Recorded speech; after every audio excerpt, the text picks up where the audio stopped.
Eric, long time no speak. True. How have you been? I've been worse. Been better. Uh, so how come I haven't spoken to you in such a long time? Uh-oh. I've got it. Oh, if make sure you turn off your YouTube. Did it. Okay, there we go. Nifty. Yeah, no, I've just been working. Work is good. Work is good.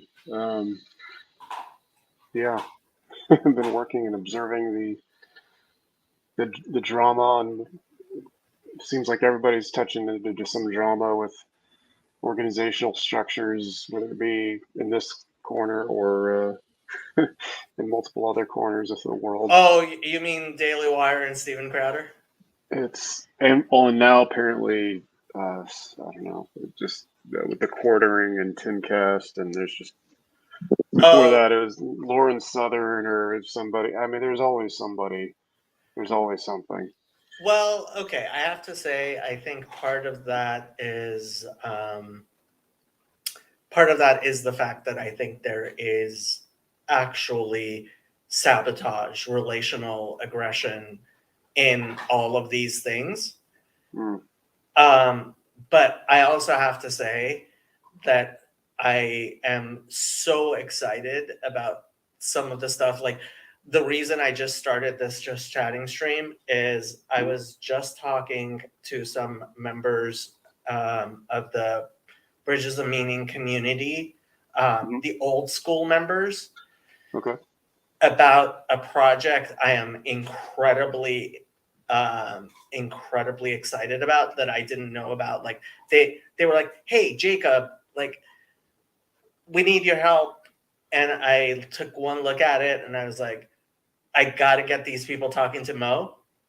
And Mm, I messaged Mo, and he came, like he was putting his kids to bed, and he came right into the little meeting we were having and took a look at stuff, and it was just like Sherry was like she felt like she said she was almost crying because she was so happy. hmm, Yeah, okay. yeah. I Just hope she does jump on, but like honestly, all of us were like, okay, this is the Holy Spirit working. okay. So yeah. We're talking to Sherry Art Group Sherry or Sherry regular Um Sherry. Sherry from Sherry Sutter. Hmm. Our Sherry. Okay. Yeah. And Up in Canada. yeah, yeah, Okay. yeah. Yeah, because the other one's like New England or California or something. I I think. don't know that other Sherry. Art Group Sherry, I think, is somewhere in the States, Okay. I believe. I want to say like Northwest or East Coast or something. Anyway, cool. All right. We'll rock on. Yeah, yeah. Well, it sounds like Mo's a based stabilizing force, so that's good. Yeah, yeah. No, it was pretty cool. Hey Chad, how you doing? Wait, So that's not Chad. I don't think we've spoken before, Eric. Nice to meet you. Oh, likewise. really? This is Yeah, 9 digit Eric. You must know 9 digit Eric. I'm sure I bet we've exchanged messages in the Discord server, but it's possible. Yeah. Yeah, I lurk. yeah, I observe from the shadows. yeah, I've been working for a while. So, Yeah. My availability to participate has been highly limited due to limited personal resources of attention and ability to like with all the detailed information. If I was going to do something responsible, I'd probably have to do things something like write notes, but I'm driving or doing something at the same time, so I'm hoping my subconscious can process and spit out something halfway reasonable every once in a while because the content is very fire hosy. Yes. I got at one point I got out of the, I don't know. No, it was when I was in the hospital, actually, which is a long story, but I was in the hospital last month for almost a week, and I got behind on PBK's videos, and I've not caught up since. I'm still like a week behind on his videos. Okay, I have to tell you this story. So I go to a family event and I see some family members I haven't seen in a very long time. And I go up to this cousin of mine who, like, he's a big surfer, right? And I hadn't seen him in a very long time. And I said, "Hey, how's the surfing?" And he said, "Very funny." What? He's like, "Oh, you didn't know?" Like, "No." It's like, "Yeah, I just got out of the hospital." He had been surfing and he broke his neck. Oh my. And That's one of those things you don't want to break. Yeah. and he was bedridden for about a year. Oh, that's terrible. And he had just gotten out. And like, this is a distant cousin. Like, he's married to my dad's uncle's daughter, right? Okay. And it's like my dad's uncle from my great-grandfather's second, well, actually fourth wife, but like he had two wives at the same time. Anyway, yeah. So like, not the closest family in the world. So I hadn't heard about this, but but it was like, oh, I didn't mean to make a joke. Yeah, well, yeah. I mean, trying to keep track of everything. How can anybody? Yeah. Unless you have a personal. Do you have a personal assistant? I do not have a personal assistant. I do have a dog, but that's about it. What more personal assistant do you need? I mean, well, I'll tell you what. There's this brand new fun thing called AI. I don't know if you've heard about, but I bet they'd be willing to be your personal assistant. Just give them access to literally everything in your life, and they got you. Yeah, Eric, I work in AI, so I can tell you some things about that. Yeah, well, I'm sure. Hey, Nick, in the chat. Nice to see you there. Sure. So the reason why I'm wearing this is not because I'm bald and it's really cold, but because I want to look like Timcast. That's why. Well, in that case, you have to like weld the beanie to your head. I mean, he's never been seen without it. Oh, have you not seen the pictures of him without it? I haven't. No. People who hate him post pictures of him without it. Really? Is he bald? Is he bald? Well, it's worse than bald. He's like balding. Like Matt Taibbi sort of thing? Yeah. I mean, I could probably look it up. Tim Pools without beanie. How are you doing, Eric? Recovering a little. The winter, New Year allergies and cold and all that sort of stuff that's hit Texas, they usually take a toll on me. So I've been a little bit out of it, but on the upswing though. So yeah, you guys, yay! Are you in the part of Texas that got hit by all the ice storm and everything? Man. Yeah. There's like in some places it was not a whole lot, and I mean you get past a line, seemingly arbitrary, but I think it's near the fault lines and stuff like that. But the I-35 corridor or whatever. But like there's 1/4-inch ice accumulation because it was just like freezing drizzle for a day and a half or so, and just weighed a whole bunch of stuff down. And wild. Oh man. That's there we go. Sorry, Tim, but I understand why you wear the beanie. So this is going to be real awkward, but I'm going to take this opportunity to come out as as Tim from Timcast. I've been using a filter and just to hide my identity and maintain some level of anonymity. So you are Tim Pool? Okay. I am Tim Pool. You're feeling Kanye West like. I mean, that was such a stellar success.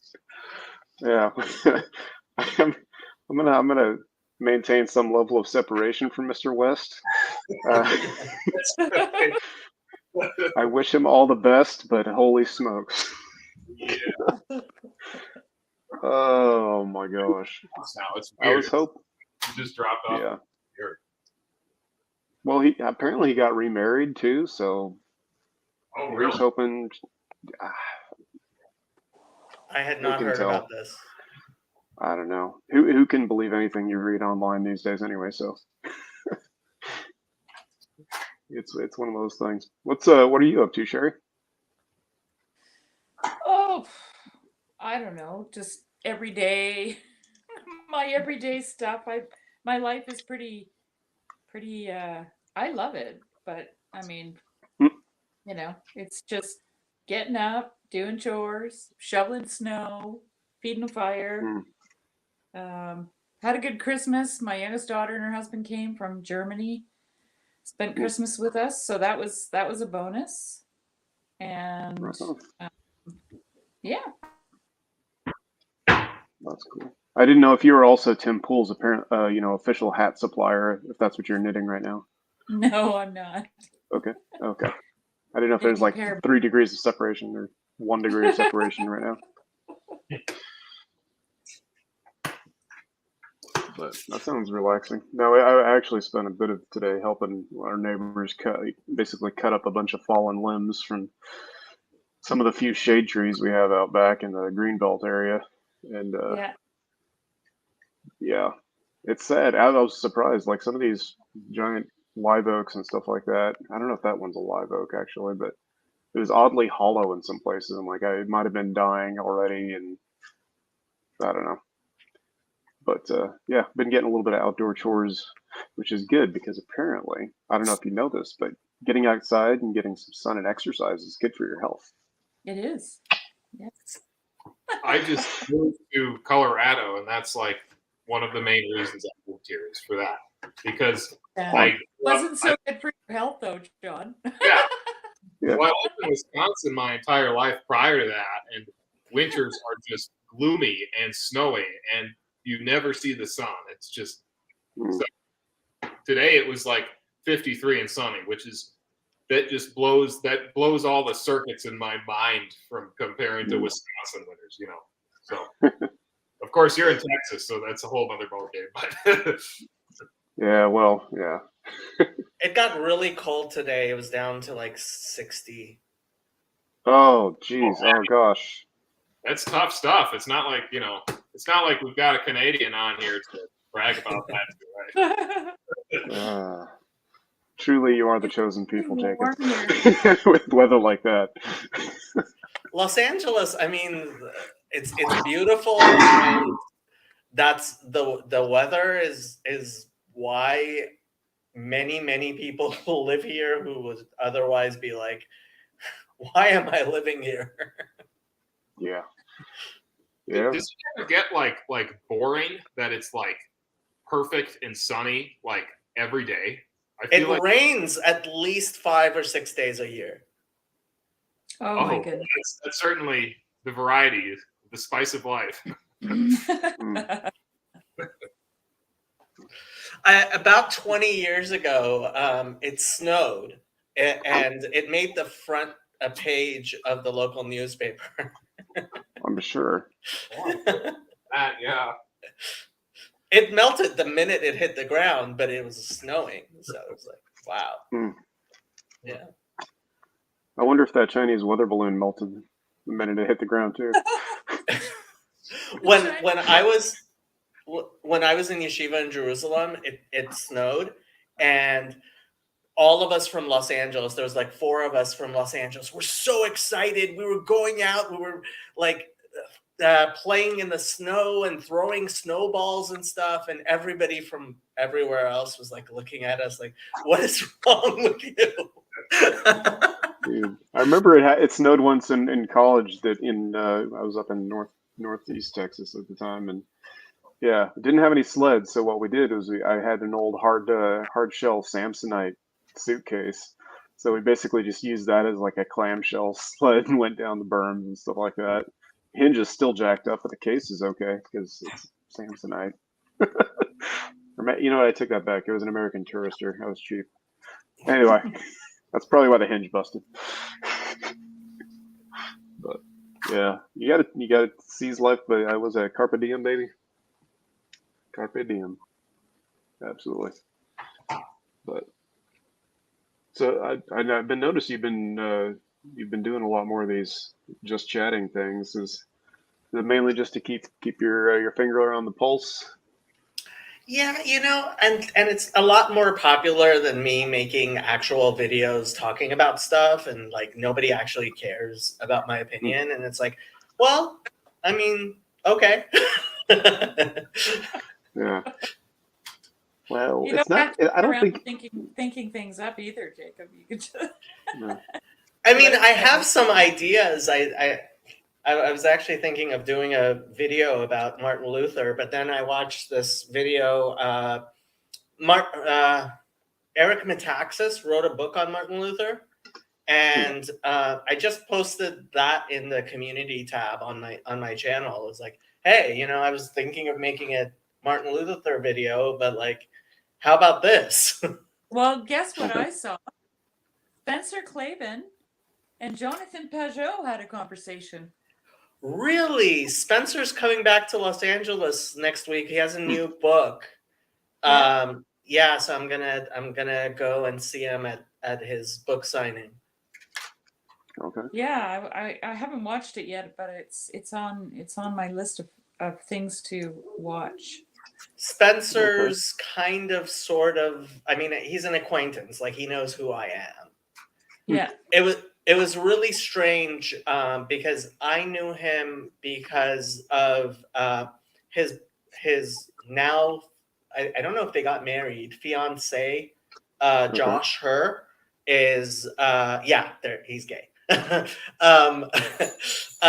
What is big in Republican politics in Los Angeles, and I just knew Josh had this boyfriend at the time, Spencer, and then I am watching Andrew Clavin having a discussion with Spencer Clavin, no relation, his son. Okay. Yeah, on his show, and I'm like, he looks a lot like Josh's boyfriend. Oh, that is Josh's boyfriend. Okay. All right. Like it went like, oh, like two people in my mind suddenly became one person, and then You had to use that. You had to use that symbol. oh, sorry. And next time I saw him, I started talking to him, and he was translating Isaiah at the time to English from the Masoretic text, and I was like, oh, biblical Hebrew. So we talk a little bit. I mean, Okay. yeah, they're kind of, I consider them friends, but Cool. like, yeah. You've done a bit about, speaking of Isaiah, you've done a bit about the whole cleansing of the lips and everything with the coal. No, Have you not touched on that before? I have not. Are you sure that Isaiah, that wasn't Ezekiel? It's not Ezekiel. Yeah. I thought it was Isaiah. Me of unclean lips, and then the angel goes to the bowl and touches. Is that Ezekiel? Yeah. Oh, yeah. Not sure. So this was part of the thing. Like, I don't know if you watch my Bible study on Wednesdays with Jason. Lots of people don't. It's funny. Okay. Like my just chattings get more than my Bible studies, which is kind of funny because I think the Bible studies are really interesting. But They probably are. Jason is like asking me all these in-depth questions.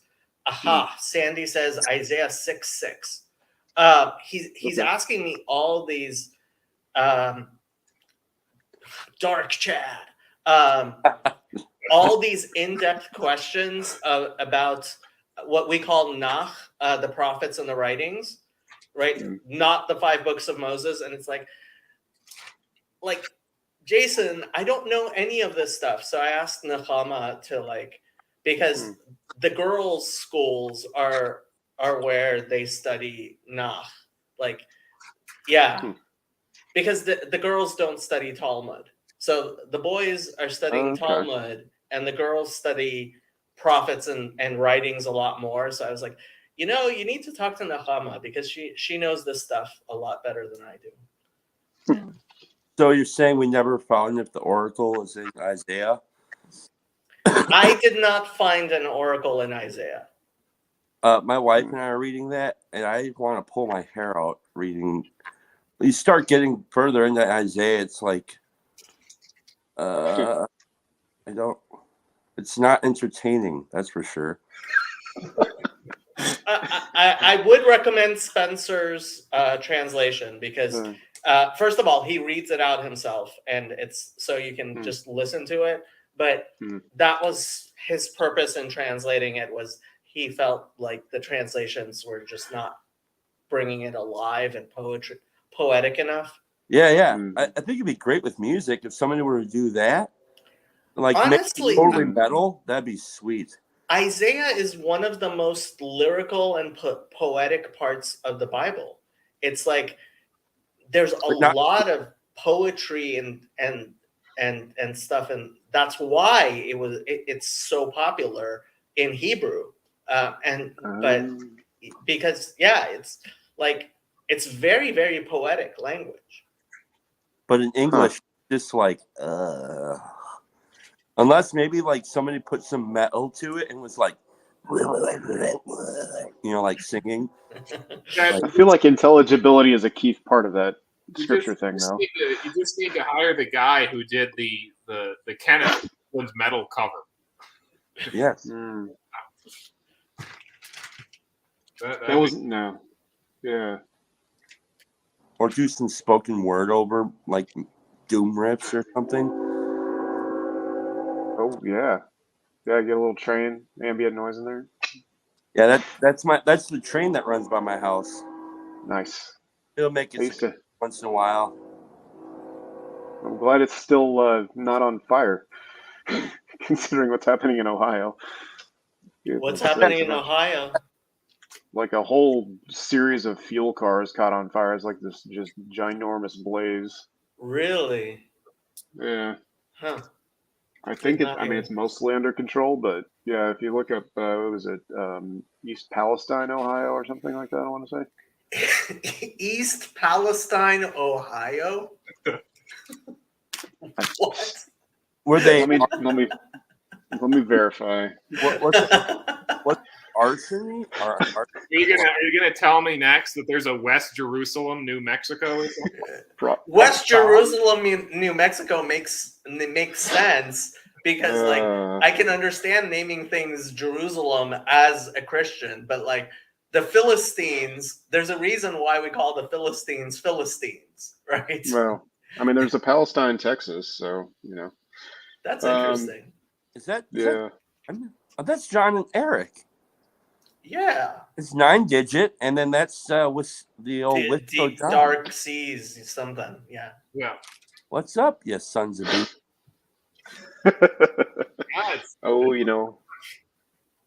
How are things back in Wisconsin there, Chad? Marvelous. Yeah? Yeah, I just painted my basement.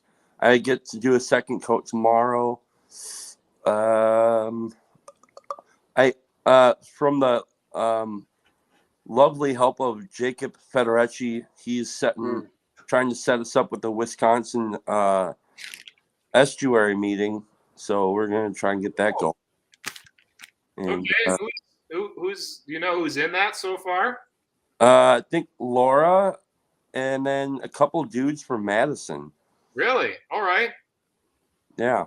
Man, if I was still, I would be all in. Yeah, and I might see if I can pull a couple other people, but. Cool. That's awesome. We gotta compete with the Chicago. Yeah, East Palestine, Ohio. Was that an arson or what? No, I think a train derailed and hit a gas station and Perfect. 50 cars. Phew. That doesn't sound like an accident at all. Well, Sounds it like could have been. Michael Bay movie. Did I do that? Anyway. Yes, you did. So, Yeah. did you guys watch my my convergence of Peterson and Martin Luther video? I got like 2/3 of the way through it. It's kind of long. Yeah. When It did is a little bit you long. post this? Today. Oh, yeah, I was supposedly writing a paper for class today. Mm. Not really, but supposedly. Chat CBT or whatever, CBT oil chat or whatever. What? Nothing. Oh, you mean my MSW? Yeah, that's what you mean. MSW, yes. Yeah, we were talking about that a few days ago. Rock on. Awkward. Yeah. All good. What was I going to ask you? I don't. All I know is there's multiple. Speaking of Chad, the multiple clips across multiple areas of. Yeah, I was having. If I was sitting down and paying 100% attention, I probably could have strung it together a little bit better. But I mean, it was a cool conglomeration. But I wasn't quite at where I understood where you're going with the whole thread just yet. Yeah. But I think I've seen some of those clips. Well, it's just like there's some similarities there between Luther and Peterson, but they don't exactly map, but they kind of do. But the weird thing is I think that Peterson's kind of like the anti-Luther, where he's actually trying to pull the church like back together. Yeah, the lower or C or whatever, you know. Yeah. He's trying to reform the Reformed, I guess. I don't know if he's trying to reform the Formed. I think what he's trying to do is, you know how there's that discussion about how secularity or really new atheism and everything like that was essentially just a heresy of Protestantism. I'm feeling like that's the anti-Lutheran bent that's going on there, where he's because they, you know, as a what Obama's anger translator, he's basically the Christian's science translator, more or less, trying to, I don't know, say things in a way that people are willing to hear, that also makes sense and also opens up the new. It's not even new. It's like, oh, hey, you've never looked at it outside of this particular frame. Here's the wider frame that's actually always been there, but not everybody's had the time to really. I mean, because to be in a scientific academic environment, you have to concentrate, you have to specialize. It's necessarily finite and constrained, but when it's tied to something as grand as reality itself, I mean, it helps to have those wider frames, and if they want to call it mythology, whatever. But I think he's trying to establish a foundation for people to see. Yeah. Even though it's quite a broad foundation, it's something to begin some sort of unifying thing. Even though, you know, like he's not perfect and he has, you know, his flaws. So do we all. But I think really, it's like at the end of the video, Peter's son. Oh, that's interesting. I mean, if you just think about his name, I think his name is, in fact, and I think at one point I looked up as like Bernard or whatever his middle name is his grandfather's name, yeah, the bear. I can't remember what burnt means, but I did look it up at one point. Oh, right, yeah. So he's a bit of stubborn. He's a bear, a little bit. Got personalities of bear traits and whatever. He's the son of Peter, so somewhat removed from the apostolic tradition, but he's still receiving of it. And but he's also Jordan. Right. He's at this river and he's crossing between the two banks of the Jordan, trying to like rectify and see, hey, can I make it across this river? Yep. I don't know, but bears are good in rivers, so hey. They even catch fish sometimes, like, fishers of men. Mm-hmm. Certainly. Sherry Sandy wants to know what you're making. I'm making a pair of mitts for like a 10 to 12-year-old to sell at the farmer's market in the heat of summer. Perfect. That's the thing. I go to the farmer's market with wool in the summertime. Everyone's like, "Oh, those are nice," and then they just keep walking. You got to do it at the end of the summer. Yeah, I'm starting to get that vibe. The farmer's market goes till I think the first week of October, and yeah, so maybe mid-September till the last 3 farmers markets or something. Yeah. You guys don't have a Christmas market? They do have a Christmas market, but it's really expensive just to get a booth at. I'm guessing because it's indoors, because it's in the middle of winter. Yeah. What about Indoors. page? Huh? An Etsy page. Sell online. Yeah, my kids have been bugging me about that for a long time, but I just I don't know if I could handle the pressure, of people wanting things. I feel like I have to make them. And then they want to special order stuff, and I'm just like, no. I get that. Yeah. How's Good your thing I'm not capable of doing anything useful, so I don't have to worry about this stuff. But you're like a community organizer, Jacob. That's like a Right. full-time job. You can get government subsidies for that sort of thing. Well, the really good thing is I'm perfect, so when I start an organization, it's going to be absolutely perfect. Like, I don't have to worry about being imperfect like Jordan Peterson. Wait until Oh, goodness. his Israel. It's gonna be a blast. By the way, you guys should be planning to come to Israel. I think it is going to be a blast. Are you? What's going on with that, Jacob? Is that happening? Yeah, it looks like it. Chezi is really, really is really excited about it, and so do you guys know Zevi? Zevi, yeah. Well, I mean, I Yeah, don't so know. he has that channel, Seekers of Unity, Yeah. and so Chezi knows Zevi and is like a friend of his, and so the idea of bringing Paul Vanderklay and possibly Jonathan Pajot to Jerusalem to have like some sort of thing with Zevi, Yeah. and Wow.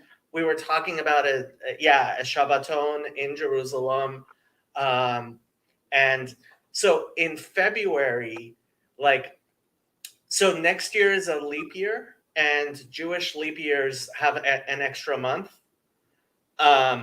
Yes, I know that's weird. What's A whole month.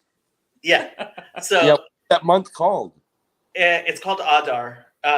So yeah, so there's an extra a double month of Adar. So the holidays from get moved to the second one, and the first one has like on the day of Purim, there's like a little commemoration called Purim Katan, and that's going to fall on a Saturday. And we were thinking of doing a big Shabbaton on Purim Katan, February 20. It's going to be February 24th, 2024, which was like, come on, it's 2/24/2024. Yeah. It's Purim Katan, and it's going to be the leap year. cheapest tickets to Israel you're ever going to get, because it is Purim, like that month, that extra month. So like there's no real holidays there. People don't go to Israel as much. It's in the winter. So like tickets from Los Angeles are under $1,000 round trip to Jerusalem and back. Yeah.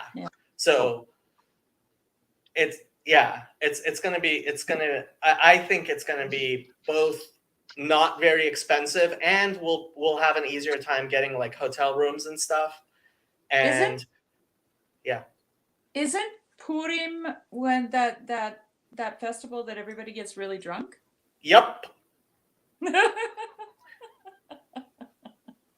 That's hilarious. expensive. $1,000? Good grief. Well, I mean, round trip tickets to Jerusalem and back, that's pretty cheap. Okay. I mean, how many times have you flown to Europe and back? Never. Yeah, like you can expect it to be at least $1,000 round trip. That's why I'll probably. That's How crazy. long is the flight? How long is the flight? I've never been to the Middle East. It's pretty long. It's pretty long. Like from Los Angeles, you're if it's a non-stop, it's like 20 some hours. But What? usually there's a stop in Europe somewhere. Okay. Yeah. No thanks. That's long. Holy. That sounds amazing. Done. I don't do jet lag very well, I realized. All you got to do is sleep through the flight. It's I easy. don't do $1,000 a round trip very well. That also, I mean, all things considered, that's for That's international flights like that, that's not bad. Yeah, if you're going to Israel like during the summer or specifically for like the high holidays, you're looking at $3,000. Yeah. Wow. Yuck. Yeah. Is Yeah. it? Is it? That's crazy. That's almost a dozen eggs worth. Yeah. Yeah. What did you ask, Chad? I didn't hear you. Does it snow in Israel? Not much. Well, I mean, Mount Hermon gets snow and people go skiing there and stuff. But like, most of Israel is pretty temperate. Yeah. Well, I think at one point I looked at the longitudinally, whatever. Point being, Israel's somewhere not that far away from like Love you too, a lot of Lance. north central Texas and stuff like that. So Lance says, John, Sherry, Chad, and Eric with Jacob, love you all. Aw. And Sandy doesn't do trips, but she's planning on going to the one Oh, in wow. Jerusalem. Cool. Yeah, people like the people who got excited. I got excited about it. The people who got excited got excited about it. So. I'm very excited for the people who are excited about it. I'm looking You're forward excited to for the people the Chicago trip, the new Chicago trip in 2024. What's happening in Chicago? Who knows? But something, hopefully. Chicago, probably some violence. Yeah. They'll put something together. I think. Yeah. Mhm. Yeah. I mean, it was. I sort of. I'm like a tad bit like, half-heartedly bitter that the Chicago meetup has got the least attention in Paul's videos. Like he's never talked about it, and he's talked about the German one and Thunder Bay quite a bit, but not the Chicago one so much. I'm like, Yeah. please. Who's this guy? What was that? This is Nick. Hey, Nick. Hi, Nick. Good to see you, man. How you guys doing? What up, freewheeling? Good. Reeling? Really? It's been a while, Brilliant. John. Yeah, I man. haven't seen you in forever. Yeah. Good to talk to you again. You too. Yeah. Chilling like reeling. You guys got that kick-ass randos video. Yeah, it was pretty good. Yeah, we do. Mhm. We Yeah. gotta get something going with that randos channel, man. It's getting such neglect. So actually, there's going to be a new Randos channel, and it's so Mo is doing a chat next Friday on it. It's already scheduled. I'll put a link to it. So are they gonna co-opt that channel? The one that Not necessarily cut it off, but like Jeff is he doesn't have time to really run it, and so he created this other one that's probably going to become the 24/7 just chatting channel. It's still officially run by Jeff, but this is a brand channel, so multiple people will be able to contribute to it, and it's as opposed to being just chatting 5028 or something. It's just chatting. Yeah, I put the link in the thing. Nice. I get to have a conversation with Mr. Mo on Monday. We're gonna have a nice little chat, private chat. That would be cool. He hit me up. I feel important. Well, Sherry and John, I just introduced Mo to them. So Yeah. Yeah. Brief. In fairness, Chad, you have been raising quite a stink, so I'm guessing they're like, okay, let's hash this out. I only bring the pressure out of love. Oh, I know, for sure. And I think and like I was talking to somebody else, if I get an opportunity to be of service to whatever in any way that I can, I will be, and I would be in a way that's submissive to whatever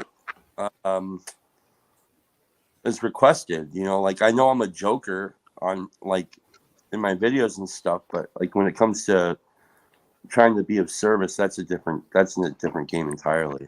Mm-hmm. Yeah.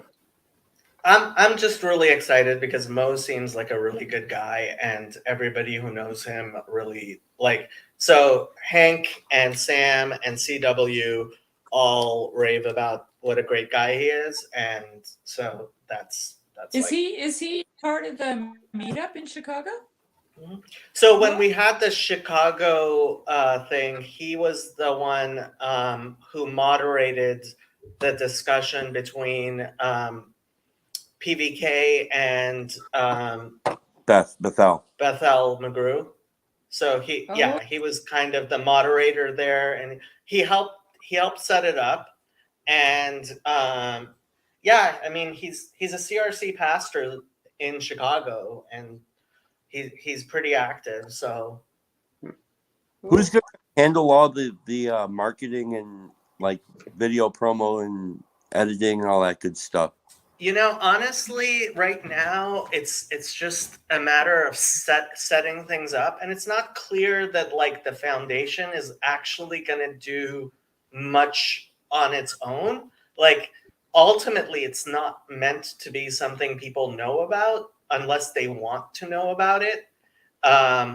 It's meant to be something that supports other projects from behind the scenes. So they're not content creators. No. Well, yeah, so the channel, so for example, the Randos United channel, like it's going to have 24/7 just chatting, and Mo's responsibility isn't going to be actually being on there so much, although I'm sure he's probably going to be on there some just to get feedback, but it's going to be more, okay, you get this time slot, you get that time slot, you get that time slot, you know? Mm-hmm. I watched the first little bit of Paul's Q&A where he had Mo on. Yeah. And it like the feeling I got listening to that was like when a company that had been like a little in the lulls hired a new CEO to like give it a nice fresh, because no, seriously, I was just like, man, this is something, like, because the whole whatever this little corner is, it had kind of like reached some sort of plateau, or like, what are we doing here? And that little conversation with Mo, I was like, oh, this actually feels like something's kind of happening. Like, you know, who knows how it'll pan out, but it was something new, you know, so it was pretty cool. Yeah, it might be a situation where we just need to avoid being. We need to be more like the Marvel Cinematic Universe that actually develops its own channels, like its own superhero franchises, and also has an arc, but doesn't try and like shoehorn stuff in like the DCEU tried to do, and just be like, oh, we got to do all this stuff all together right now, woohoo! You know, just be a little bit more judicious about it and respect everybody's angles. You know, respect when we come together and do things together, collaborate and all that jazz, and just, you know, I think that's probably, if I understand Chad right, that's one of his concerns, is just try not to force things and screw up the the capabilities and the vibe that everybody uniquely has on their own, but also be able to hopefully Well, support each the other. joke I've been saying is Mo is going to be a czar, and just like Jesus said, he's going to be a leader who lords it over everyone. You know. Well, I think the thing. Tell me, Mo. Tell me more. The thing to pay attention to is, I think, seeing what has worked and what has been exciting, and then see what you can learn from that, and then use that to your advantage. Like I've always said, the hardest thing to do in any so-called community is to build a network, and like that's already here. So the network is here. So how do you utilize the network to do whatever it is you want to do? And what it sounds like to me is, just from an outsider who doesn't really know anything about it, it sounds like it's kind of like potentially some sort of a propulsion mechanism to help those who want to do things like network better, to make on-the-ground events happen, as well as kind of make kind of like what Randos United wanted to do, I think, where be a central location for content makers to have good discussions and talk about different good ideas. And that's what all that sounds like. And so, like, I just think if that's what it is, it's wonderful. I made a little mistake when I put the link that was to the chat on my channel. I just put in the link to the chat on the new Randos United channel, and this is the new Randos United channel. So it's just at Randos United. Yeah. Okay. We've streamed a few things to it so far, but like mostly not. And it only has 5 subscribers.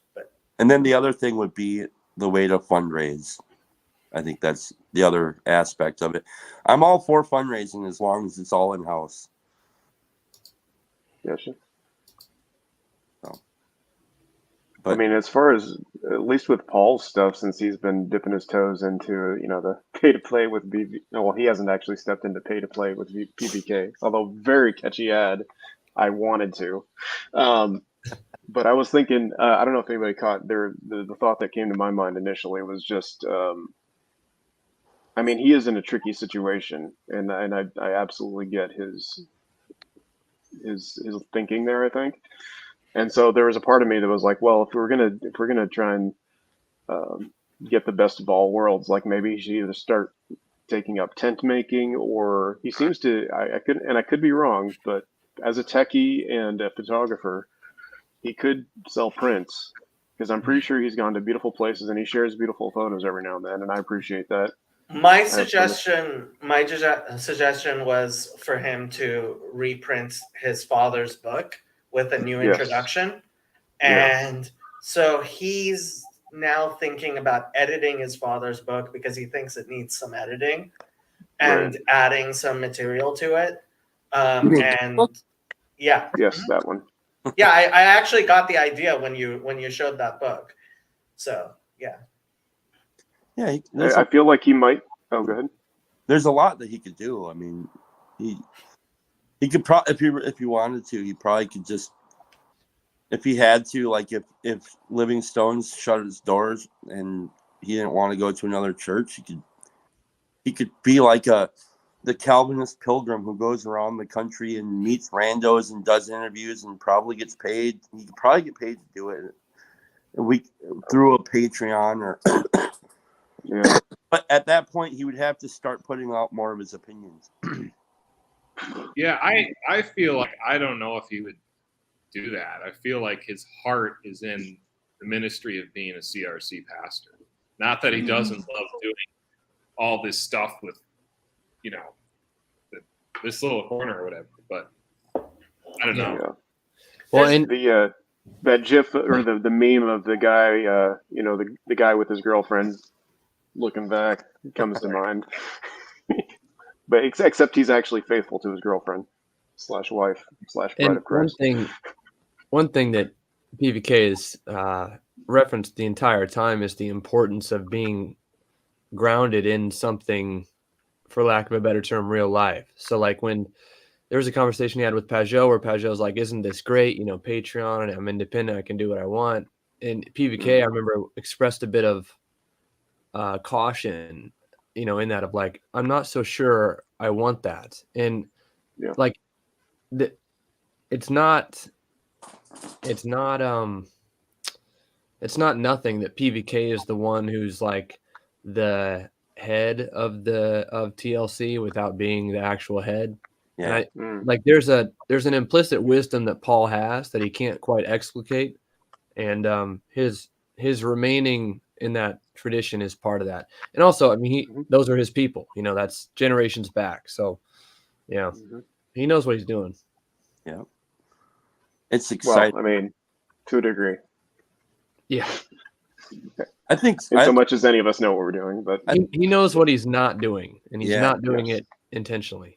Like even when he brought up pay to play with PBK, I think he knew exactly what he was doing with that. He said, what I really want to do is bring up a conversation around money in this little corner.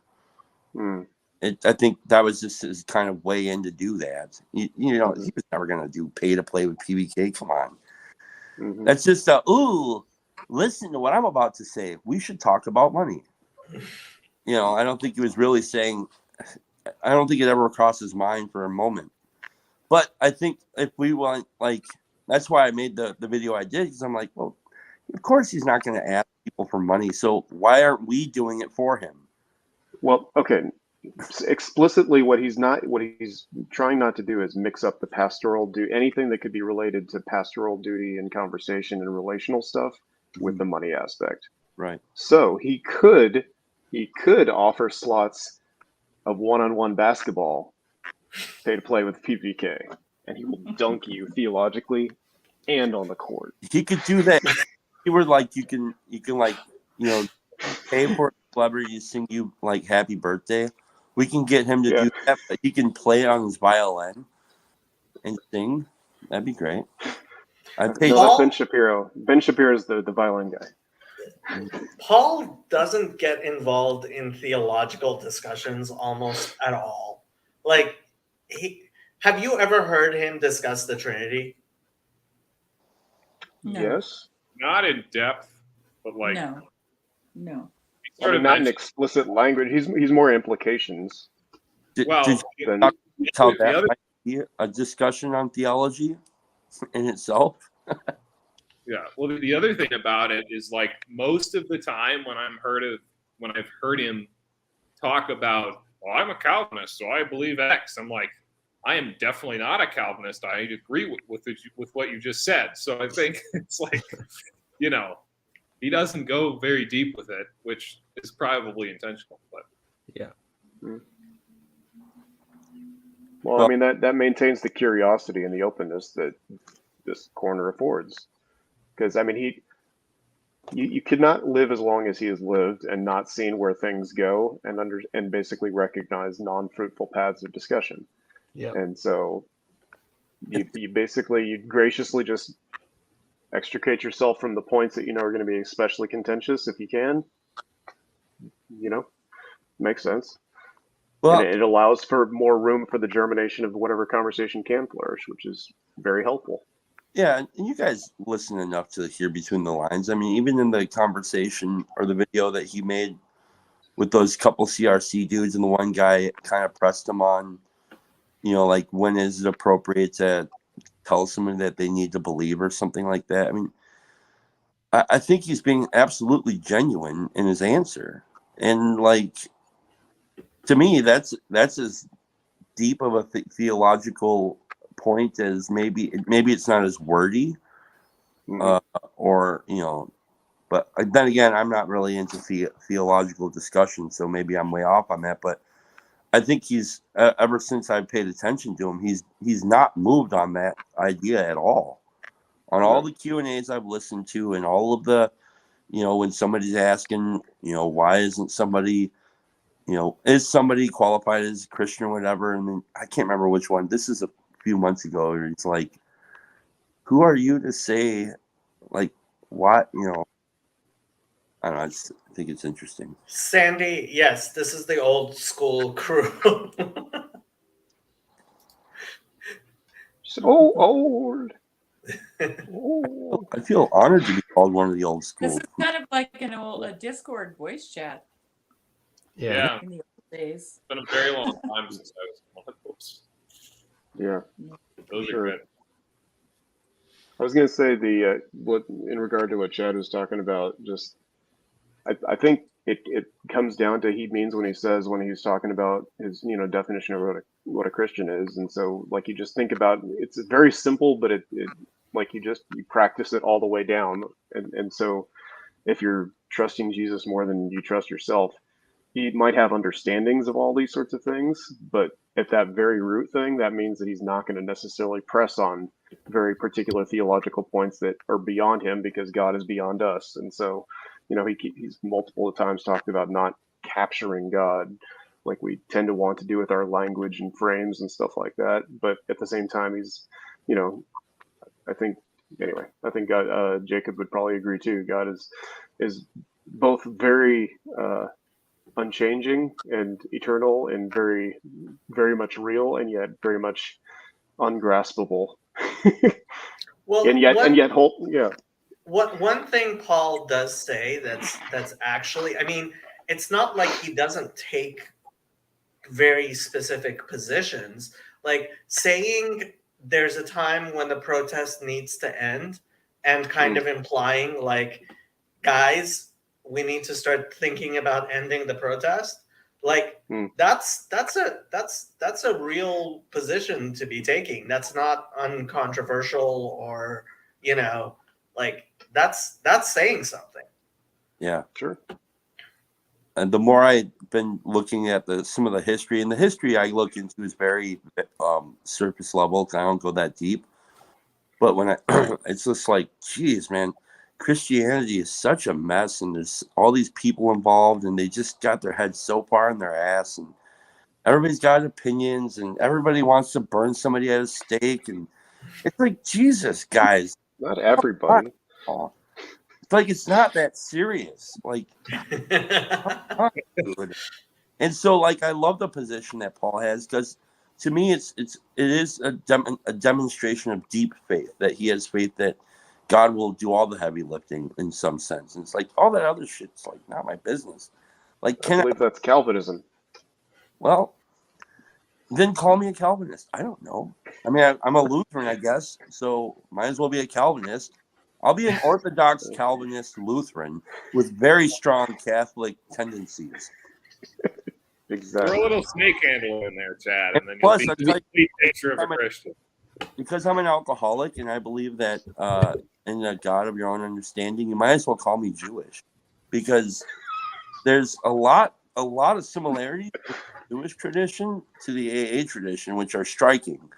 So I don't know. I guess I'm just a floppy Christian, spiritual person, asshole, sinner. I don't know. I think it's just very telling how we like to frame ourselves with all these names that we come up for ourselves, but there is only one creator, so the patterns are going to filter through. Well, if you go to my channel, Navigating Patterns, I talk about the filter patterns. Oh yeah, I'm also secretly Mark Lefebvre. These internet filters are amazing. Millions and millions of filters. Filters on your cigarettes, filters for your coffee. So many filters. All of the platforms are all filters. I have not seen a single one of Mark's videos. I don't know. I just never. I think I watched the introduction. You're not alone, John. You're not alone. Yeah. There's too many people to keep track of. I'm sorry. I can't keep track of them. I've seen lots of portions of videos. It's all used clips or whatever sometimes, but He streams for like 7 hours on my channel, and I don't watch it almost ever. Like I can't keep up with stuff on my own channel. Yeah. Are you gonna miss it, Jacob? Miss what? Are you still gonna do just chatting after the organization takes over? Yeah, so the idea is, so for example, let's say I have a 3-hour just chatting slot on the main channel, right? I'll still have just chatting on my channel, and people like Yeah. after that's over, people can come over to my channel, and I could stream for 7 hours or whatever. But like, so you host maybe 3 hours on the main channel so that people can kind of get to know you, and then that you still have your own channel. It's not like it's not supposed to take over other people's channel. It's supposed to be kind of like a showcase. So the idea was around TBN. I don't know if everybody knows what TBN is. It's Trinity Broadcast Network was on 24/7, and so they would showcase various pastors, and it wasn't like those pastors stopped having their own churches or whatever, but people got to know those pastors. So I get to make all the commercials then. I could basically just be at your clips guy and just make clips of everything and drop them in for you. Talk to Mo. Like, this is the part. The important part was to have somebody who was like, okay, this is the person you talk to, because Paul refused to be that person, right? Well, you're the person, Jacob. No, I can't be the person. I cannot be the person. That's the thing. It needs to be somebody that Protestants can trust, and they can't trust me. We don't trust anybody. True. I mean, he's a CRC pastor. I don't care. You don't care, Chad, but there's plenty of He's a people, CRC especially pastor Yeah. in California. No, he's in Chicago. No, oh, Mo. I'm sorry. I thought you were talking about Oh. Paul. Yeah. Okay. No. Yeah, Paul people would trust, but Paul doesn't want to Yeah. do it. So Yeah, I had to find somebody else. I thought Josiah, but actually Mo works even better than Josiah.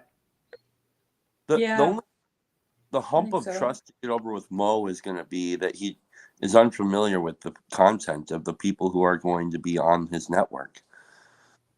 Yeah, kind of, yeah. But honestly, I think that might actually give him some capacity to help with the onboarding of new people and not be stuck in our bubble as much. And like, I expect people. So, for example, Zevi's not really part of this corner, but Zevi's content might be good on it. And then there are people I absolutely was like, ugh, like Justin Sledge. Like, I don't like that guy. But maybe Esoterica, that he has a very big channel where he pretends to be a Kabbalist and makes me like not happy. Hello, Draven from Scottsdale, Arizona. You want to rape some babies? What's wrong with that? What? He's a bomber. Oh, okay. We should definitely have a Satanist on, though, at least one. You guys, No. If somebody shows up and they have like good discussion and things, I don't see what the problem is with that. I just don't. It's just what's like if you have an atheist. Who's going to want to talk to them? I don't want to talk to them.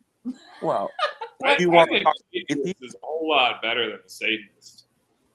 well, the knitting club needs to come back. I remember the knitting club, and it needs to come back. Yeah. But like my point is, who is in some people's theological eyes, the atheist is a Satanist in some degree, are they not? No, I don't think so. 'Cause the atheist, at least, I don't know if at least, this is tricky. At least. Atheists at least reject they reject spiritual reality, and then the Satanists just go full in the wrong direction. Since I think Satanism is probably more destructive than pure atheism on its own. I'm not sure about that. Well, I just want to Satanism say I don't know any Satanist. I don't know any either. I don't think Maybe any of that us guy do. It's I probably have different. met actual Satanists, yes. But you I guys was gonna showed say, your faces when I made the suggestion. It was hilarious. You're all like, "Oh, what?" Well, I actually said I wouldn't want to talk to them. I said that out loud. You wouldn't want to? Yeah. No, No, I I said mean- I wouldn't. I wouldn't know what to talk about. So, Right. how's the big guy? how's our Father down below, as C.S. Lewis What's he been up to? I think it would be awesome if there was like a Seeking screw whom he tape may on there. devour. Like if we had a screw tape letters, dude. Like I don't know, screw tape letters is one of my favorite books. It is, yeah. And there's this, Very insightful. Sam actually had an actual Gnostic on his channel. I remember that, yeah. A what? What? Gnostic, like somebody who actually like does Christian magic and stuff. Yeah. He was like a Was he clergy like in a- a Gnostic church. Pastor Yeah, of he- a Gnostic church? Something like Yeah. that? hmm Yep. Yeah. He was like a deacon, but he wore like he wore like the collar and stuff. Yeah, that was very weird. the whole point of me bringing that up, I don't really want a Satanist on it. He was I'm like just a talking deacon. about- He wore like Shane. Turn off your YouTube. I had to mute you, but yes. It's the Shane. I should. Was it the Shane? The Shane was great. Oh, wait, no, the Chad was great. Was it the Chad? Dude, I had to listen to that forever. Thanks, Tom I Green. bet you did. Yeah. Tom Green is the source of, he might, anyway. If God is the source of all good things, Tom Green is the source of at least half the bad. At least he's Canadian and was on MTV. Who's Tom Green? I'm sorry, Tom Green, wherever you are. I'm just playing. Like, is this a musician I don't know about? No, he was a 90s, 2000s comedic actor. Wasn't he on SNL or something? No, he was. I know Tom Waits. No, not Tom Waits, Tom Green. He had the show, the Tom Green Show. Yeah. Hmm. He's kind of like Jackass before Jackass. It was so A little stupid. bit.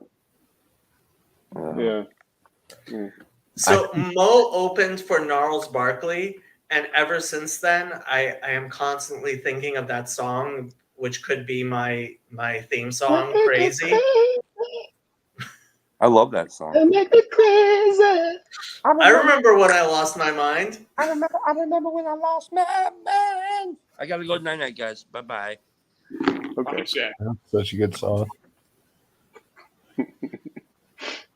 That is good. I gotta ask. Are I just those, wanted to say hi. I gotta go. what's going on? All right. You have to study, don't you? Bye. Yeah. Friggin'. It's nice seeing you. Free William. I don't know that we've talked. I don't know, John. Hi, Sherry. Hi, Shane. All right. Have a good After day. school, Good. got to show the teachers I'm not a fool. Anyway, Yeah, Jacob, are those like Yu-Gi-Oh cards back there, or what's going on? No, this is an uncut sheet of Magic cards. Okay. The only way you can get an uncut sheet of Magic cards is if Wizards of the Coast gives it to you.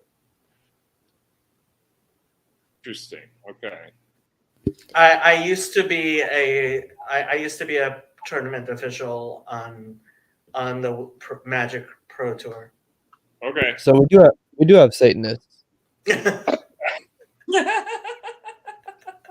Matt Robertson's gonna come to your door and announce he's a Satanist or something. oh my gosh, Yeah. that would be like- amazing. I have like, I was super into Pokemon cards when I was a kid, And I still have all of them. So I have like 3,500 Pokemon cards sitting around waiting for me to like sell them or something. I don't know. So when I went off to college, I left my Magic cards at home, and my father threw them away. There's at least one card. Yeah, this was 1995.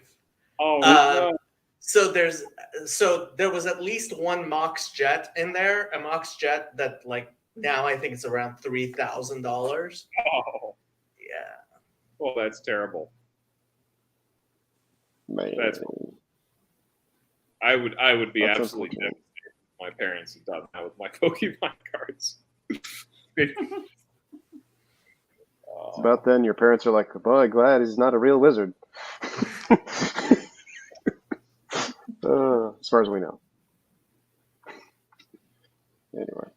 Yeah. Nick, I'd be interested to hear how I don't know if you want to talk about it, but you know what, like I know in our randos convo we talked a whole bunch about where you were with, you know, church and orthodoxy or something like that. So I'd be interested to see how things are going for you on that front.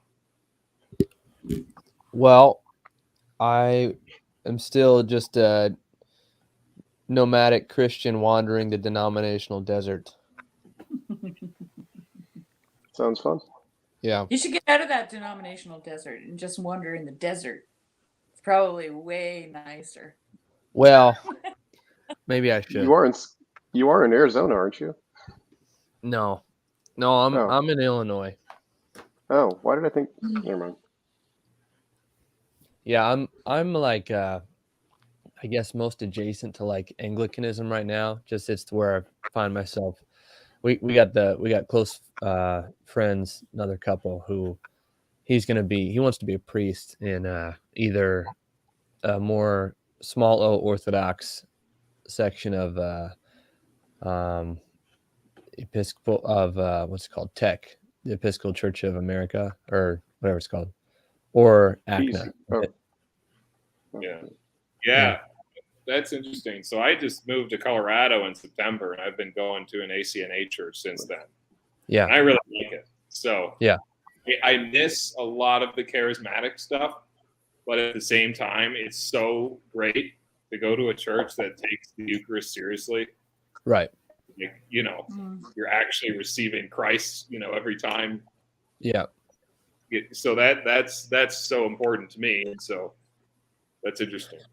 I'm trying. You know, my wife's definitely more still like evangelical preferential, just because that's what she's raised with. She's not much of a, you know, not as in thinking through things as I am. I don't mean that as a negative. It's just, you know, so I'm trying to overcome my like bodily reaction to, it's like I can't sit through, you know, I almost feel like my body won't let me enter into this smoke and mirrors service, you know, where the lights get dim. It's a show.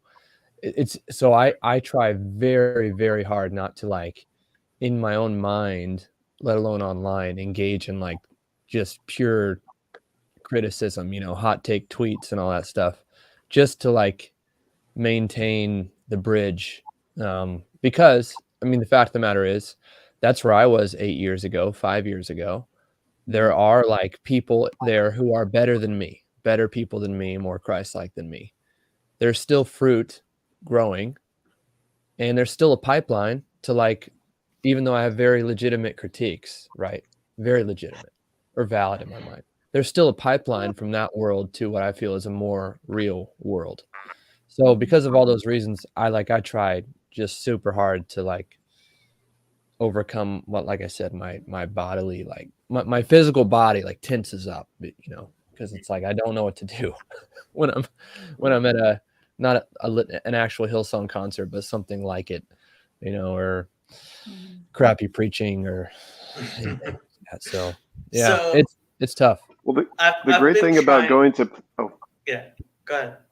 I was just going to say the great thing about sitting through crappy teaching is that an amazing thing about Christianity is that whenever they're doing that, You can literally just find any scripture that either comes to mind or they reference, and then just start reading all the context around it in lieu of whatever the heck they're going off the rails.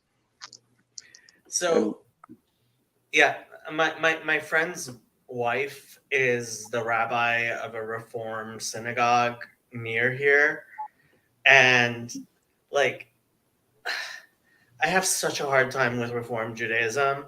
And she's a very nice person, but I don't believe in ordaining women. And I found myself like having all these discussions with all kinds of Christian pastors and stuff, and going to church services. And I'm like, I can't bring myself to go to a Reform synagogue. So I've been trying to go to her services to be supportive and stuff, and like it's so difficult. What is it about? It's easier to go to a church than it is to go to a Reform synagogue, where like so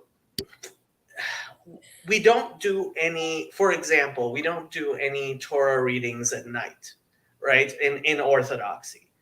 But because they want to, they've taken like all parts of the weekly service that they like and put it into the Friday night service, including like all kinds. It's like a Frankenstein's monster of Jewish services.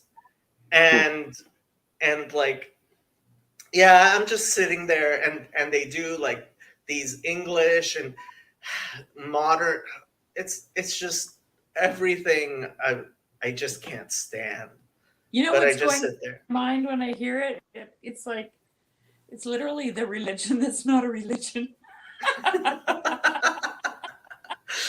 It is that is Right. what Reform Judaism is. And it was so funny, like afterwards, so I went last night, and afterwards I was talking to some of the members there, and I was explaining to them like they have no clue what's going on in the denominational stuff in their denomination. And like there are Reform synagogues that are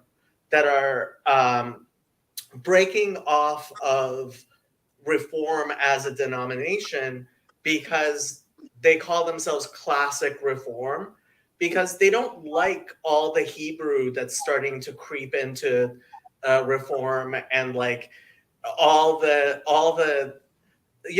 traditionalism, like people not eating pork and all this stuff. And they're like, no, we're classic Reform, right? We don't do Hebrew. We don't do keeping kosher. We don't do Israel. Like, and I was explaining this, and this woman who's been going to a Reform synagogue her entire life, she's like in her 70s, right? Says to me, so what's Jewish about them? And I just was like, It's a good question. Yeah. But Well, it's like Yeah. all of the Jewish cultural and religious distinctives. Well, we don't want that. We just want to be Jewish. So Reform named itself, like you read their platform, like the Pittsburgh platform is the founding document of the American Reform denomination. And like you read it today, it's from 1868. You read it today and it's like, okay, so you're saying you don't want to be Jewish, right? And so they've completely abandoned everything that was in the 1868 platform. And these classic Reform people are like, you've completely done away with everything that made Reform Judaism Reform. And it's like, yeah, because it was stupid ideas people had 100 years ago. wow. I mean, they're basically, my understanding is they're basically like the equivalent of mainline Protestants for Christians. Yeah. Exactly. Yeah, I've started calling Reform and Conservative mainline synagogues because Reform named itself after the Protestant Reformation. Yeah, that's what I'm shaking my head here because I'm like, what are they reforming to? Like they don't if they're anything like the mainline Protestants, they don't have a telos in mind. They just deconstruct to this moralistic therapeutic deism and call it a day. It's the current thing. Is there a version of Reformed Islam? Is there a version of Reformed Islam? Not really, not that I know of, but that's partially because the vast majority of Muslims are completely non-denominational. And like even Judaism like only became denominational because it was infected by the Protestant Reformation, and it's happening in Islam too. Like I had a Just Chatting where a Muslim joined, and we started talking about how like Islam is now denominationalizing because of the Christian influence. But the vast majority of Muslims, like they just go to the local church. The local mosque. But they do have Shiite and Sunni, right? I know those two. Yes. Yeah. So Shia is a lot more, but vast majority of Muslims are Sunni, and vast majority of Sunni Muslims, like they don't even care. Like it's like their Islam is just so non-denominational. Like there are words for things like mazhab, meaning denomination and stuff, or aqidah, meaning like creed, and vast majority of them are like, yeah, I don't have a mazhab or an aqidah. Yeah. Well, because it's so, it kind of like the cultural Christianity and stuff like that we have in the West, once it gets swept into nations and stuff like that, and there's a lot more cultural tie-ins, it starts to become more, what's the word? Not overt, but not even covert, but it's more intrinsic. Implicit.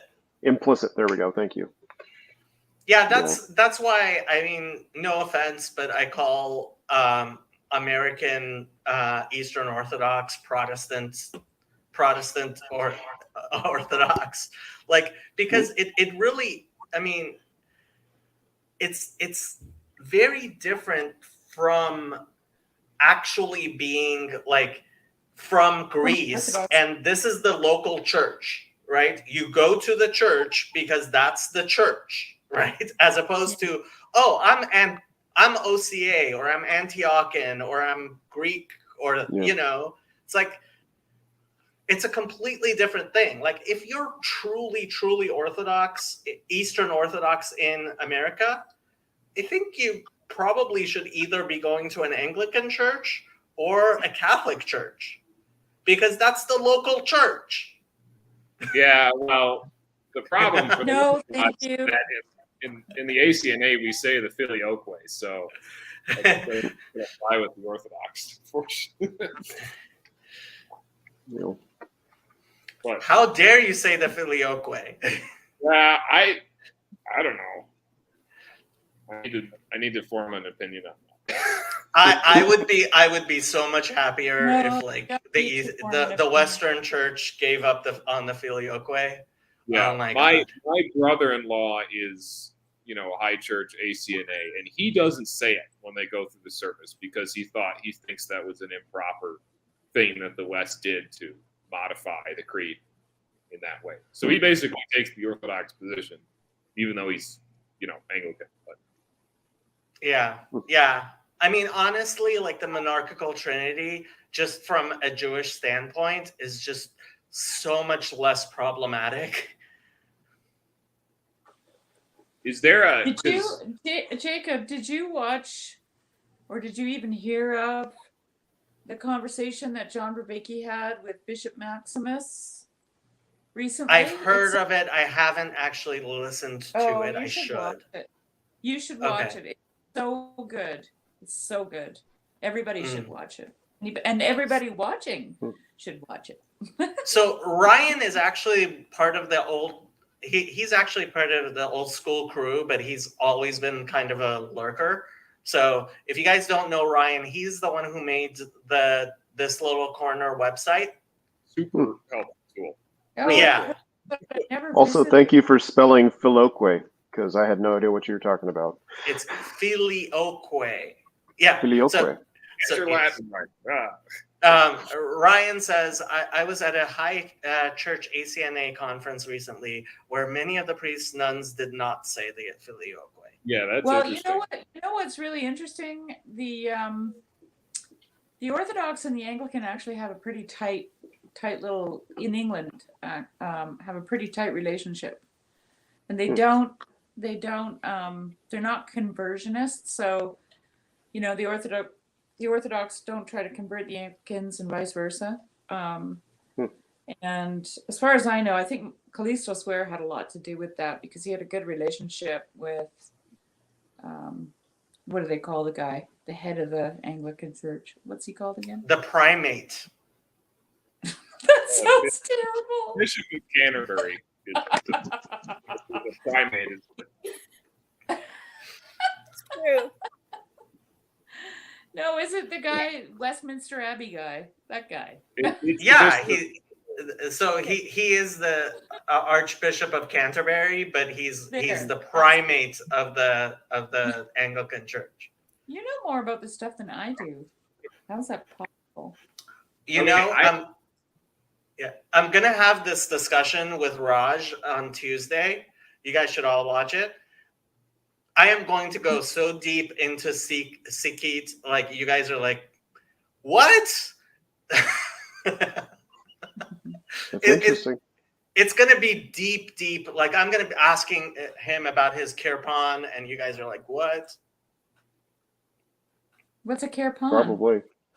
Give us So- a sneak preview. Okay, so a Sikh is supposed to keep 5 things with him at all times, and one Oh, of them yes. is a kirpan, and that, like, it's officially a knife, but Oh, that, yeah.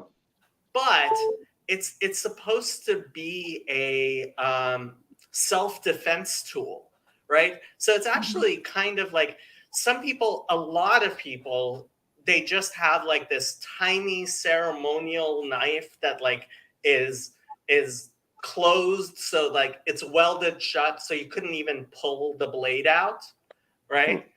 And then some people go full hog, and they're like, "No, I'm carrying a concealed. I'm getting a CCW and carrying a gun." And A gun? frankly, yeah, That's badass. yeah, no, look, and frankly, But it's if you supposed to know be this, a knife. well, no, it's supposed to be a weapon to defend yourself.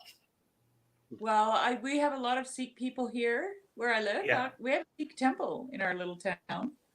Very And- few of them carry guns. No, many of them wear daggers, and they're traditional looking daggers, you know.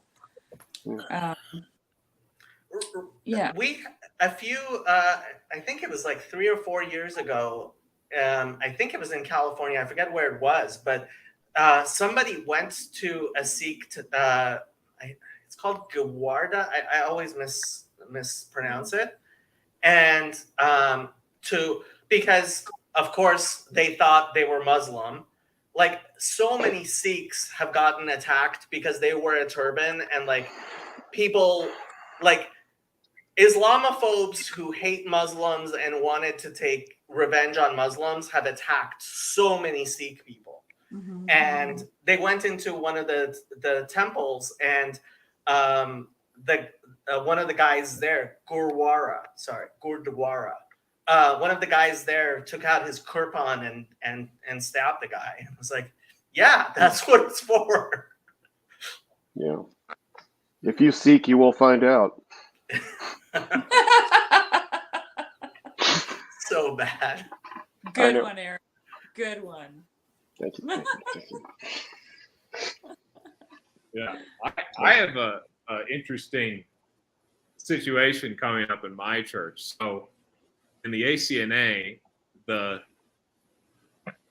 this is sort of interesting. We'll see how long this lasts. Some dioceses ordain women, others don't, and yet they're all part of the ACNA. And no church that I know of has lasted with a split like that. So we'll see how long they last. But anyways, our male priest is going on sabbatical, and a female priest will be filling in for him. And so I'm trying to figure out what I think of that, because there's sort of two tacks you can take on this issue. There's like a low church evangelical setting. And in that case, I'm like, because of my charismatic background, I'm basically like, yeah, women can do all the same things men can do, because, Oh yeah.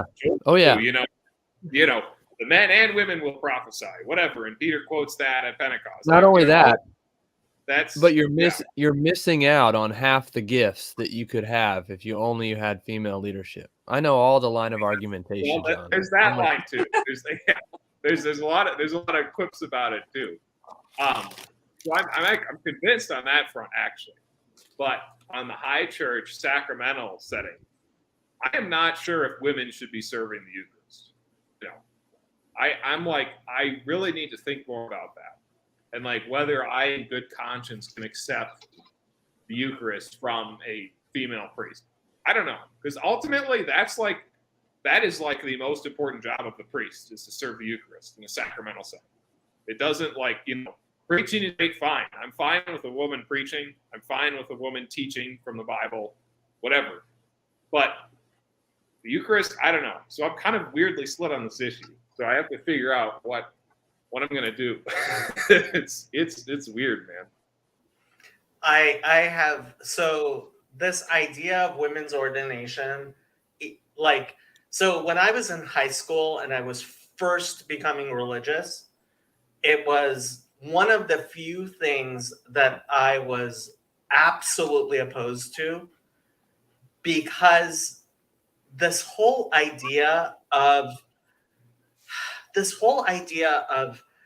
men and women doing the exact same thing, making men and women interchangeable, was absolutely inexcusable from scientific, secular background. And it's like, religiously, why are you doing this? Right? This is traditionally like the religious thing, and scientifically, it's like obvious, like men and women are incredibly different from each other. So like this was one of the things that like always split me apart from like Reform and conservative Judaism, that I couldn't take them seriously, because it's not like I don't believe, it's not like I don't believe in men and women having gifts and men having gifts, but it just seems to me when you're making men and women interchangeable, you're just completely denying God and creation and Genesis and science, and it seems like honestly the most satanic thing in the world, because it's all about I want, right? So a woman who like, there are plenty of women who would be Orthodox Jews who become conservative rabbis because they want to be a rabbi.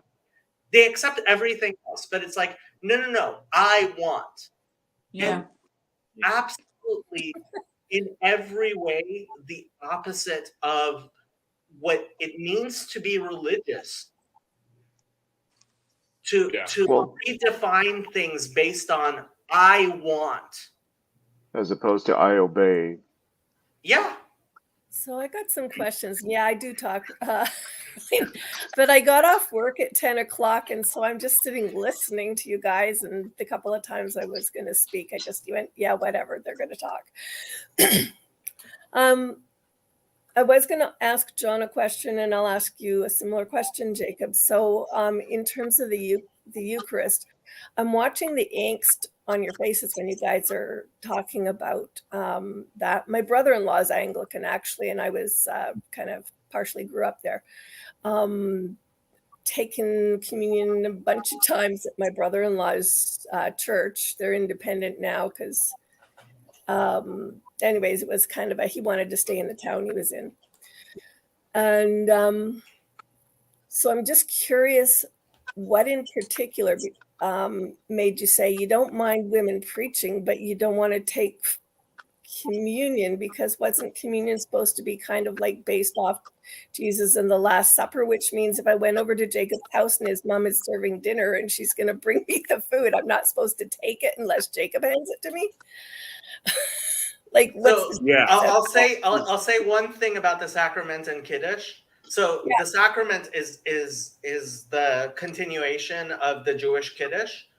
Men can make Kiddush for men or for women. Mm-hmm. Women can make Kiddush for themselves. Women cannot make Kiddush for men. I'll still have to look up what Kiddush means, but thank you. So, yeah, I mean, like, okay, so this is a really interesting question because, like, so this is sort of where my inner Protestant reluctantly comes out, because there's a lot of things that I don't like about Protestantism, but I'm still a Protestant. But you know, I think I've been convinced by arguments on, you know, biblical grounds, so to speak, of, you know, that you know, women can serve in the ministerial roles that are explicitly articulated in the New Testament. Like, you look at just, you know, the example of, you know, the fact that Paul, which, you know, Jacob's favorite Paul, sent, you know, the deaconess Phoebe to deliver his most important letter, you know, to the Romans. You know, I'm sure he had plenty of men to choose from, but he chose a woman. And I'm not saying he did that on like identity politics grounds or something, but clearly he didn't have a problem with, you know, having this woman being, you know, the one who would deliver this letter and probably teach and interpret about it for the first time to the Romans. So anyways, that's just an example.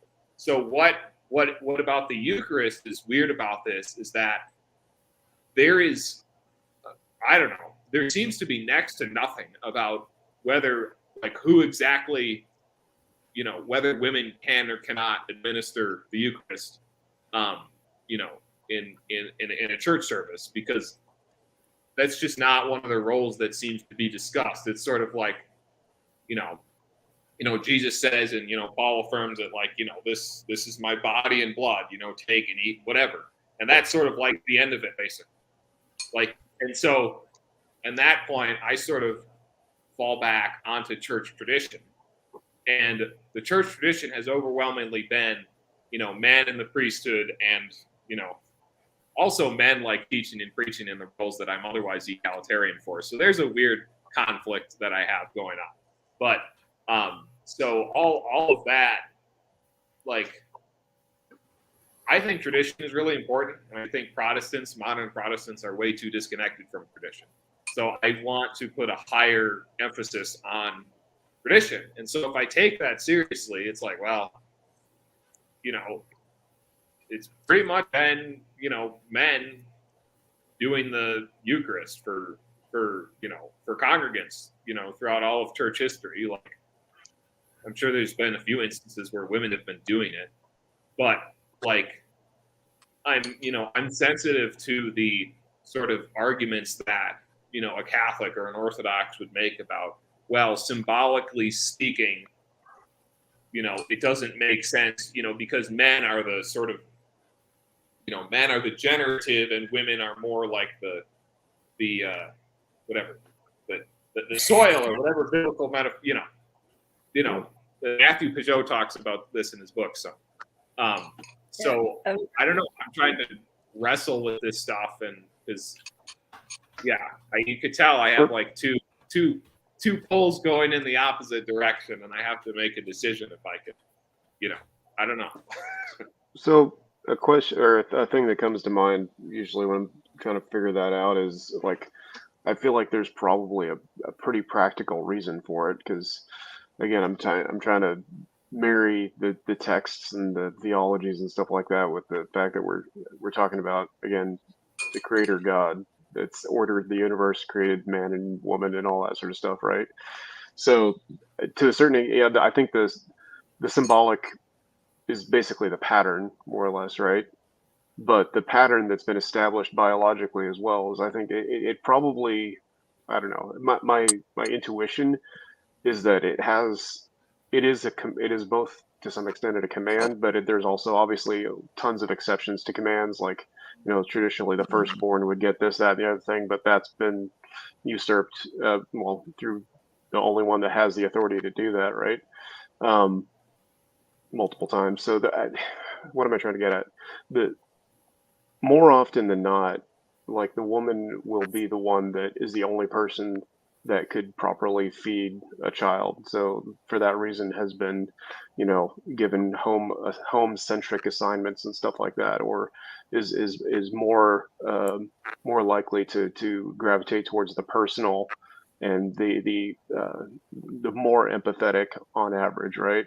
So with all those sorts of things, it comes down to what role actually makes sense for most cases, which is like, is the man going to be willing to lay his, is the male priest or whoever figurehead, are they going to be able to lay their lives down in the protection, in the guarding of the truth for the whole flock, as opposed to being more likely to be gravitated towards a particular family member? And because I don't know if it's always the case, because obviously humans are flawed, right?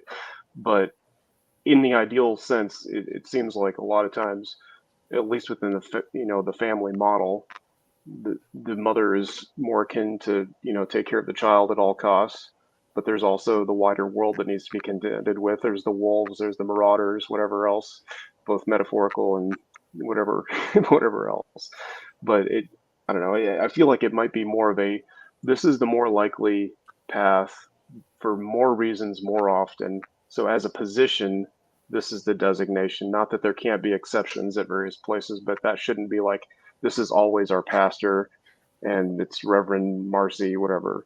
I don't know. But I don't know if any of that made sense. But I feel like it's there, because a lot of times we mix up, hey, there are times that there's exceptions, but this is the primary rule that most times we want to stick with for reasons that are very practical, because it's baked into the fabric of reality or something like that. Yeah. Well, I mean, it's sort of like, like, I have a lot of respect for the symbolic intuition, and, that seems to point in the more like, men only direction pretty solidly. But then, like, I see these explicit examples in Paul where he is like endorsing or allowing women to participate in ministry and whatever. And so, Chesy points to Deborah. Deborah. Like, the men went to Huldah the prophetess to receive counsel from her. That's like, okay, so part of it is that how do you figure out what are the rules and what are the exceptions to the rules, and when do the exceptions to the rules then become the new rules? I mean, like, you can think of how, in an ancient society, the rule was, the firstborn, the oldest. And then the Bible repeatedly overturns that rule and makes the exception of the rule into the rule in this really weird way. And so it's not. Well, is it ever made the rule, or is it just multiple cases of exceptions? Well, at some point, it's so many cases of exceptions that you have to ask yourself, like, not that the Bible doesn't, take into consideration the rule that's been in the culture at the time, but that it repeatedly breaks it in this sort of way. And so, okay, how far do we extend this logic where the Bible is breaking cultural norms in terms of in sort of instituting some transcultural ethic in its place? Because, and I'm not saying I have an answer. It's like a totally open question. Like, I don't know where it goes. I Exactly. basically just asked because people said speak, and I was curious, so I asked my questions, but I didn't get back to Jacob. And the tone of his answer is slightly different than what you and Eric are giving. You are speaking, John, to your personal, in a sense, which is what I asked you directly, in terms of why that particular, as you know, why this, not that, in terms of me picking up this sort of the facial changes when you and Jacob, when you were both speaking, that it kind of, I used the word angst, but just kind of that, you know, you described it as tension. But Jacob, when he responded, he had something slightly different going on, even to the point of, I mean, what did you use the word Satan in the context? Or Yeah, it's absolutely satanic. No, I seriously believe it is absolutely satanic. And like Chezi is absolutely right when he says Deborah, right?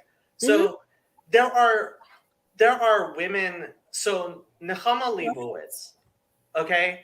Nechama Leibowitz was an incredible person. She was probably, so within like ultra Orthodox Judaism, there is a designation called Rabban Shel Kol Israel, which is a teacher of the entirety of Israel. And that is a specific. And Rav Ovadia Yosef said that she had this status, meaning that if she was anywhere within your line of sight, you were not allowed to sit down. Okay? So, like, when she would walk down the street, like, Hasidim, all kinds of, like, were required to stand in her presence, right? Because, and if you look at her life, she taught Torah to, like, the entire nation. Because of her, huge numbers of people started studying the prophets and the writings in ways that they never did. She only went by the title of teacher. She was called a Mora. That's what you call a kindergarten teacher. You call them Mora. But she was like such an amazing teacher. She, like, her popularity was beyond basically any rabbi. Like, everybody knows the name Nechama Leibowitz. And she was never ordained to anything, right? So if you're talking about rabbis, Nechama Leibowitz was one of the top. But she was never ordained. She never needed to be ordained. People recognized her greatness, and it wasn't. So are there women who are incredible teachers of Torah? Miriam, Deborah, right? But what is, and like halachically, there, even the modern Orthodox have taken a very strong stance on this prohibition of what's called srara, of putting women in positions of authority. Not because women cannot teach or do a lot of things, but because that's just not a feminine thing. And there are many women who have risen to a position where men recognize their authority, but they never had srara. They never had, and that's the prohibition in Orthodoxy that I am terrified is going to be is there are people who are definitely trying to make women's ordination happen in Orthodox Judaism, and Chezi is one of them. God have mercy on his soul. But and Okay. Yosef, God have mercy on his soul. Really? Oh, I'd like Yes. to talk to them about that. That's super interesting. I can see it. So Jacob, there is something in. Sorry, I'm a visual tactile processor, and so I can feel the question. I'm just trying to find the words for it. You're speaking in the same vein as John was, but you'd be running perhaps in slightly parallel channels, that you're both expressing the same level of consternation with the possibility of drat. Now it's reminding me of that thing you were talking about the other day about whether you reach up to pull something down, or whether something, A reverence for the holiness of a particular thing. there's something, yes, I don't know that I'm speaking right to that, but there's that sense of, you don't want women shoved up from below, but you don't mind that God lifted them up in certain contexts. It's a matter of authority, and that is the halachic, like, so it's funny watching Christians try to figure out the legalism that Judaism has, because we have a 2,000-year tradition of actually taking the do you guys actually know Charlie? I think I've seen Charlie before. Oops. There he, oh, okay. He went away. But the so balancing various things and looking at things deeply, and looking at a balance of the various priorities of stuff is really, really important in ways that unfortunately people don't have experience with. You're muted, Charlie, so if you want to talk. Yeah, it's got a bit of, I just got a bit of wind, so I'll stop it when I'm not talking. But I love this topic, and I think it's really interesting. I normally, I agree with a lot of everybody else. I think you just defer to tradition in a large portion of this, but you also see why tradition sort of leans into the archetypes that it fills out. I think within sort of liturgical practice, there is this understanding that you're not there for your own fulfillment. You're there in some ways to sort of honor the thing higher than you or above you. And that's sort of where it becomes uncomfortable about receiving the Eucharist from a female priest, even though you could probably find a poor example of like a masculine priest performing the Eucharist or things like that.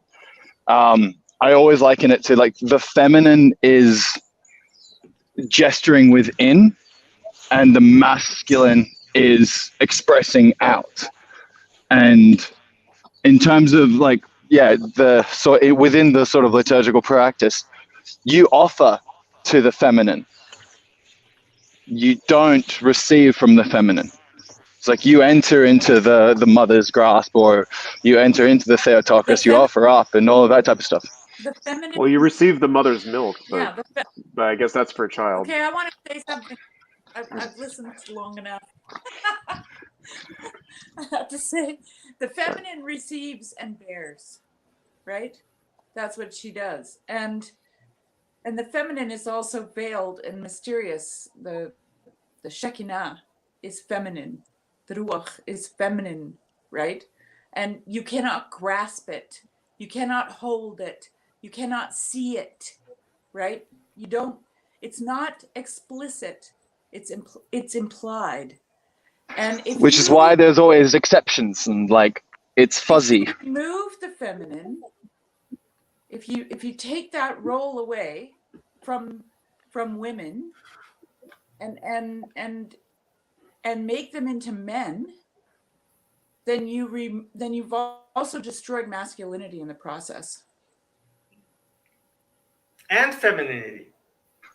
Yeah, Well, like we're still you've calling them you've already priests, made the which is a feminine masculine name.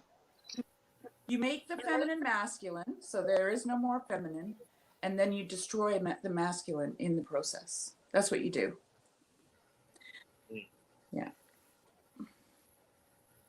Yeah, and I mean, like, I can't help but agree with all of the symbolic logic because it makes sense. And I was totally floored when I read Matthew Peugeot's book on all of this stuff coming out of being a Protestant and being like, wow, this is like, I've never even thought this way. And it's so telling.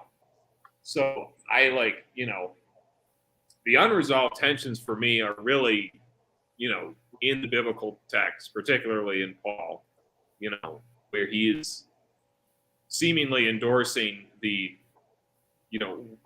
role of women in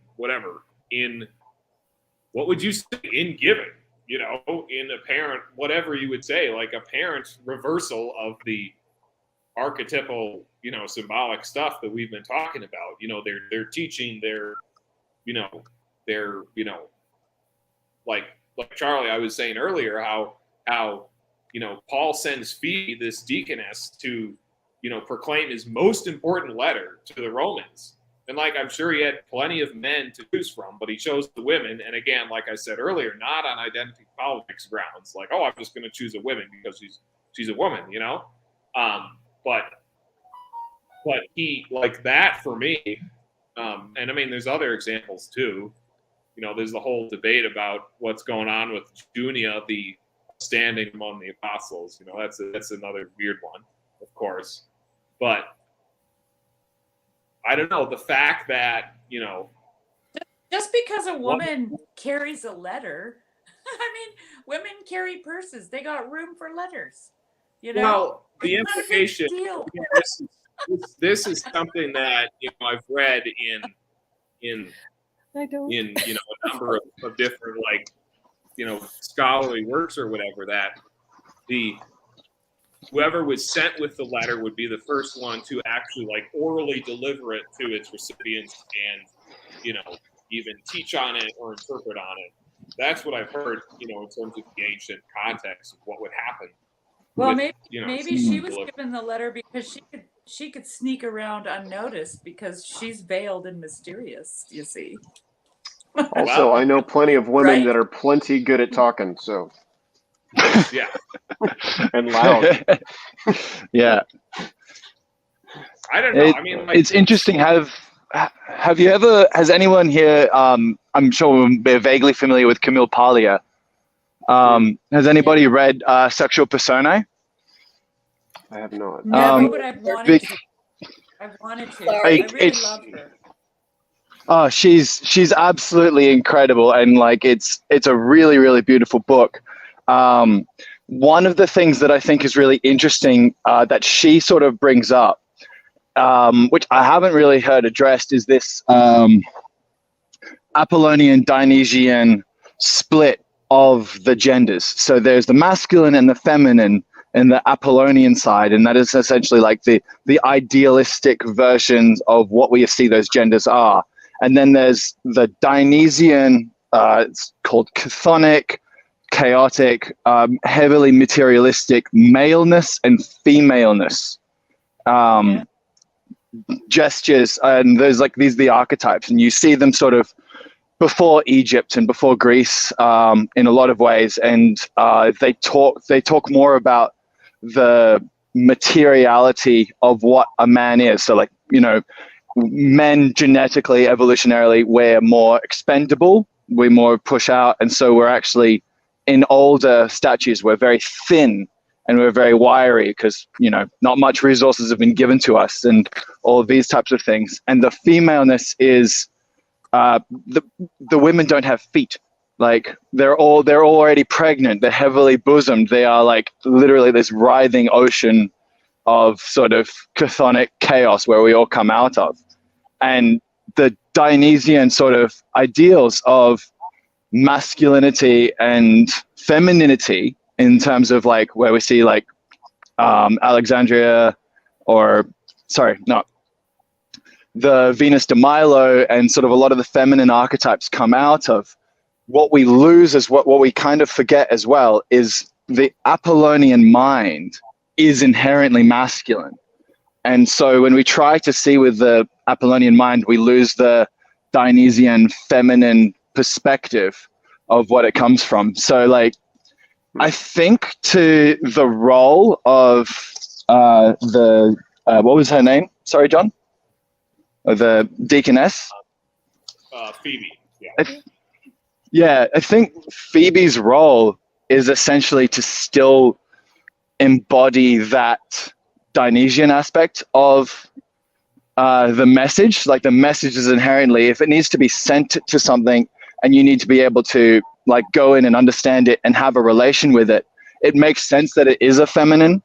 Like the hero's journey always has that idea of the meeting with the goddess for like a very similar reason. And like the contrary thing is most messages delivered by men are messages that you have been conquered, or messages that you have like you're about to be invaded, or they're things that you need to sort of react to. So it might be the context of the message itself. Like if a message is like something that you come into for recuperation or for relaxation or for recreation, as Matthew says, then the message should be feminine. Well, it's like Sherry was saying, she's bearing it literally. Women bear children. They bear Paul's baby of writings. Mm-hmm. I don't know. Yeah, it's interesting because like Sherry and I spoke a long time ago now on poetry, and poetry is like what language is it's very much in the middle. It's very much expressing and creating at the same time. So, you know, like this just in, the world is complex. It's like, so that's why I think it's interesting. But like, if you talk about it in terms, sorry. I have a question then, Charlie, because, and I don't know if Hezi wants to speak to it from a Jewish context, but just in general about language. Like my oldest son is deaf and has autism, and I spent 30 years working to teach him not just all your usual interpersonal social skills, but basically 2 languages. And no prep, 1 psycholinguistics course, that was it. And a lot of curiosity and humor. But one of the interesting things that I came across in the deaf culture was the difficulty I had speaking to one of my friend's husbands compared to when I would speak to her. Now, one of the things that she said, they're both deaf, by the way, and there is a visual difference in the way that men communicate. His and his friends' signs were almost like to me, anyways, compared to listening to her, shorter, choppier, more understated than overstated, whereas the women in the deaf culture would take the time to draw out the language to accommodate my needs as a hearing person, to make sure that I was, connecting. It wasn't that I didn't understand him at all, but there was actually a tangible difference in what he perceived as just typical conversation, and the degree to which he would accommodate or not accommodate. And I'm not talking rudeness or inconsideration. I mean, literally, in this instance, I was able to see that although people will say men and women talk differently, and we don't really grasp why just by hearing somebody say that, I could see and feel the difference. There is so to what you're talking about. I think you're probably right, but I don't want to make it just sound like there's some kind of mysteriousness about that somehow the religion, the need, the whatever it is, that's something outside of that maleness and femaleness that the way that Jacob was saying it when I questioned Yeah. the like it was like listening to my friend's husband song. Yeah, definitely. Shari actually probably will be able to speak to this better. But I remember when we were talking, Shari, or it was either me or it was with your conversation with words are magic. And you talked about your frustration with words. Speak to that, because I reckon that might be sort of where Sandy sort of sees the distinction. I don't know. I honestly, to be honest, I don't know if that's just a personal struggle that I have with language because of my personality type.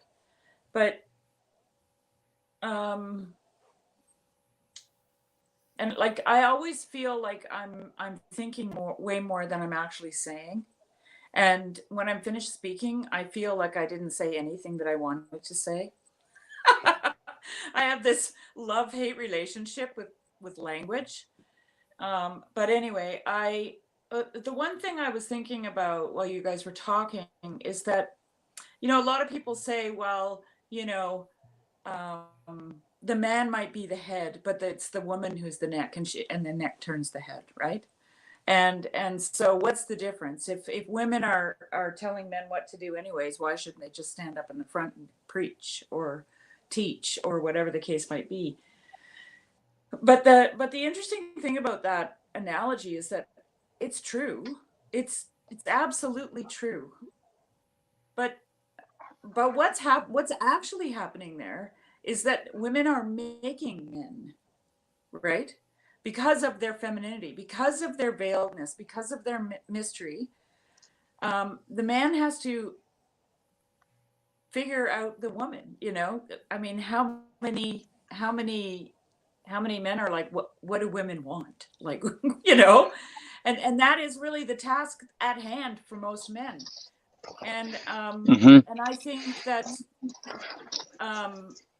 when you take away that veiled, mysterious feminine role and you make it all explicit, then you're no longer. This is why I said before. I'm trying to clarify what I said before about destroying the masculine, removing it from the equation, because the masculine depends on that veiled mystery of the feminine. Right? Yeah. To be a man. Yeah. And if so I might, Sherry, like the only reason we talk about sort of women taking masculine roles is because we can actually see what the masculine roles are. There are roles that women do in church all the time, but they're not explicit. They're implicit. They're like serving tea. They're organizing people catching up. They're introducing people. They're handshaking. They're grabbing a bunch of kids so that one mother can go and do other things. They're like, but if a man was trying to do that, it would almost be just as confusing.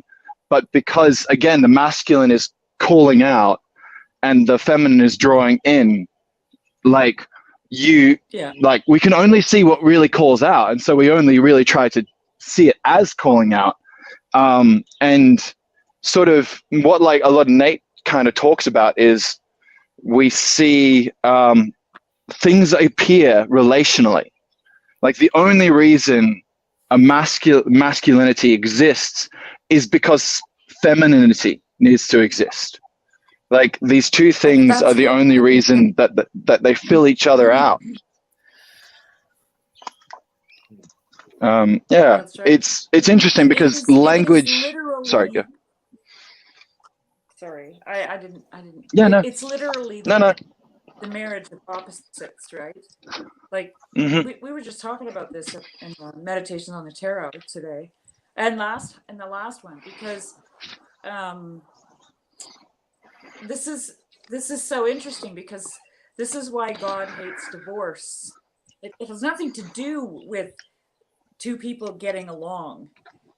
You can divorce yourself from your body.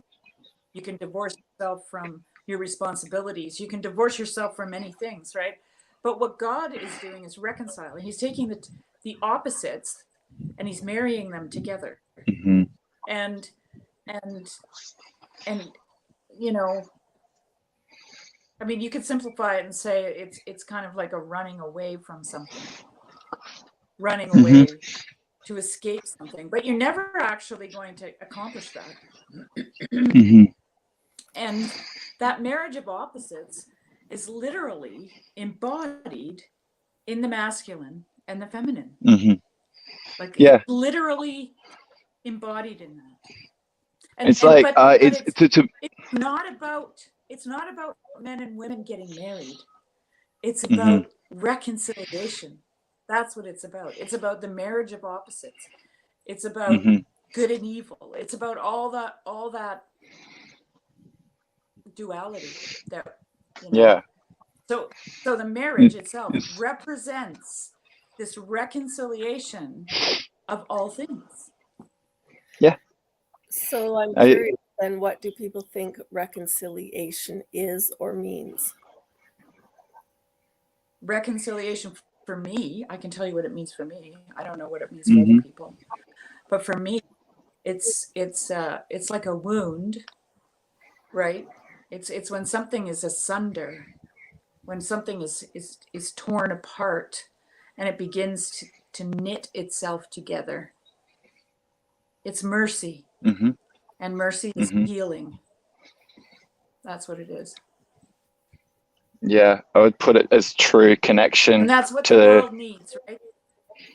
yeah. We need the world. To me, the world needs healing, and that healing is you know, like we have in New Testament scripture, or in the book of Revelation, the lion lays down with the lamb, right? That doesn't mean that we live in a world where lions don't eat lambs.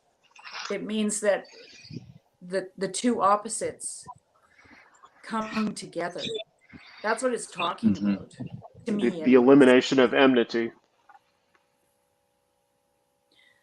Yeah, Because and at that the very enmity, beginning, though, is with duality itself, Hmm. right?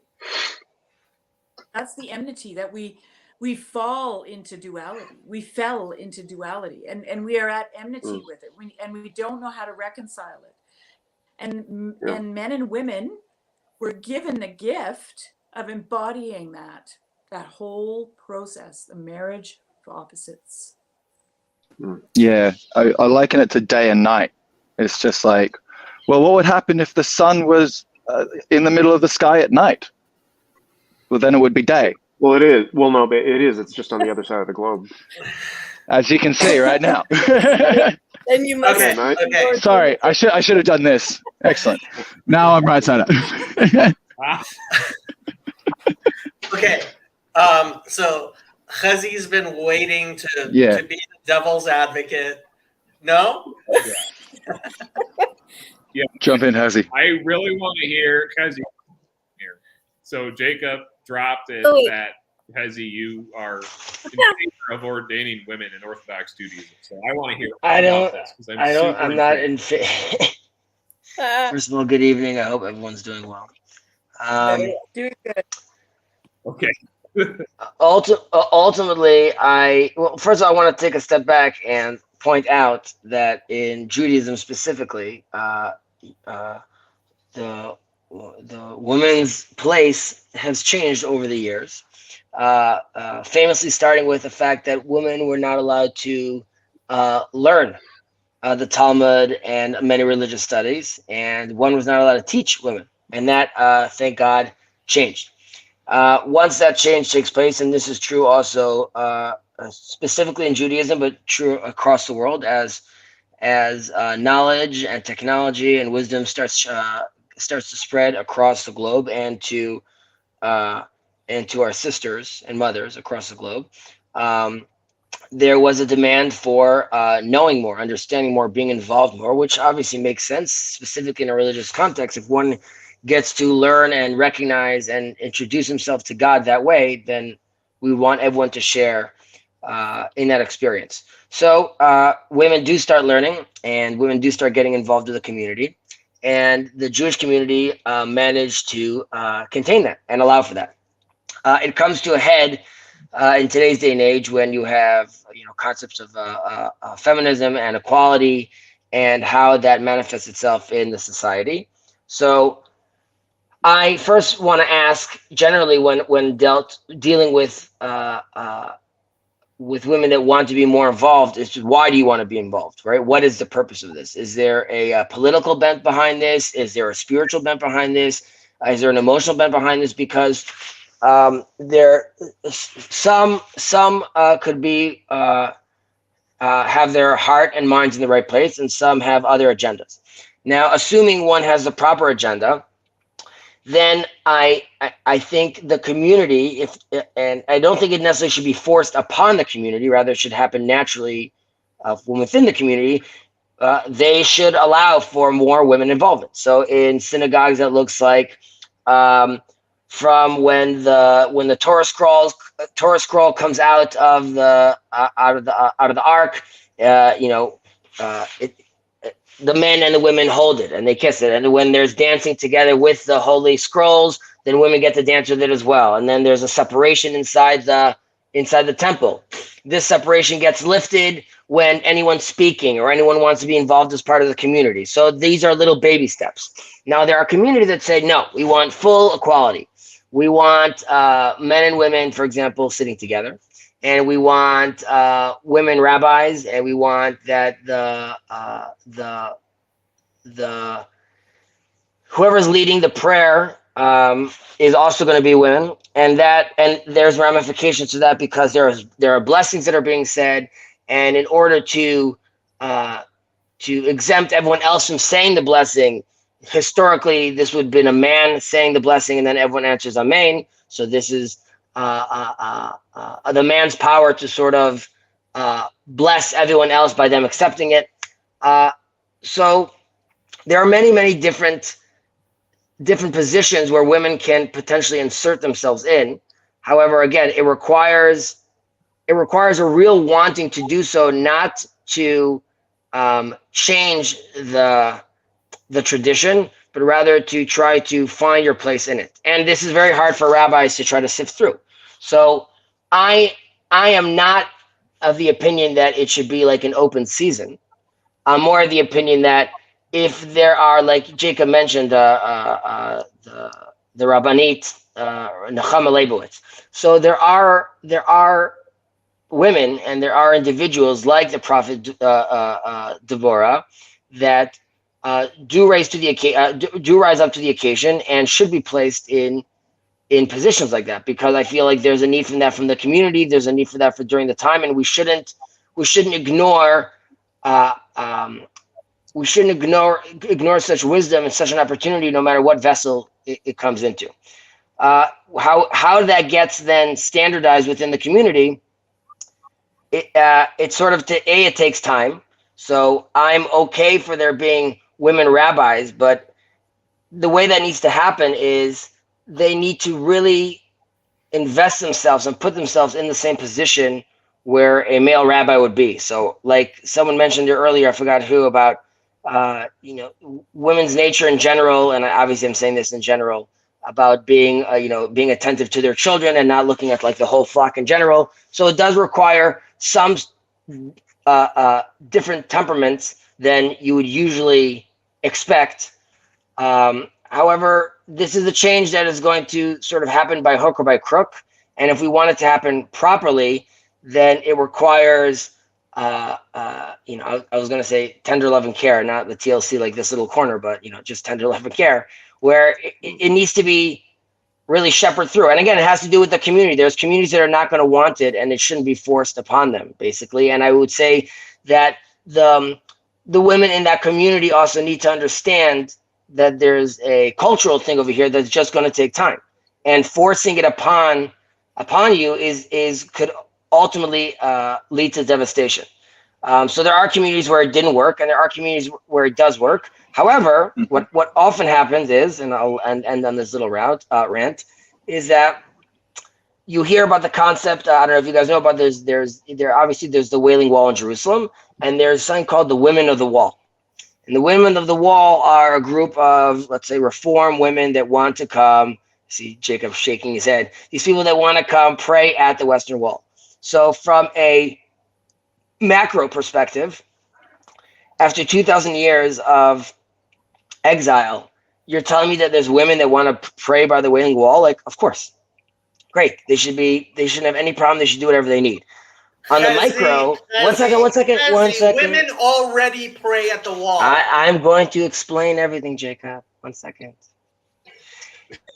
On the micro, okay, then there's a question, why are these women coming to pray at the wall? Like Jacob just mentioned, on the Wailing Wall, there's a men's section, there's a women's section. The men's section is a little bigger. We could argue about that. But there's another section, which is supposed to be like a mixed section. Now, there are groups in Jerusalem that are very against this. And like I said, on the macro, I'd be like, why? How on earth are you against this? This is the most wonderful thing in the world that these women are coming back to pray. On the micro, you could see there is a lot of politics involved with there, and a lot of movements that they're not necessarily they're coming there to pray, but they're coming there to cause a provocation. And then you have to ask yourself, okay, like in which incident does this make sense? In which group? How are we? If we accept all of them right now, then we're going to have this issue where there's a lot of people coming in and they want to turn things on their heads. So, like any tradition trying to reform itself, I think it behooves Judaism and any religion to take a deep look into themselves and see how they make sure that the women's position is sanctified, elevated if possible, and more inclusive if possible. Having said that, the religion itself has to realize that it bends for no man or no woman, because it's if it believes it's true, then it has a structure that is true. That doesn't mean that there isn't a flexibility within that divinity. It requires to be done very, very carefully. So those are my thoughts. I don't know if I just confused more or if any of that makes sense. I have a question straight to go back to you. And this is like, I'm genuinely really interested in this because I agree. I think a lot of the reasons why people find them called to stations that are prohibited to them or not allowed in any way, it feels like the prohibition puts them off center, and it feels like that they are like in themselves, they would be centered in those roles. The question I have is like, and I think you were articulating sort of the reason why it's so fuzzy is like, in a liturgical sense, the idea is we're not trying to be the center. We're trying to be a reflection of the image that is greater than ourselves, or of sort of creation itself, like the creation that exists and is real, and the things that believe are real, which is kind of why it always gets so sensitive. So what does it, what do you see as like the greater honor that you are trying to acknowledge in someone when we give them sort of a right that was sort of removed from them? Because the reason that prohibition was sort of in place wasn't to remove them because we thought they had nothing of value, but it was to honor the thing in them that is almost greater than them. Does that make sense? Yes, and I want to let you guys discuss this, but I want to make one point. The women of the wall don't want to pray at the wall. Women already pray at the wall. They want mixed prayer at the wall. They want men and women praying together at the wall, which is something that for 2,000 years has been completely prohibited in Judaism. And because, no, we don't have mixed prayers. Chalila v'chas, you're such a koifer. Okay, so I'll respond to your question, Charlie, just with a response to Jacob, though, that yes, historically speaking, we did not have mixed prayer. Not just to be clear, we do pray together in the same building, in the same room. There's just a division in the room, And then there's a question of like, how big does that division need to be? Does it need to be cover them completely? Do you not want to see across the other side of the aisle? Today they have versions which is like the women could see into the men, but the men can't see into the women. And generally this has to do with just human nature and the distraction that comes from sexes intermingling. And the attitude is like when you're in prayer, so yes, we want you to be together, but there's a separation, just like Judaism has a separation between meat and milk, just like there's a separation between purity days between a husband and wife. There's constant separation. So these separations, I see them as really strengthening the relationship potentially, elevating the relationship potentially. So I don't see them as offensive. However, I do think that rabbis and communities could be more sensitive to that. So, for example, if you are bringing in a community that is, let's say, a little less observant, then I would advise that rabbi to not necessarily go through the most stringent opinion of this division and probably do something that's a lot more relaxed and allows people to feel more comfortable. So there's different gradations of how would one go about that. But specifically to your answer, Charlie, so there are many, just to give you a live example, there's many out of the 613 codes and rules that we have, mitzvot, as commandments we have as Jews. So one that are dependent on time, women are generally exempt from. And the Talmud gives this example is because historically speaking, the how men spend their time and how women spend their time is completely different. And the attitude was, we do not have this demand from women because they are, historically speaking, dealing with childbearing, child raising, the household. And there is a very, very holy and spiritual and divine position in that, right? So we don't want to disrupt that. In today's day and age, with that becomes like a lot less relevant. And many cases, like women are the breadwinner. So you could be like, that makes less sense. So then back to what Jacob was saying is, what is it do we want as a society? Do we want to be promoting this equality as in, yes, we want the equality of opportunity, but do we want, like in Scandinavia, once we create that big separation and we see that there's still even more nurses and more engineers. So is that sort of what happens naturally, and that's what we want to be promoting? Or do we want to say like, yes, you could be an engineer, you could be the rabbi, and you could do whatever you want, Mrs. X. However, what makes the most sense for the community and what most probably you would want to do. So when someone comes to me, yes, Charlie, I think our first answer should be is while we should make sure that she feels comfortable to ask whatever she wants to ask and feel that there is room to in theory participate in any place I want to participate. Am I asking the proper question and am I doing this for the right reasons?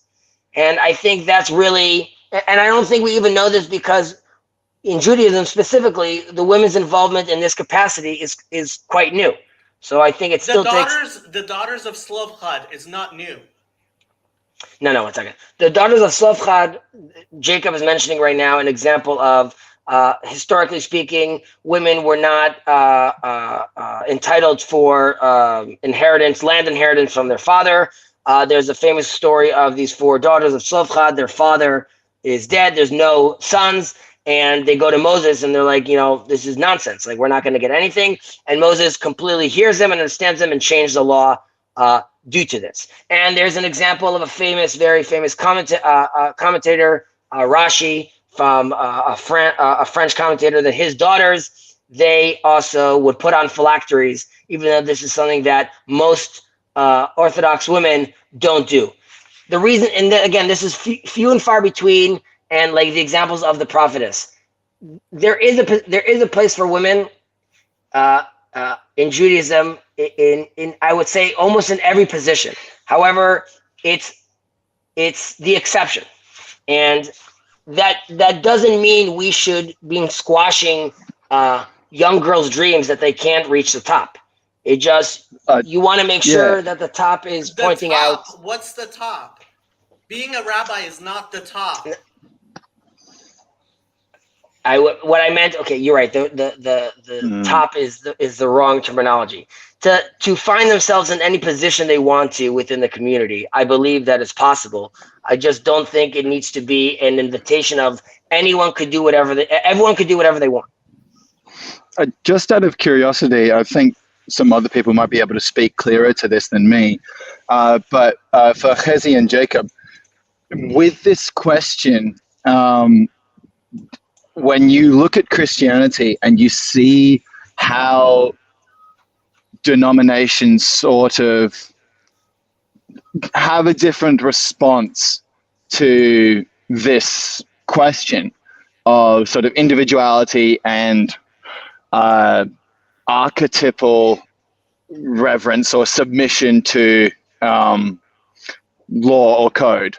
Like when you see the difference between like a Catholic versus a traditional Catholic or a Protestant with a Lutheran and an Orthodox, do you see the potential of what could happen? Would this be allowed within Judaism? I never see it. No, this is never going to happen within Judaism. It would be absolutely against everything that the Torah is.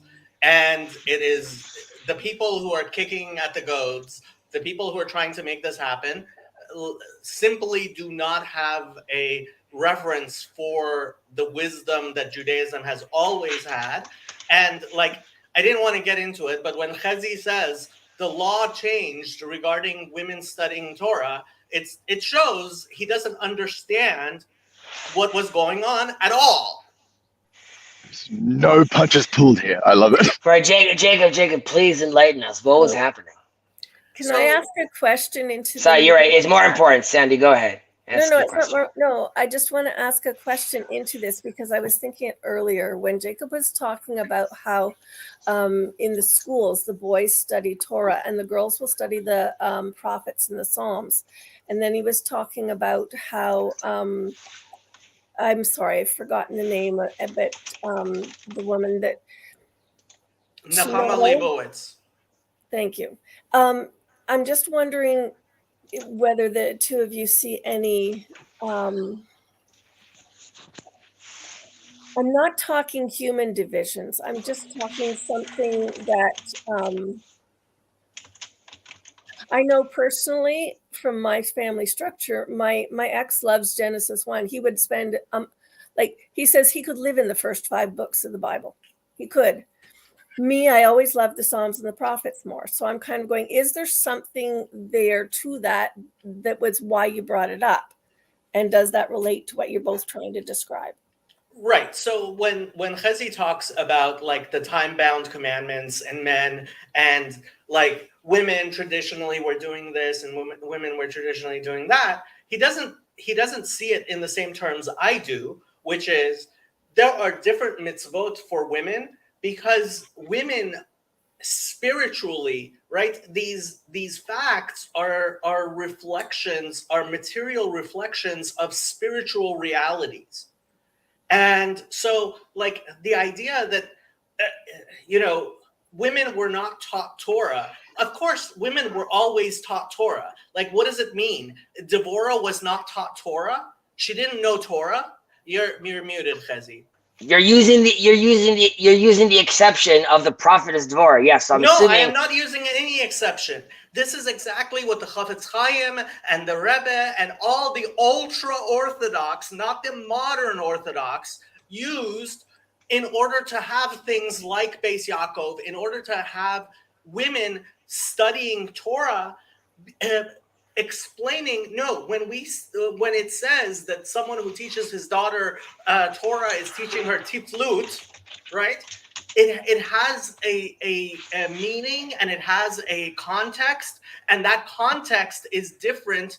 And so, no, the law did not change. The principles and the values of Torah are eternal, Chezi. Mm-hmm. You what changed? What changed? Wait, you said right now that these rabbis, these great rabbis, built these institutions to teach women, right? What were the institutions beforehand? There were no institutions. I guess something changed. No. The material reality changed. the values of the Torah did not change.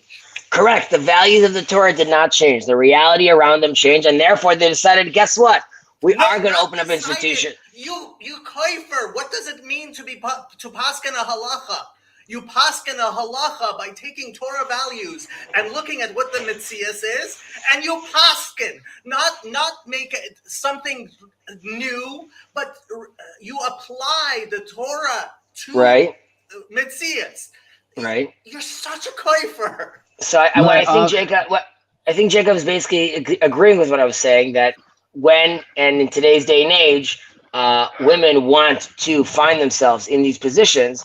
It just matters that they're doing so for the right reasons. The right reasons would be for what Jacob's coming from, saying that they fully understand their position as women within the religion, what the religion is expecting from men and women. And if they do that and understand that properly, one would say for them to understand that properly, they would need to learn those things and be taught those things. And if they learn those things and be taught those things and still want a position that was more traditionally a male predominant position, I still think that's okay. However, and I think Jacob would agree with me at this point, someone that takes them seriously and is learning the tradition seriously, many times will realize that this is not relevant for them or less relevant for them. However, there are some that find it relevant for them and could be extremely influential, like Nechama Leibowitz. I think you did touch on sort of the realization of like where you and Jacob do align. I think there is the concern here is, like you said, a lot of the roles that were allowed later on were because of a consequence of technology. And there's an interesting thing that I like. It almost reminds me of there is no one's an atheist in a foxhole. It's like these traditions were built because they were necessary. And what technology seems to do is remove or hide or push away the necessity for those traditions so that we can start to embody or inhabit sort of different roles because the roles that tradition bestowed are no longer as necessary. So, the interesting thing about that being, that means does the technology change the ideal?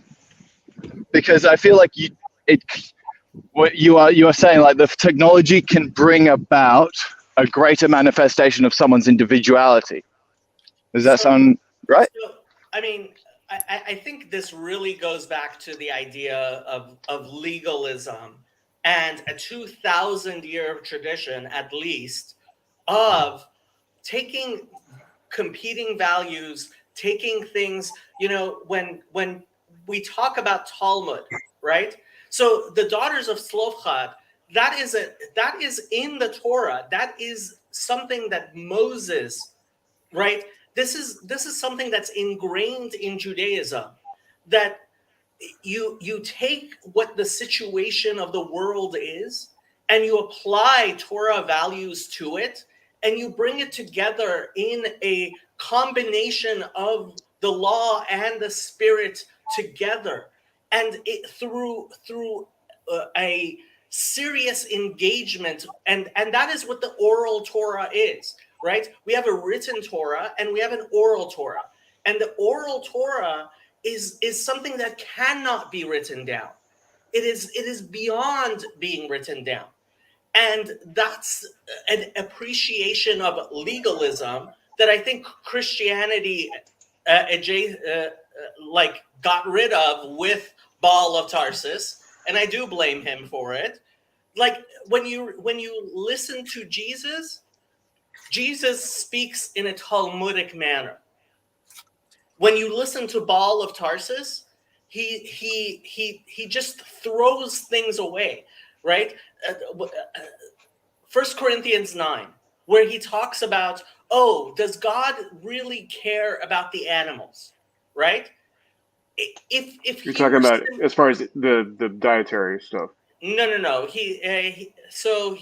He's talking about ministers eating of the donations that people give for them. the idols, right? Okay. No, not No, idols. that's not even that. No. And he says that in the Torah, there's a mitzvah, you cannot muzzle an ox while it's threshing. And he asks one of the stupidest questions anybody's ever asked, which is, does God care about animals? The answer is obviously yes. And he's rhetorically asking as if the answer is no.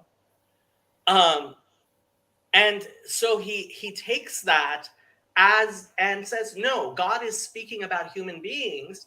You have to allow your workers to also benefit from that which they are working on, which the Torah in another place actually says about human beings. So there was no reason for him to go that far, but obviously he's never read the Torah. But he then takes and he throws away what the actual application is. So like, you're not going to find any Christian who says, oh, you actually need to not muzzle your ox while it's threshing a thing, because that would be legalism and that would be the letter of the law, right?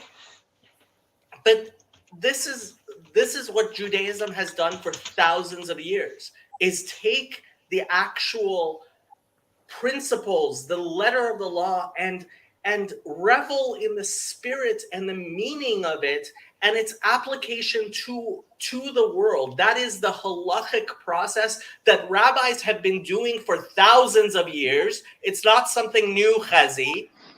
It's reflective. It's reflective. You take the law and you reflect it into your life. Yes.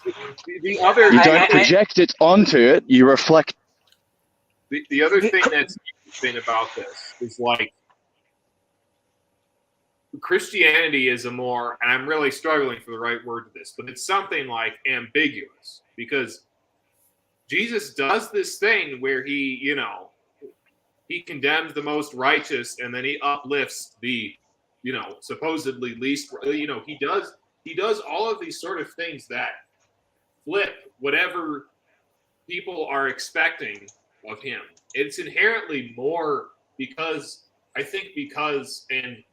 please, I would, Kezi and Jacob, your thoughts are, totally welcome on this. But what Jesus does is seem to make everything more ambiguous, because he makes it more personal and relational. Because it's like this we put, in Christianity, we put this guy at the center of everything. Everything revolves around him. And it's maybe because of that, the way that we play these things out in Christianity looks different than it does in Judaism, where you have, the written Torah and the oral Torah that are maybe, and I'm not making a value judgment on which is better or not at this point. I'm just saying it seems like there are two different paradigms that are going on that undergird the entire discussion of where women should be involved in what. You know what I mean? When I was reading the Gospels, the most shocking thing was how incredibly Talmudic Jesus is. And that thing of, like, actually applying things, Jesus read to me like an actual rabbi. And one of the things I've several times asked Christians like Father Stephen is, like, I don't understand where your new Christianity, which is very new to Christianity, stops and Judaism begins. Like, he's seriously trying to bring Christianity back to Judaism by interpreting Christianity in a very Jewish frame, by trying to understand Paul within Judaism.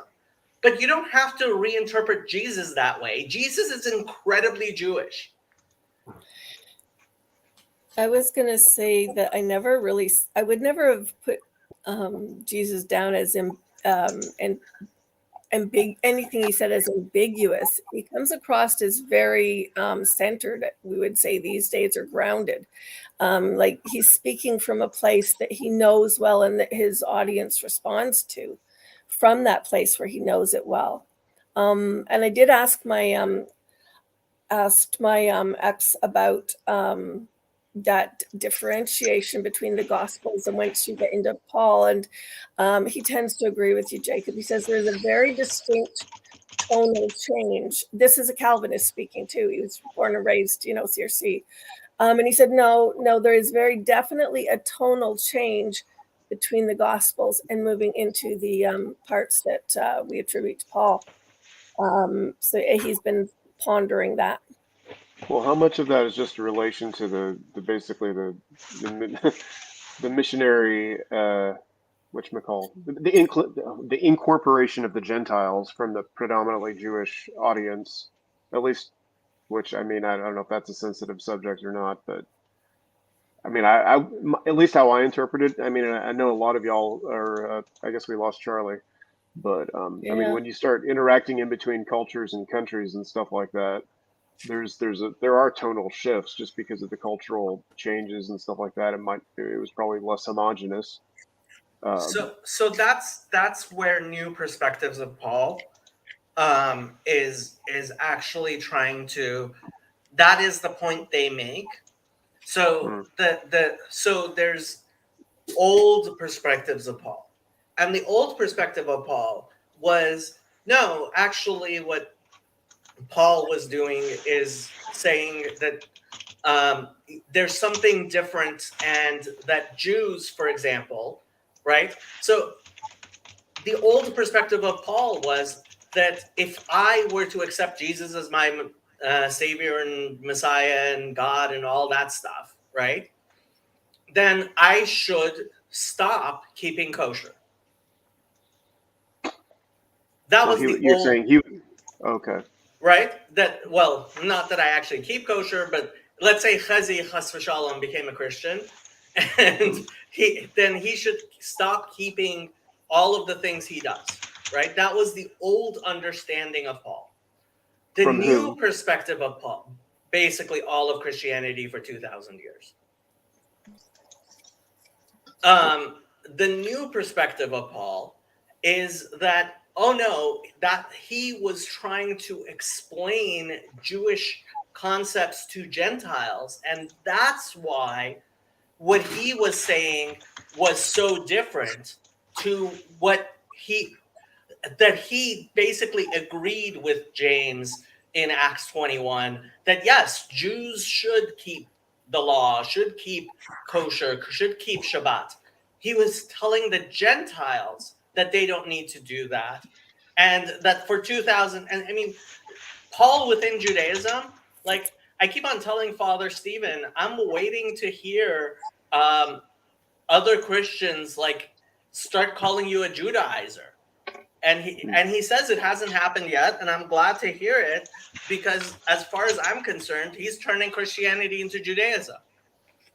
Well, like my read on when Paul says there are, there's neither Jew nor Greek, Jew nor Gentile, whatever. I don't know. I mean, new perspective, old perspective, whatever. At that point, I'm sort of like, I think the radical incorporation of the Gentiles into the Christian, the Jewish and then Christian community means that, I don't know. I think traditions are, if traditions are important, if a Jew wants to continue observing all of the observances, great. If not, great. I don't think there's any obligation either way. I think it's the laws of the Torah are not traditions. These are commandments from God. Okay. I don't like tradition is just sort of the well. Yeah, it's how Protestants take commandments from God and turn them into nothing. Well, I don't mean to denigrate. Like, I mean, there's the whole issue of the oral Torah, which I honestly don't really understand. So I'm not going to say much about it.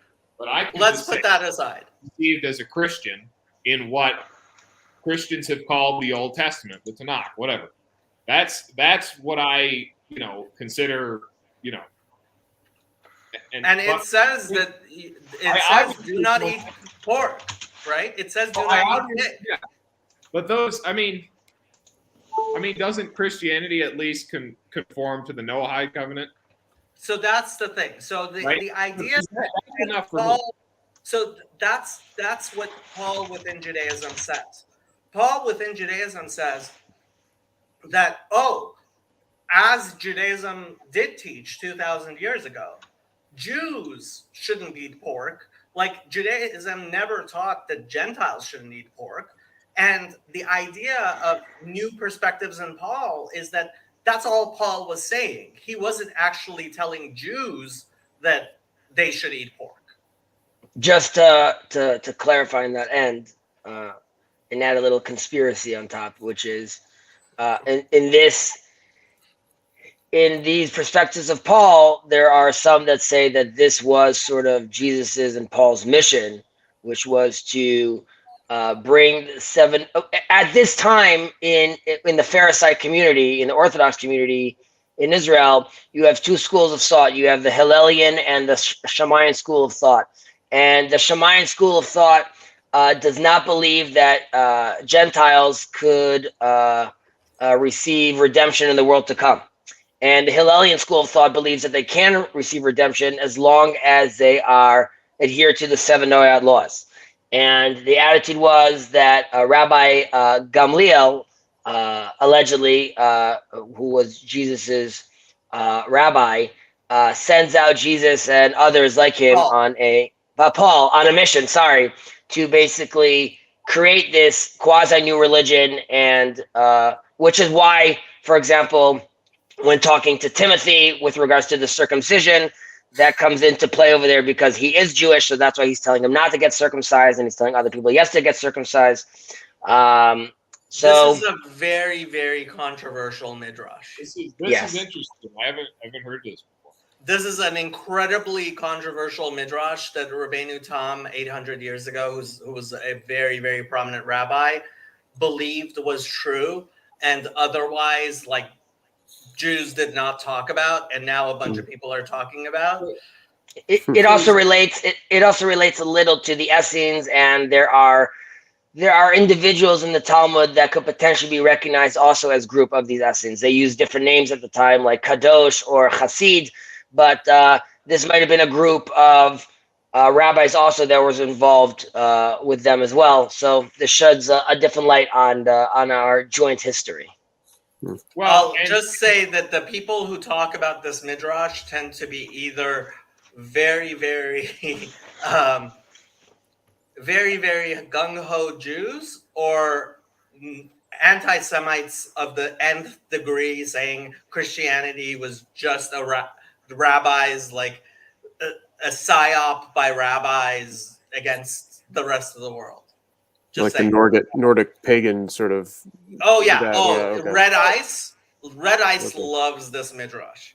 Red Ice. Well, look, I see the continuity between Jesus and Paul. Sometimes I have trouble seeing it, honestly. But the way I see the continuity is Jesus' last words in Matthew: "Go out and make disciples of all the nations." I mean, that. And, disciples in the same sense. I mean, Jesus chose all of his disciples among Jews. And now he's telling you, go and replicate yourself among the Gentiles as well as the Jews. And I think Paul and James and the early church, they're trying to figure out, okay, how do we do this? How do we carry this out? And then, that's what you get in Acts. It's what you get in all Paul's letters, how they're working it out. So I if I don't know, if you take the Jesus in the Gospels, at face value, I think there's an absolute continuity between him and what Paul's doing. All of this stuff is incredibly controversial within Christianity. I would love for Christians to adopt Paul within Judaism. I can't actually believe it from what I've read of the various writings and what I know about the history. I don't actually think. I think Paul was Paul of Tarsus. I think he in fact hijacked Christianity. But if you guys want to believe that in Paul within Judaism, have at it. Well, you could still split that up. Also, you could still have you could have your opinion about Paul and then put Jesus still in a separate camp. Well, I think it's pretty clear. Anybody who's serious, and this is what Rabbi Skobach has been saying, anybody who's seriously looking at Jesus in the Gospels realizes he was just a rabbi. I'm sorry. He was just like all the other rabbis at the time. Oh, I would say that it's not said explicitly, but like there are rabbis that will even attribute miraculous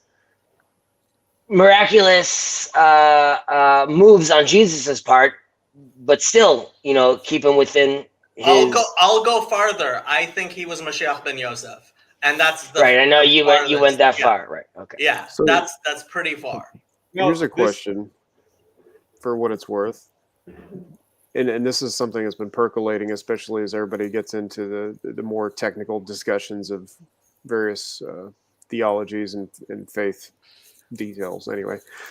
But given that what we absolutely share, to the best of my knowledge, is the belief in an all-powerful creator God that originated all things, has ultimate authority, has actually revealed in everything. Does it bother you that we as humans, regardless of the particular sect that we find ourselves in, tend to, I feel like we a lot of times get lost in the formulations of our faith as opposed to the actuality and spirit of it? See, okay, for me, I think Judaism has a view of each person's individual spiritual journey, which unfortunately Christianity still doesn't. Which is in Judaism, there has always been an understanding that each person's spiritual journey and relationship with God is different from any other person's. And so we're going to go on Jacob's greatest hits. But when you look at Paul saying there is no Jew or Greek, man or woman, slave or free in Christ Jesus, right? If you understand that the way Christianity for thousands of years has understood that, which is there's no difference between Jew and Greek, then you also end up where we were talking about. There's no difference between man and woman, right? But I mean, there is the qualifier of in Christ, in so much as if you are joined that, in, Eric. It's beyond that. If take there's way, no sure. man or woman, right? Then yes, you should have female ordination. If there's no man or woman in Christ Jesus, right? And if you're interpreting that the same way as you're interpreting there's no Jew or Greek, right, in Christ Jesus, then I mean, of course you're going to have female ordination. Well, I don't think Paul is talking about inherent like homogeneity. I think what he means is like he's saying in Christ Jesus, in Christ, and whenever Paul is talking about in Christ Jesus, he's talking about the body of Christ. The body has many parts, but it's not like if the body has cancer and it's attacking, its immune system is attacking itself. That is what he's speaking against when he says there are, no Jew or Greek. He's trying to overcome these divisions that have always existed in humanity and saying like, no, yeah, you have distinctions. You have important differences that matter. There are important differences between men and women, between the culture of Jews and Gentiles. But at the same time, you are all in one. It's not just cultural. Again, you keep on saying culture, John. It's not just culture. Shorthand for everything else. Like there is a spiritual difference. So 1 Corinthians 12, I would say, is the most Jewish thing I have read in Paul, where he talks about if the eyes, if the eyes be the ears, where be the hearing, right? And so as long as we appreciate the differentiation, that Jews have a certain role and Greeks have a different role. And yes, they are spiritually different. They are spiritually different. Not just. I have I a would question that absolutely relates dis- back to Yeah. things you've all talked about a little bit earlier. In that respect, because I was looking it up there, what the context was, and I'm wondering if the statement from Galatians 3 isn't more in reference to something similar to what you brought up, Jacob, when you were talking about the inheritance of the daughters in the one family where there were no sons. Because when I read it, I think it's talking about how when you're all one in Christ, it's talking about there being no differentiation in the degree to which you are therefore identified in that one bonding of being one in Christ. Same as saying, well, in terms of Israel, you are all participating in, like, I remember Jack or somebody said to me that there was that saying of, how are you different since we went through the waters, when Moses crossed over with the people. And it's that sense of the broader context of we, even though I do see the honoring of every person as an individual in relationship to God, there is also that theme of community. Like Israel is a person in God's eyes, as well as many persons. That kind of thing. Is that more where Galatians is going in that context? Well, if you are interpreting Paul within Judaism, where Paul is no longer getting rid of the difference between men and women, slave and free, Jew and Greek, right? Yeah. And then it shouldn't be a problem that the Torah says Israel is the firstborn son of God, and that Israel is a light unto the nations. Like, you look at history, right? Let's face it, Israel was the firstborn of God's children. Yeah. Yeah. I don't think most Christians would contest that. I think so. Today, Here's where I say would that agree. 100 years ago. Well, that's back 100 years ago. The church was an actual power structure that was more political than purely. And the Holocaust hadn't happened yet. Well, okay, Jacob. Here's what I would, when you say the spiritual difference between Jew and Gentiles, there's different scales we can think about, because like the scale that you just talked about, that the Jews are the firstborn, of God, among the nations or whatever. That's a spiritual difference in the biblical narrative that I'm totally happy with. I don't know what the sort of spiritual difference that I think Christianity would be against is, like, there is some sort of fundamental, like, onto-spiritual difference between Jews and Gentiles that is, like, somehow that is eternal. It would counter the lack of partiality that we're commanded to not have. Well, God is not partial, and this is something Judaism has always taught, and it's in the scriptures itself, that God is not partial to Israel in that way, right? So just because you're Jewish doesn't mean you're going to heaven, and just because you're a Gentile doesn't mean you're going to hell. I think we should also differentiate between, and it's something that's connecting to what Sandy said, as a collective and as an individual. So there's Knesset Israel, there's the collective of Israel as a nation, and then there's individuals. And Jacob and I have mentioned this often here, but Maimonides mentions that an individual, a Gentile, could reach like a higher level than a high priest. So like it's not that it's in the Talmud, it's not just Maimonides. Correct. I mean, it's in the Talmud, and then Maimonides expands on that. But my point being that the individual could get as close as he wants to God. Keep on striving, keep on pushing. That's all good. It's how do we see the Jewish people, as a nation, like, those people that crossed through the ocean, or the people that, the crucible that they were built in within the desert. So that group, that collective group that has quote unquote seniority and more, that has tenure with regards to with regards to the combination of a people, a statehood, a land, and divinity all together. They've done it for a very long time, and I don't think that there's any like spiritually genetically we're enhanced, or more advanced. It's just we are the arrowhead, which is there needs to be a point of orientation.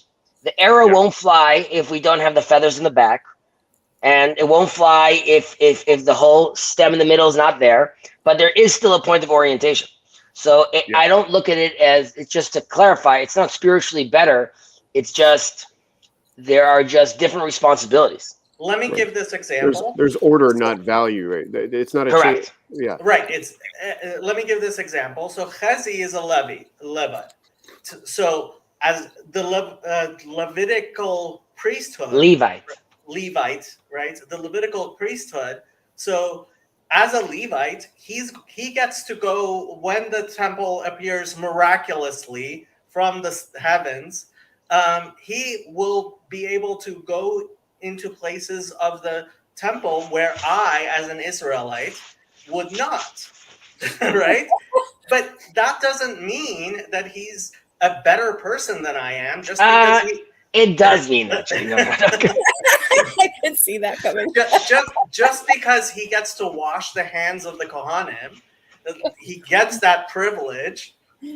I would just add to that, just as an example. While the Levite gets that privilege, right? The Levite gets no land, unlike the other 12 tribes. And the attitude is, your land is your piece of land is God, as in you're supposed to be with the temple, and you are supposed to go out and teach the Torah. That's so I'm saying it comes with a sense of responsibility. Like, yes, you are allowed to, you walk into the temple more freely, but it comes with the responsibility of you gotta be sort of a nomad around the land. And it's like heart muscles. You don't want your brain to be made out of heart muscles, and you don't want your heart to be made out of brain cells. Yep. Yeah. Well, and just to close it out, I mean, I think that's the exact, and I agree with all of that. And I'm glad that, that's the distinction, spiritual distinction I would agree with. But, to close it out, I think Paul is playing on the exact same logic in Galatians 3 when he says there is no blah, blah, blah in Christ Jesus. He's using the exact same corporate language that he, was obviously familiar with in how, knowing about how, the nation of Israel was a corporate body, ordained to be that arrowhead by God. That is Paul within Judaism. That is Paul within Judaism, and I have to say it is considered a fringe position within Christianity right now. Which Judaism? Because there's a lot of them historically.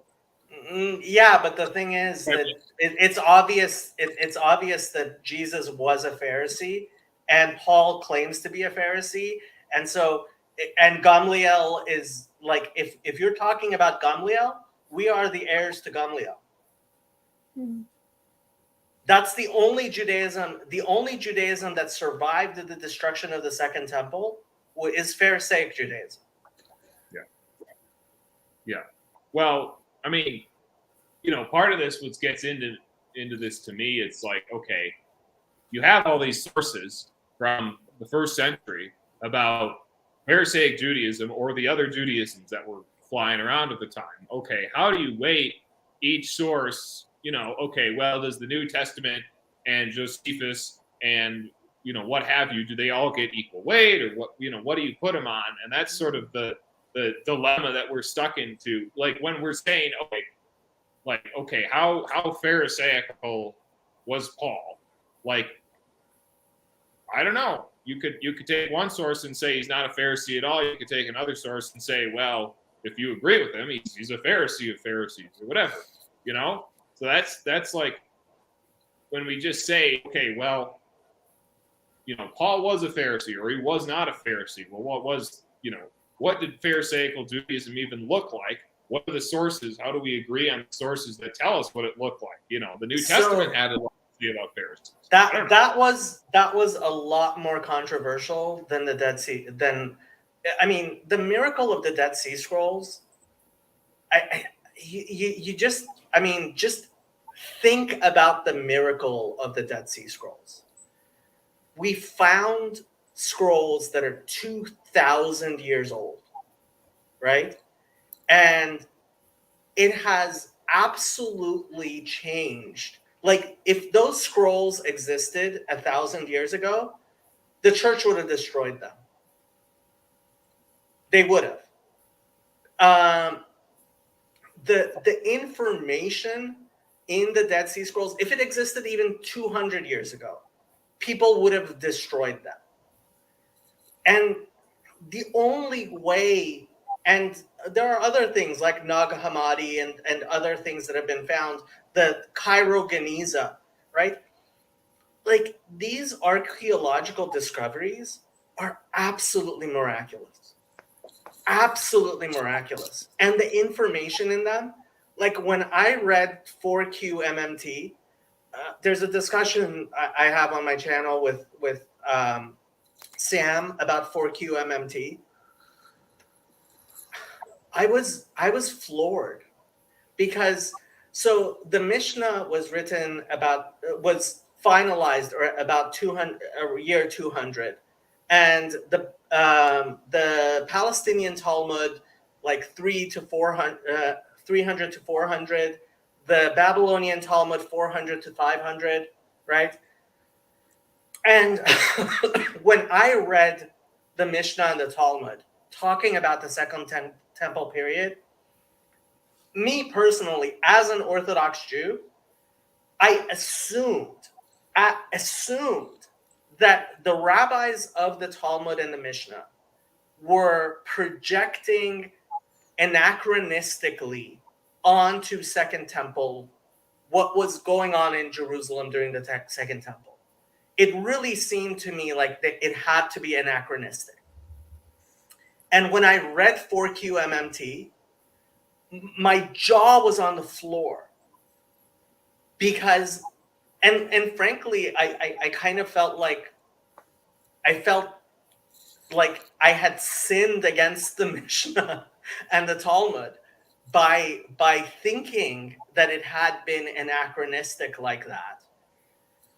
Because, like, and frankly, in translation, I'm not sure you can understand. So the reason it's called 4Q MMT is no longer because when they first found it, it was called Mishnaic text. Because it looks like the Mishnah. It sounds like the Mishnah. And it's obviously, we found various things. So it's a letter from the Essenes to the Sadducees in the temple. That's what it is. It's a letter that the leaders of the Essenes and Qumran were writing to the Sadducees, and it sounds like the Mishnah. Meaning that, like, the Essenes, the Sadducees, and the Pharisees were so much closer than I ever considered. Which is cool. Well, I mean, but that's the thing, is we have a lot of modern assumptions about how interconnected and advanced, people a few thousand years ago were. But well, I mean, we had a lot of speculation, and for the past 2,000 years, especially in our arguments with each other. You have to go? Oh, Sherry's going?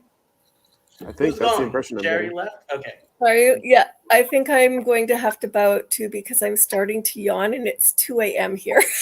So I work at 9. Have a wonderful rest of the snap! It's almost 1 here. Good night. Good night. Good Sandy. Nice night. talking to you, Sandy. Good thing it's only almost 11 here. But West Coast. yeah, but reading 4Q MMT was jaw dropping for me. It really was. That's awesome.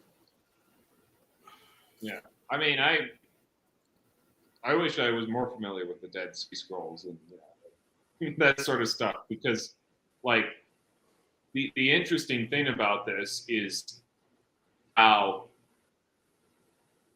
and this is something you've talked about before, about how a lot of the evangelical scholars has really taken up the Dead Sea Scrolls, and it sort of spawned this new sort of, you could call it a revolution in modernist evangelical biblical scholarship, because of that idea that,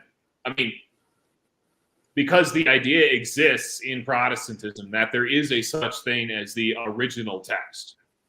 And then the DSS are like a path to get back there somehow, even though they're not but the Catholic and the Orthodox, and I am more inclined towards this position, would basically say, well, there isn't really such thing as the original text, because that has like a presupposition of like we're getting back to some, pristine original video recording or whatever. It's a modernist historical lens that's being pushed onto this, so that's sort of the and so like how the Catholics and the Orthodox responded to the discovery of the Dead Sea Scrolls, I don't know. I'm sure Father Beyond Theology. Yeah, this is the funny thing, John. First of all, you have to realize that the publication of the Dead Sea Scrolls is younger than you are. What? Okay, so they weren't all published when they were discovered in what was it? They were not published until the past 20 years. Okay. 30 years ago, there were a lot of fragments, right? Well, it was because it was in fragments. We didn't have the computers like we do now. We didn't have the technology like we do now. But in addition to that, like there were people like the stories are actually pretty interesting of how they finally got published. But these things really did not get published until the past 20 years.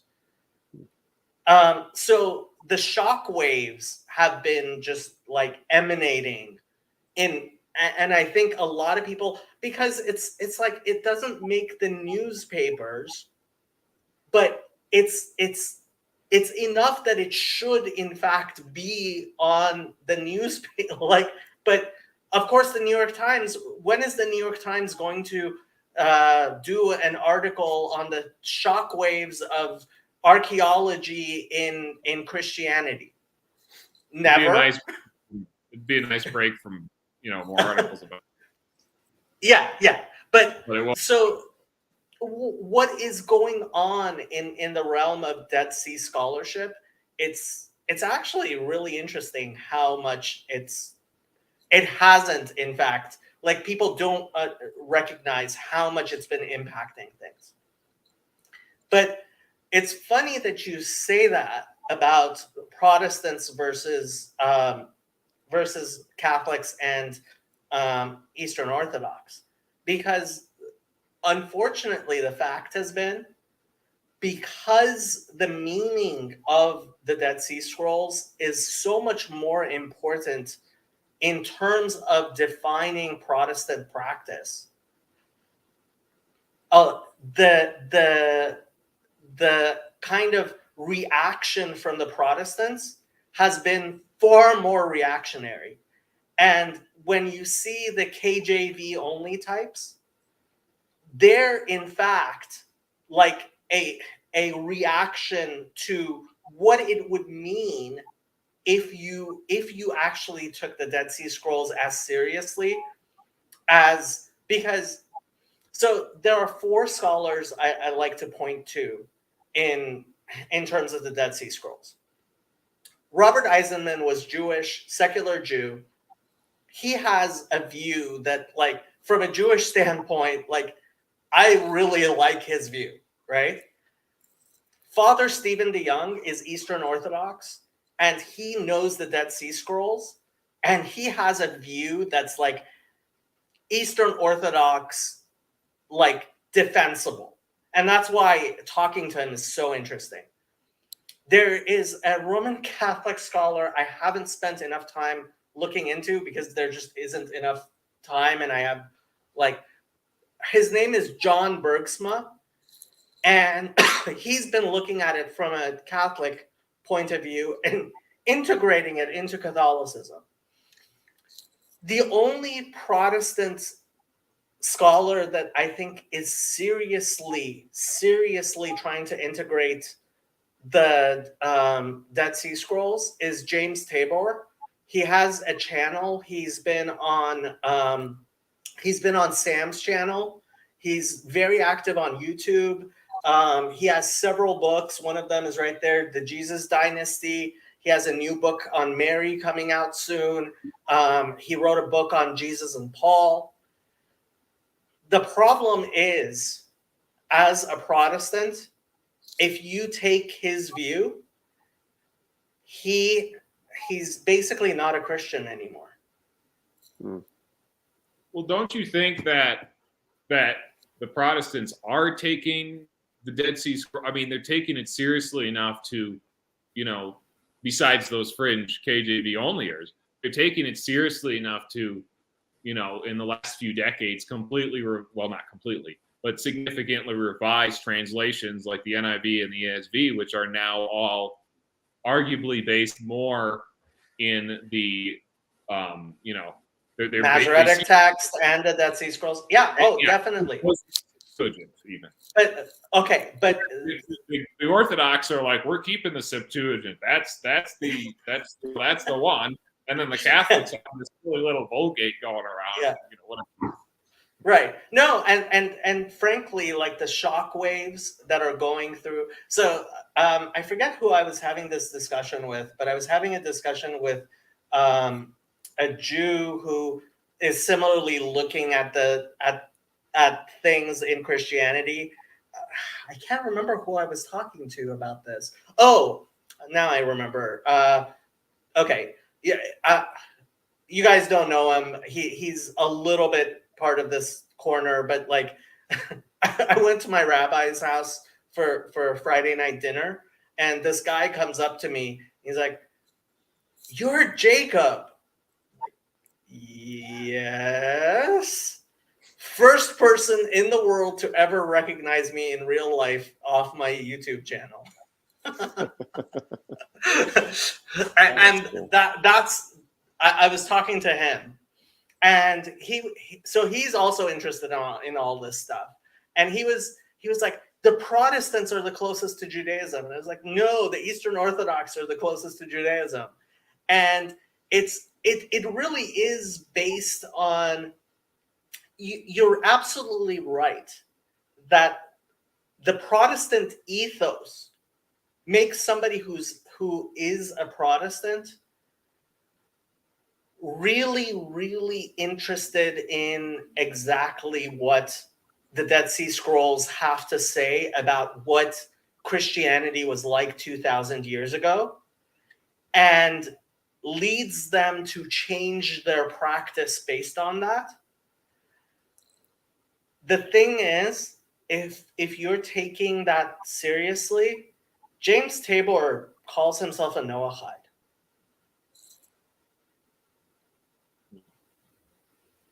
Well, I mean, the thing with I don't even start with this. I think that is the result, and I don't know James Tabor specifically, but I think that is the result of a theological mistake that many modern Protestants make, is putting the Bible at the center instead of, Christ at the center.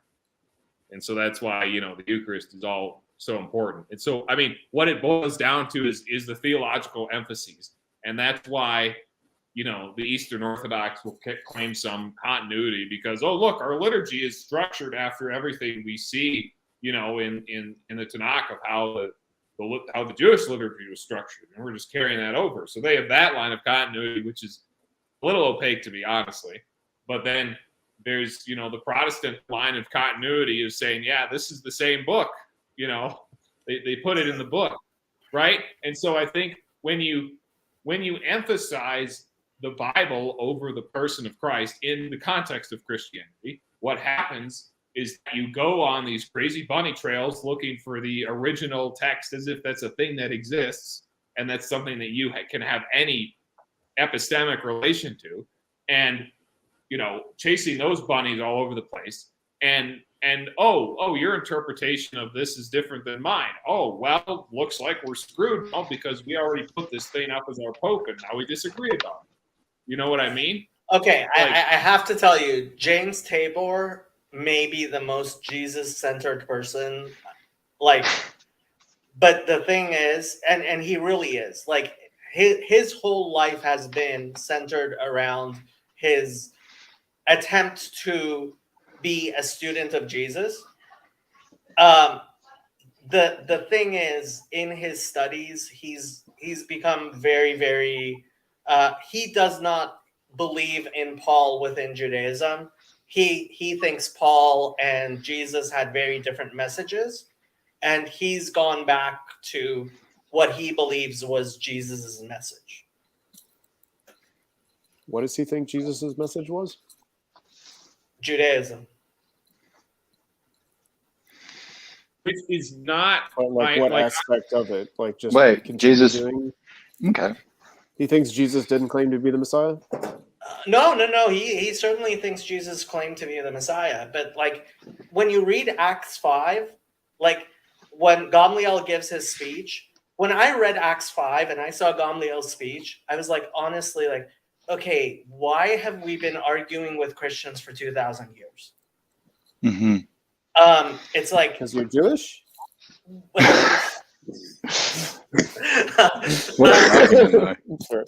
it's like Judaism is like expressed clearly right there, right? We still believe exactly what Gamliel said in Acts 5, which is, okay, you want to believe somebody is the Messiah? Go ahead. There are plenty of people. So this picture is a picture of the Lubavitcher Rebbe. Unfortunately, large numbers of people in my, like, I hang around Chabad. Large numbers of people still believe he's the Messiah, even though he died in 1994. I believe they're wrong, but nobody says they're not Orthodox Jews. Okay, I think I know what Christians argue about then. Wait, is the Messiah in Judaism like an arbitrary character? Is it somebody that is like almost like it's someone who you see reflecting the Torah or something? Or yeah, I mean the Bible calls Cyrus the Messiah of God. Like, it's right there. So I see. I think there's like a Christology of that is kind of there, isn't it? Well, yes, Christians think the Christian Messiah is not the Jewish Messiah. I'm sorry. That is true. I'll agree with you. In the sense that the Christian Messiah expanded the concept of Jewish Messiah beyond what Jews of the time were expecting.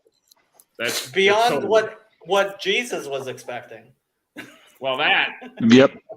He sort of predicted himself rising from the dead and being. Hold on, rising from the dead is not it's a whole other rabbit hole. But like rising from the dead is not this is a normal Jewish belief. We're all going to rise from the dead. This poor Messiah claimant who died in 1994, he's taking his time, isn't he?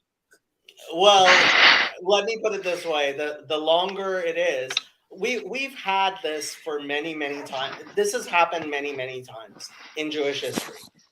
Mm-hmm. Even the Talmud talks about people who are like, so and so will be the Messiah, and it's somebody who passed away. And the farther it gets away from the time of that person, like when the Rebbe was alive, there were large numbers of people who thought he could be the Messiah. Like the Yanuka, which I only found out about him because Christians were like asking me, were like claiming he's the Antichrist. So I looked into him and he was like, oh my God, this guy could be the Messiah.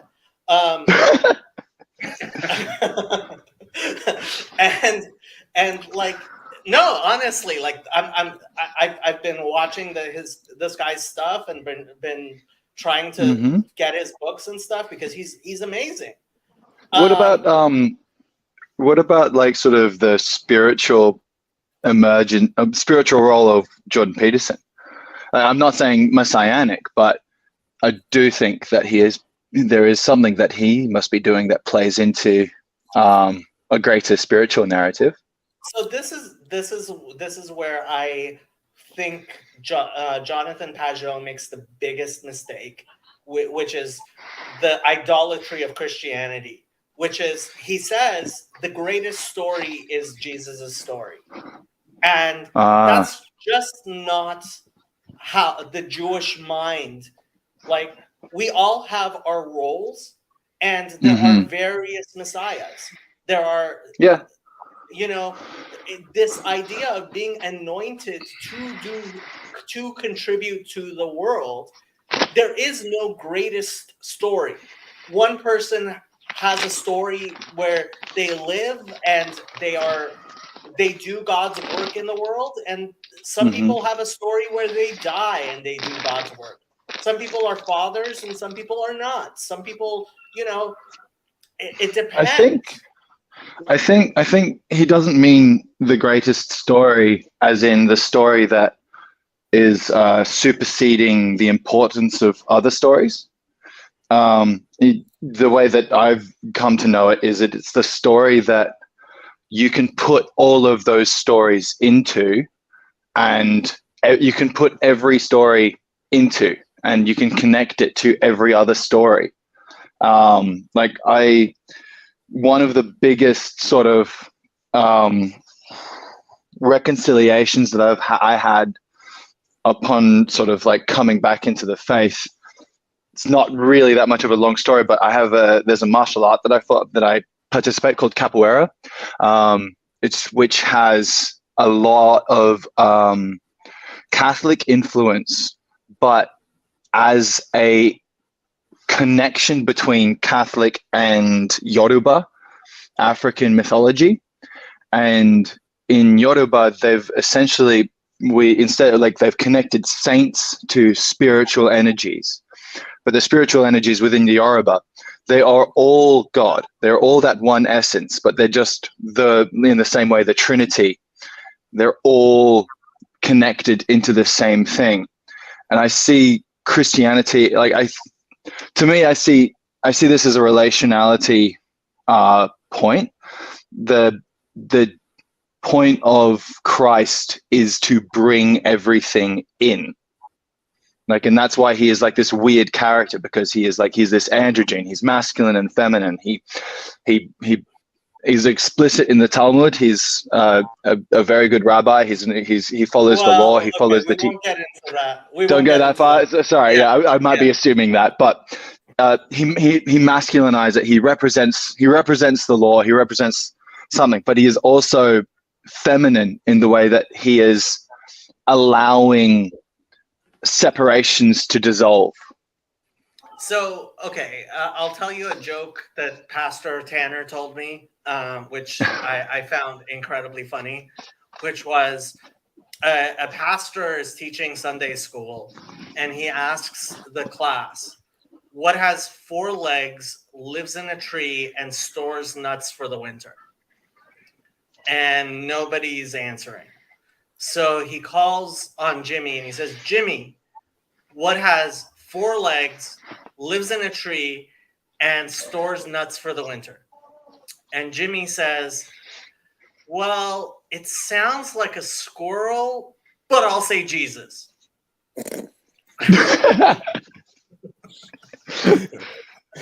Yes. No, I that's great. Right, though?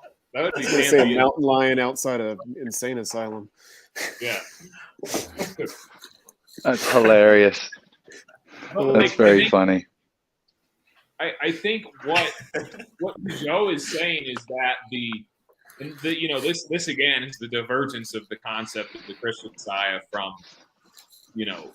I guess what the modern Jewish Messiah or whatever, is that because of Christ's unique claims to divinity or whatever that we can just take for granted for the sake of this argument. When God enters into creation, well, that is necessarily the the greatest story, the story on which everything else is revolved around. When that happens, the deal's up at that point. No other human could match that because they're all mere humans. They're not, Well, see, this is the problem. So the idea that God is represented in the world is not a Christian innovation. It's Genesis 1. So I was listening. I think I was listening to something on. I was listening to PBK talking to a CRC pastor, and the CRC pastor was one of the recent videos was saying, I was looking at the claims of Jesus, and like he has such a high view of himself, and I have to say,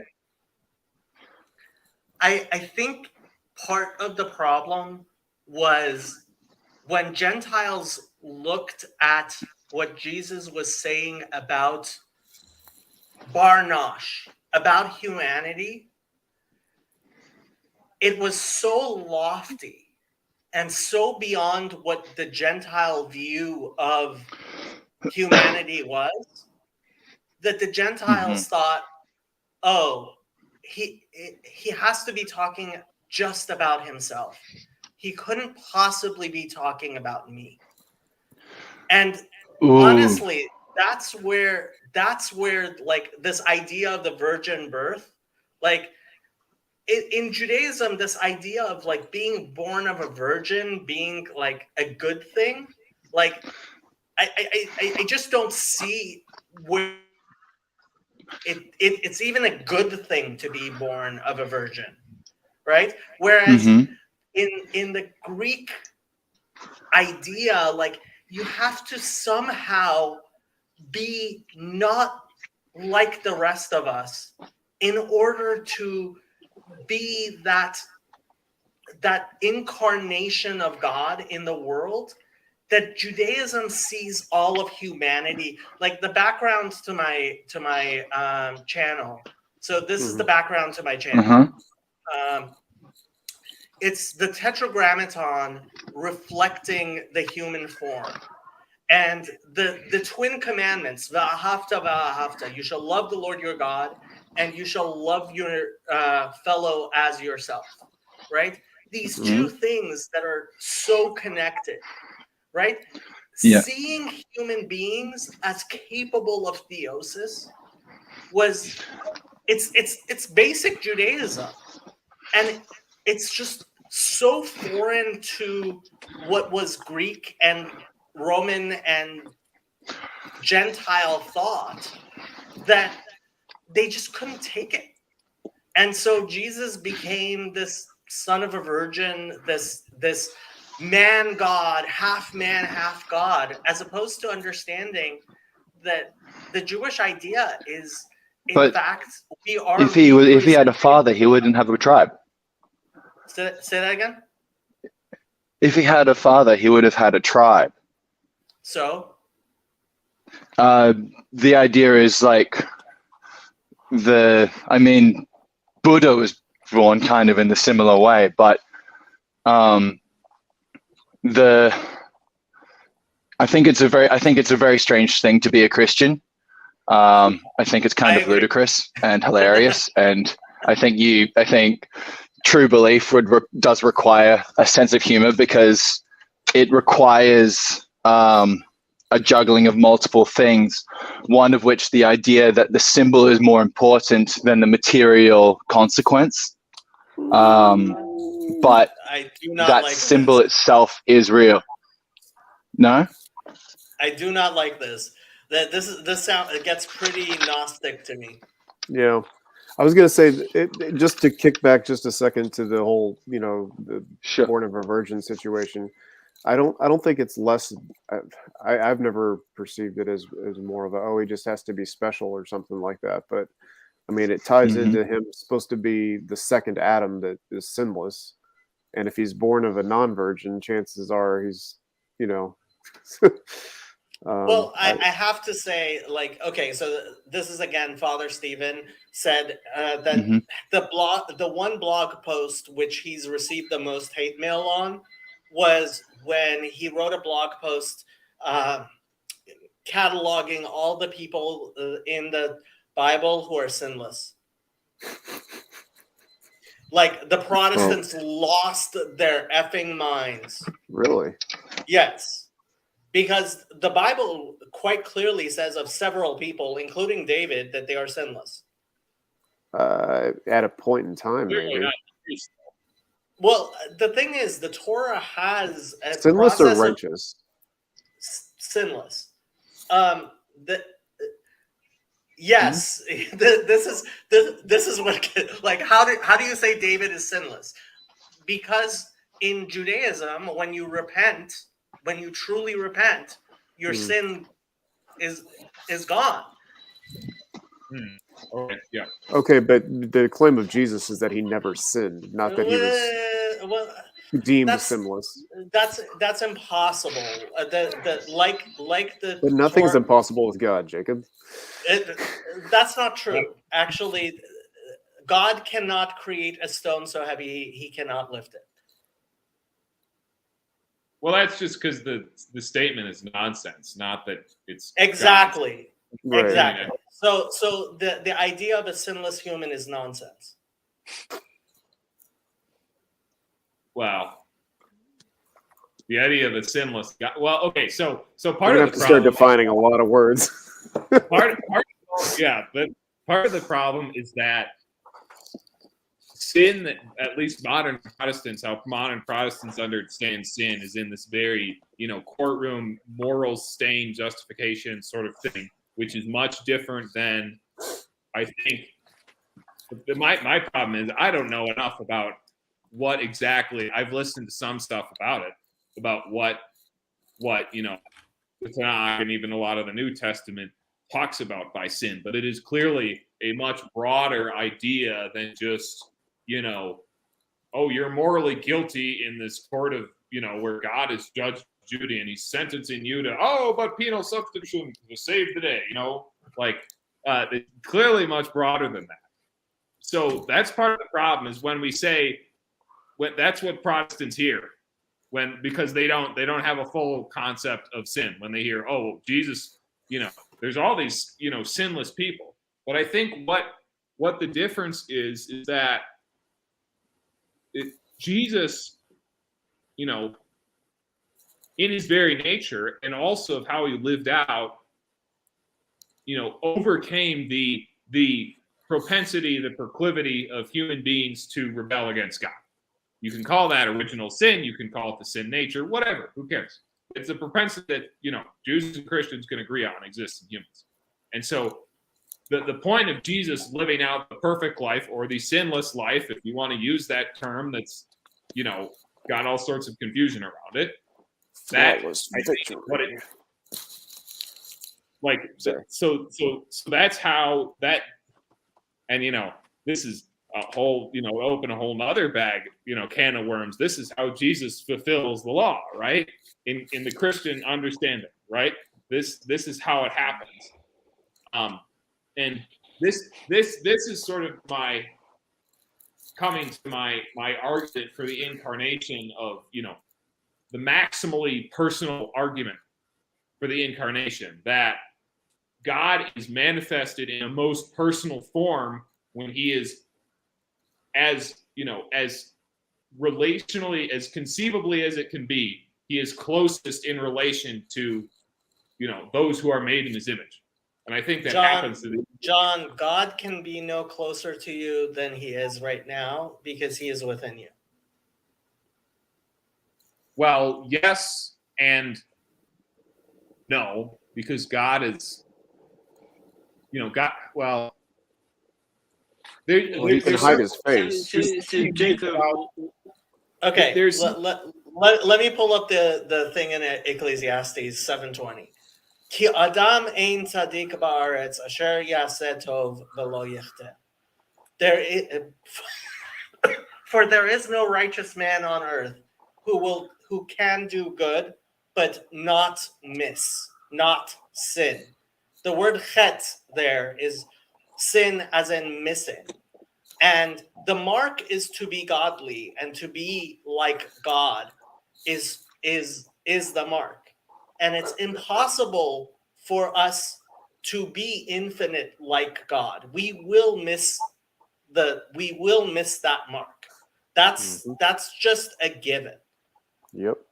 But the fact is that God, in his grace, has given us opportunities to repent, to V'shavta ad Hashem Elokecha. You shall return unto the Lord your God. And this is a basic teaching of Judaism, this idea of theosis, of repentance unto God, which is so revolutionary, Christians still don't get it. After 2,000 years of Christianity, Christians still don't get it. Well, do you think it's we don't get it, or we're basically at least in my Eric, understanding? Can you accept that can you accept, like, this is the one thing, the only Christian I've said this to and he's been willing to say was Jason. And that's because Jason is a very, very interesting person. Okay. I ask Christians to repeat after me. I am the Son of God. I am the Son. I am the Son of God. Son. I am a son of God. Yeah, that's Ooh. I am the Son of God. That okay. The article D is doing a lot of heavy. Well, so You gotta elaborate. I could say I that. think you could do that. I mean, by saying- Jesus does do a lot of heavy lifting too. So So you could say that by saying, "I am in Christ." Richard, are you the son of your father? Yes. And if you had other brothers, would you still be the son of your father? No, I would be a son. No, you would still be the son of your father. Like, any of you have brothers? Okay, again, the problem is is doing too much heavy lifting because you're sort No, of the problem is the Christian idea of, like, God is too small to be your father. No. Well, so here's what I was going to say. What our understanding, at least my understanding, is, for what it's worth, which is non-determinative, is simply that Christians are in Christ. We're supposed to be the bride of Christ. So at the marriage feast, is my understanding, is we become one with Christ, and when you're in Christ, you achieve that more perfect unity with God. But it's not until then that it's fully consummated. Right. well. So- I mean, there's a degree of eschatology here. Like Sure, yeah. So Jacob, do you accept that there is some? Because I mean, in Christianity, we talk about a separation. I don't know where that comes from. Now that I think of it. But Separation is from there, what? The idea, and this is in my conversations with Father Stephen, this is Sure. really the place where we differ, is this idea of Jesus as monogenes, Sure. right? He is uniquely the Son of God. And Father Stephen believes that, and this is why I'm actually, like, writing a book, even though I'm not writing it, I should be, but I started a book, An Only Son, because he understands the word monogenes as the Jewish understanding of Yechidi, Ben Yechidi. And a Ben Yechidi is an only son, but not an only son. Isaac is called Ben Yechidi. Right. Israel is called Ben Yechidi. Right. And funny enough, the Josephite Messiah, right, Mashiach ben Yosef, in Scripture, it says that there shall be eulogies of him like that of an only son, Ben Yechidi. Yeah. And this is one of the things that makes me able to think of Jesus as, in fact, an only son and somebody's echoing. And it's bothering me in my ear. Yeah, I think it was Yuchaz. No, it's not you. It wasn't Yuchaz. Okay, maybe it's me. I don't know. Anyway, so that's what makes me able to say Jesus as an only son and the Josephite Messiah, but that's a very different understanding of monogenes than what which Father Stephen believes in, than what Christianity has believed in for 2,000 years. Jacob, has he written that somewhere? Not that I know of. Oh, the Ben Yachidi? Yeah. I'm not sure he's ever written about it. I mean, it's such a plain idea, which is like, oh, okay, if that's how you want to do monogenes, like I'm fine with it. Sure. But at the same time, it's like, because that is how you could translate it to Hebrew. Sure. And Ben Yachidi is something that is in the Bible several times, not just one. Right? But I'm assuming he said that to you in private conversation and not on YouTube. No, it might have been part of our discussions. The thing is, when we were talking, we would sometimes like understand each other so fast. People who were listening we didn't bother like explaining. Yeah, which is fine, because that's why you re-listen. Yeah. Okay. Are you familiar, Jacob, with the Silmarillion? No. Okay. Is anybody? I know what it is, but I'm not familiar with it. Okay. I mean, not the most successful book of his, but yeah. I've watched YouTube comments. It's incredible. I tried reading it. I couldn't.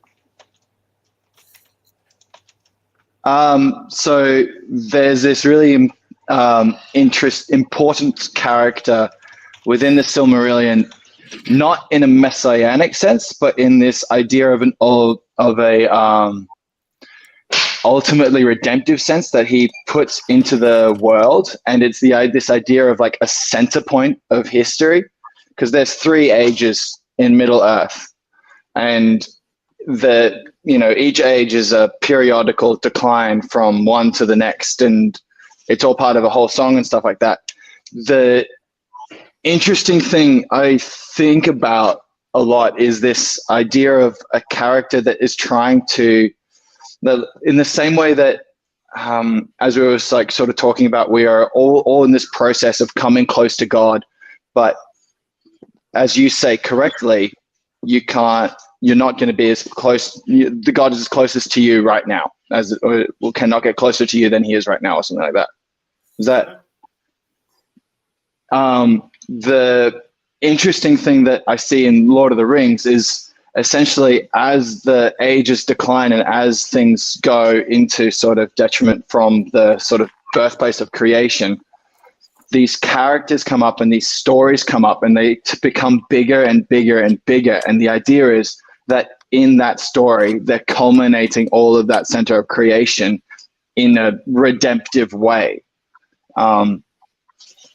Is that a sort of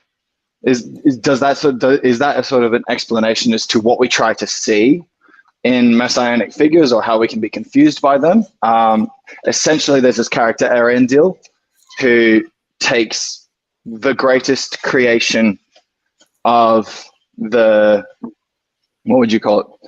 The greatest center of all creation, the thing that connects sort of the earth to God, and immortalizes it in a way that is now incorruptible. But it is done the thing that I find interesting about it is the fact that it is in the story. You see that creation sort of rise and come into sort of a being. I wonder, like, essentially, if like a character as Jesus has to have all of these perspectives that people can mistake it as, and also include the perspective that you were talking about with Father Stephen. Does that make sense? I'm not sure. So the thing with being anointed, right, being Messiah in Judaism, and this is one of the things that the Dead Sea Scrolls have made absolutely clear, is that a first century Jew was not expecting a Messiah. They were expecting several Messiahs. There was the priestly Messiah, there was the Davidic Messiah, and I would also say the Josephite Messiah. And so there were several figures.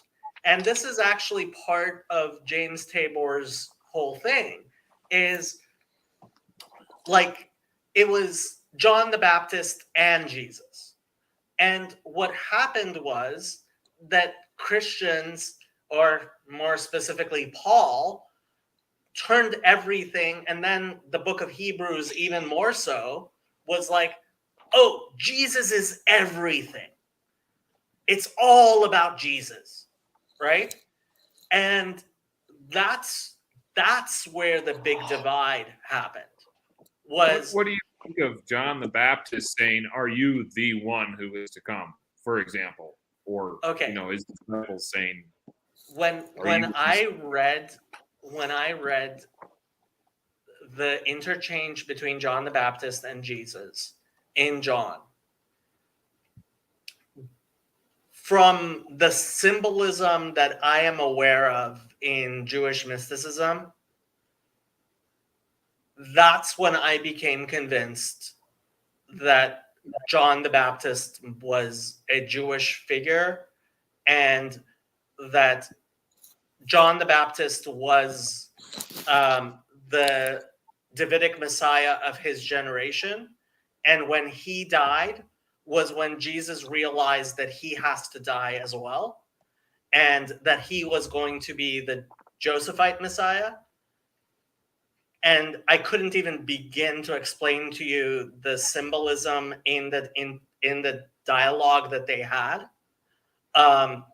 But what has increasingly become really clear to me is that the book of John was completely reworked, I guess. The theory is John's words were reworked after the fact, that the book of John was written by a Jew and then completely rewritten. And honestly, I mean, there are definitely, like, James Tabor says reading the New Testament is kind of like looking at a river with pebbles on the bottom below the water shining through. That's very much a much more beautiful way of putting what I call the crayon. For me, it's like watching a beautiful painting that a bunch of kids have taken a crayon to. Well, I mean, this is sort of the question of what is the measuring stick you're presupposing to say, oh, this is the beautiful art and this is the crayon. The Torah. Well, okay, great, fair enough. Because I mean, what my point is that the Gospels present themselves as as being coherent throughout. So like it I think it does an injustice to the author's intention, or the community that received them, the intention that they had when they first understood it, to say, oh, well, this verse, okay, here's the part of the beautiful painting. Oh, here's the crayon, right? But John, come on. John, it's the, John, I am sure you've seen all the things where there's a painting beneath a painting, and like it's a masterwork behind the new painting, and we see that clearly by looking at the painting behind the new painting. Like that, this is something that happens in real life. When you see the beauty of Torah, like this is what got me so upset. When I read Romans 7, like the last part of Romans 7 where Paul talks about that which I would do, I do not do. It's one of the most beautiful things Paul ever wrote. I did not get to see that part because when I read the first part of Romans 7, I became so enraged I could not keep on reading. It still enrages me because he's obviously trying to do a Talmudic pilpul, a Talmudic discourse, and a 9-year-old would fail a 3rd grade Talmud class if he were to present something so ridiculous. For 2,000 years, Christians have been trying to figure out like the analogy that Paul makes there. And I have to admit, Pastor Tanner like has been able to find something that's very ingenious that like almost makes sense of it. But it was like obviously not what Paul was saying, I think. But you can try to read Romans 7 and keep the analogy straight in your mind. Who is the wife? Who is the first husband? Who's the second husband? And just read it and keep that straight and see if it makes any sense and isn't completely blasphemous. Because I guarantee you, every single way of understanding it is absolutely blasphemous. And so, like somebody who's been trained in Talmud and understands the beautiful, like when I read Jesus for the first time, not paying attention to how Christians explained it, and I looked at what he was saying, and I was looking at the verses he was citing and the way he was citing, he reads like a Talmudic scholar, like somebody who knows scripture so well that it's just beautiful how he expounds upon it, as opposed to Paul, who's a child drawing with a crayon. Well, yeah, because Jesus is the Word. You know, he was at the beginning of creation, and so he's speaking what he knows. Well, what I would say is, so there's this video that somebody sent to me of the Yanuka, and he's giving a speech, and this never happens. It never happens. When he explained a point, like there's this sea of pretty old rabbis, and you know, like there's at least 500 people listening to him. They broke into spontaneous applause. This never happens. No, you don't clap for a rabbi. This is not a thing. But when he expounded the Torah the way he did, I personally, like, I was like, oh my God, right? It blew my mind. And so there is a level of understanding calculus, right? That I'm sorry, you have to know your times tables, you have to know your algebra, and then you can see the beauty of some mathematical construct that's like in linear algebra or something else, right? That's just way above. And that's what I saw when I was listening to Jesus. And then I read Paul, and it's just like, get your effing crayons off my Torah. Yeah, but there's a lot of those kids out there that really only respond to crayon. Yeah, well, part of the problem is that we're going to be stuck with different measuring sticks, because you're sort of using the measuring stick of the Talmud as a prior with the New Testament, which is totally fair from your perspective. But for me, you know, I've never read a word of the Talmud. I don't honestly, I don't give it any authority in my life. I'm sure it's interesting in some way, you know, but that, I just, say that because that's sort of the prior that, like, it's hard for me to accept the crayon argument because I can't accept I don't accept the the measuring stick by which you're using to say Okay. that it's great. You know what I mean? Okay, so the Mishnah Avot, and this is partially to answer Phlebas, the Mishnah Avot, at least the first 3 chapters, I would say the first 5 chapters, but at least the first 3 chapters were things that Jesus must have been familiar with. I highly recommend every Christian read the Mishnah Avot. It's not very long.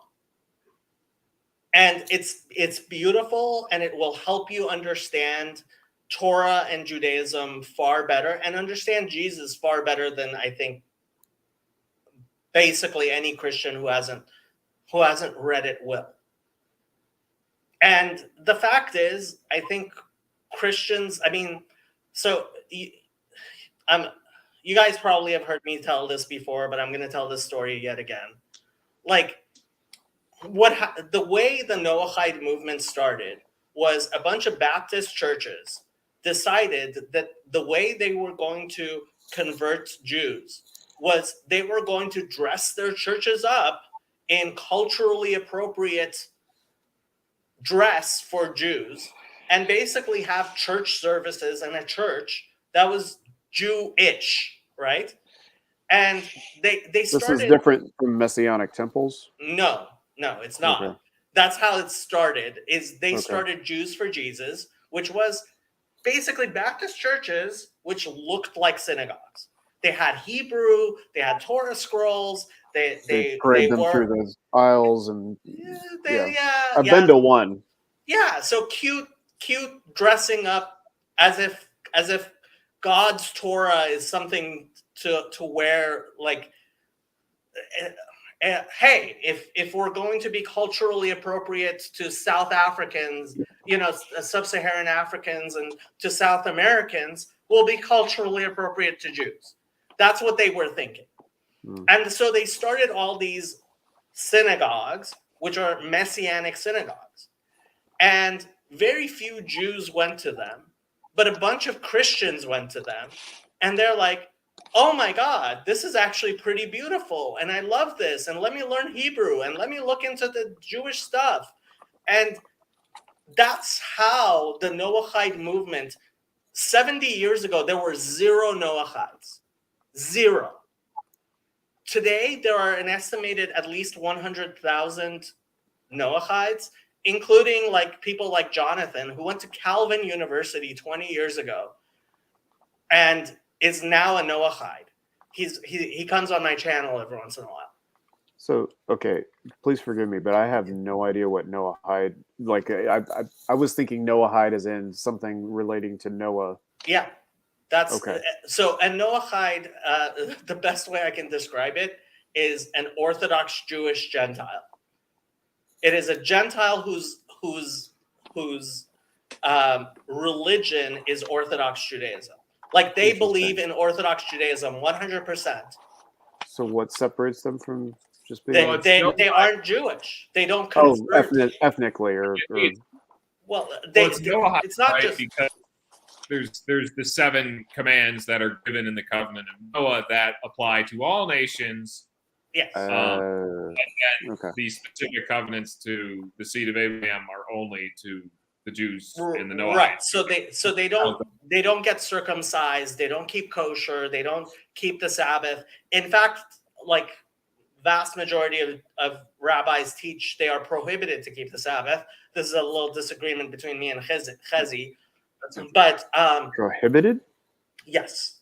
Is it because of the lack of temple? No, because it says in the Torah, God says of the Sabbath, he says, it is a sign for me forever between you and me. So the way, yes, Pirkei Avot, first 3 chapters at least. So the way Judaism has understood this for a good 2,000 years is that a Gentile who tries to keep the Sabbath as a sign between them and God is, in fact, and this goes back to what Chezi was saying as far as the conspiracy theory of the idea is that Paul got the Christian, it doesn't actually make historical sense, but Christians kept the Sabbath on Sunday so that they wouldn't be violating what we believe is actually a theft and something that it would be a grave sin to try to keep the Sabbath as a Gentile like you are Jewish. Gotcha. And this is one of the things that like rabbis point to. They're like, see, it says it is an eternal sign between you and me. And even though there's all these Christians, until the Seventh-day Adventists, they didn't keep the Sabbath on the seventh day. And even though there's all these Muslims, their thing is on Friday. So Muslims are on Friday. Like, honestly, you look at it. The best I can do is Sunday. 2,000 years of thing. Yeah, so I mean, we could get into this, Phlebas, if you want to join the discussion. But so the Noahide movement started, and unfortunately, it's actually most of them. It's incredibly bitterly anti-Christian because a lot of the members are ex-Christians who feel like they were like Christianity lied to them, and frankly, like a lot of rabbis, including the rabbis who are leaders of the Noahide movement, are constantly telling most Noahides, cool it with the hate of Christianity. Like they tend to go too far, and it's not the position most rabbis have ever been in of telling people cool it with the hate of Christianity. You know? But yeah, you need to stop listening to The Offspring. It's not cool to hate, despite what you were saying. Most Noahides tend to be very bitterly anti-Christian. I had a conversation, if you want to look at it, with a guy named Lee Baker on my channel, and he was a Mormon bishop who became an evangelical preacher, and now he's a Noahide. And I had him on my channel, and it was like I was like constantly trying to make him stop with the Christian hate. it was kind of funny. It's hard. We're full of hypocrites. Yeah. Well, and it doesn't surprise me at all that this happened in a Baptist church because they have no liturgy. Because if you have a liturgy at your church, you're up front. They do so. Have thine own way, Lord, have thine own way. At the end, you got to pass the offering plate. There's plenty of liturgy. You get rededicated once or twice a year.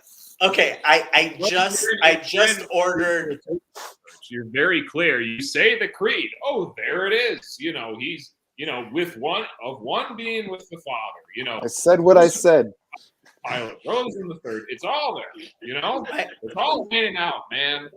The problem is, John, in trying to be culturally appropriate, they started saying the Shema, and I guarantee you say the Shema twice a day, every day for a few years, you won't be as Trinitarian as you used to be. Well, so here, it's funny. I worked at the summer camp I worked at last summer.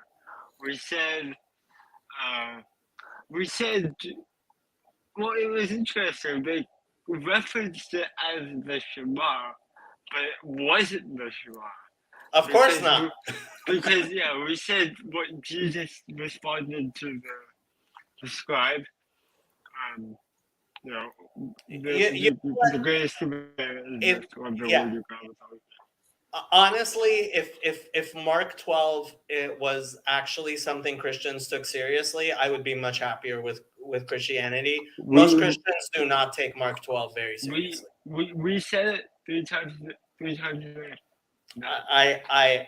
That's beautiful, and I'm glad, and that might be why you're Eastern Orthodox now, as opposed to.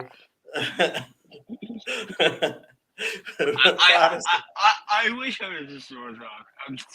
I'm still a Protestant, ruining my Eastern Orthodox parish. But you're a catechumen. Not yet, even.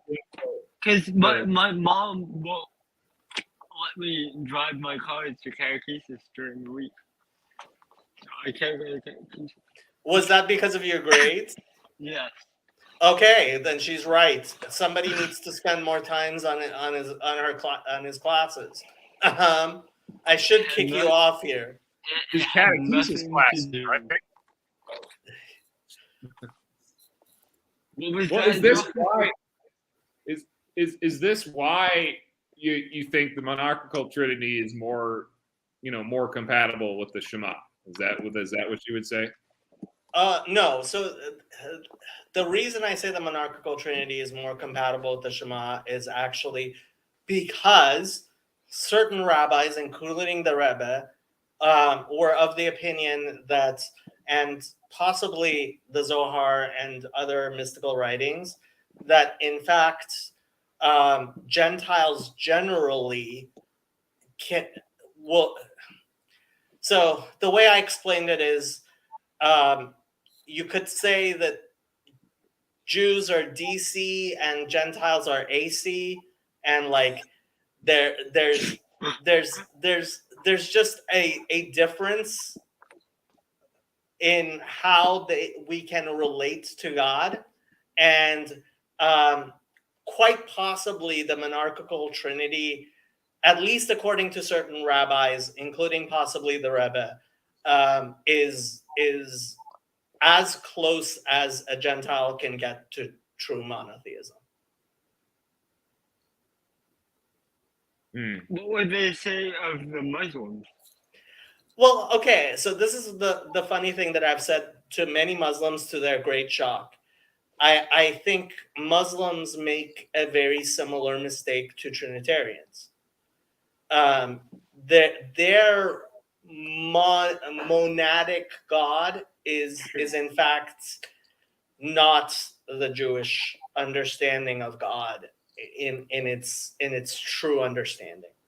I think they go too far. Yeah, I've heard you talk about this. Go ahead. You mean too transcendent? Yes. Because I mean, you have the Spirit of God is hovering over the waters. That's pretty imminent, that sort of thing. It's so a lot of people will claim that Kabbalism, and don't ever use the term Kabbalism, please. The only people who use the term Kabbalism are idiots and anti-Semites. What's the correct noun? What? What's the correct noun? The correct noun is Judaism, but you can but you can say Jewish mysticism if you want, but Kabbalism, True. So there are people who will say that the Kabbalah teaches that there are 10 gods, because we believe in the Sfirot as 10 hypostases of God. So we have this idea, like, and this is part of my discussion with Father Stephen, is like, yeah, we're not completely opposed to this idea of a hypostasis of God. The problem most Christians have is you're a hypostasis of God. You. Yes, you. Yeah. You. Well, that's sort of where I fall back on the essence energies distinction, which I wish Protestantism had some or emphasized it more. That's like maybe my favorite thing out of what is that distinction, John? So it's basically a way of, I mean, the best way to explain it is, the metaphor, the essence of God is the sun. You can't approach the sun, you're going to get fried, you're going to get destroyed. It's not going to work. And that's what the essence of God is. That's the total transcendent, holy of holies, whatever. And then the energies of God are, the Spirit of God that permeates all of creation. Sure. So that's the sun's rays. So when I think, and how the Eastern Orthodox fit this into theosis is they say that full participation in God is a full participation in His energies, and so it's just as meaningful to speak of God's energies as being God, because that's something that we can participate in and being united to, and the distinction between the sun itself and its rays is not so like. It's not like there's a hard line you can sort of draw, right? So that's the basic idea, and so that's why I brought it up. With respect to what. And generally, we would agree with that, except we would say in Judaism, man danapach mitoche napach, that when it says that God breathed into man nishmat chayim, the soul of life. So what does it mean for God to breathe, right? So when you breathe out, you breathe from within you, right? And what the Kabbalists teach is that God, when he breathed the soul of life into man, into Adam, he breathed not from his energies, but from his essence.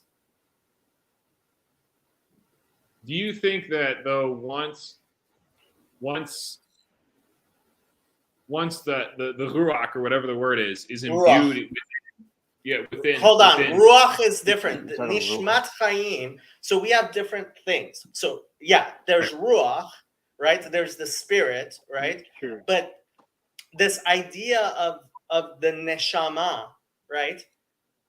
It is what differentiates between a human being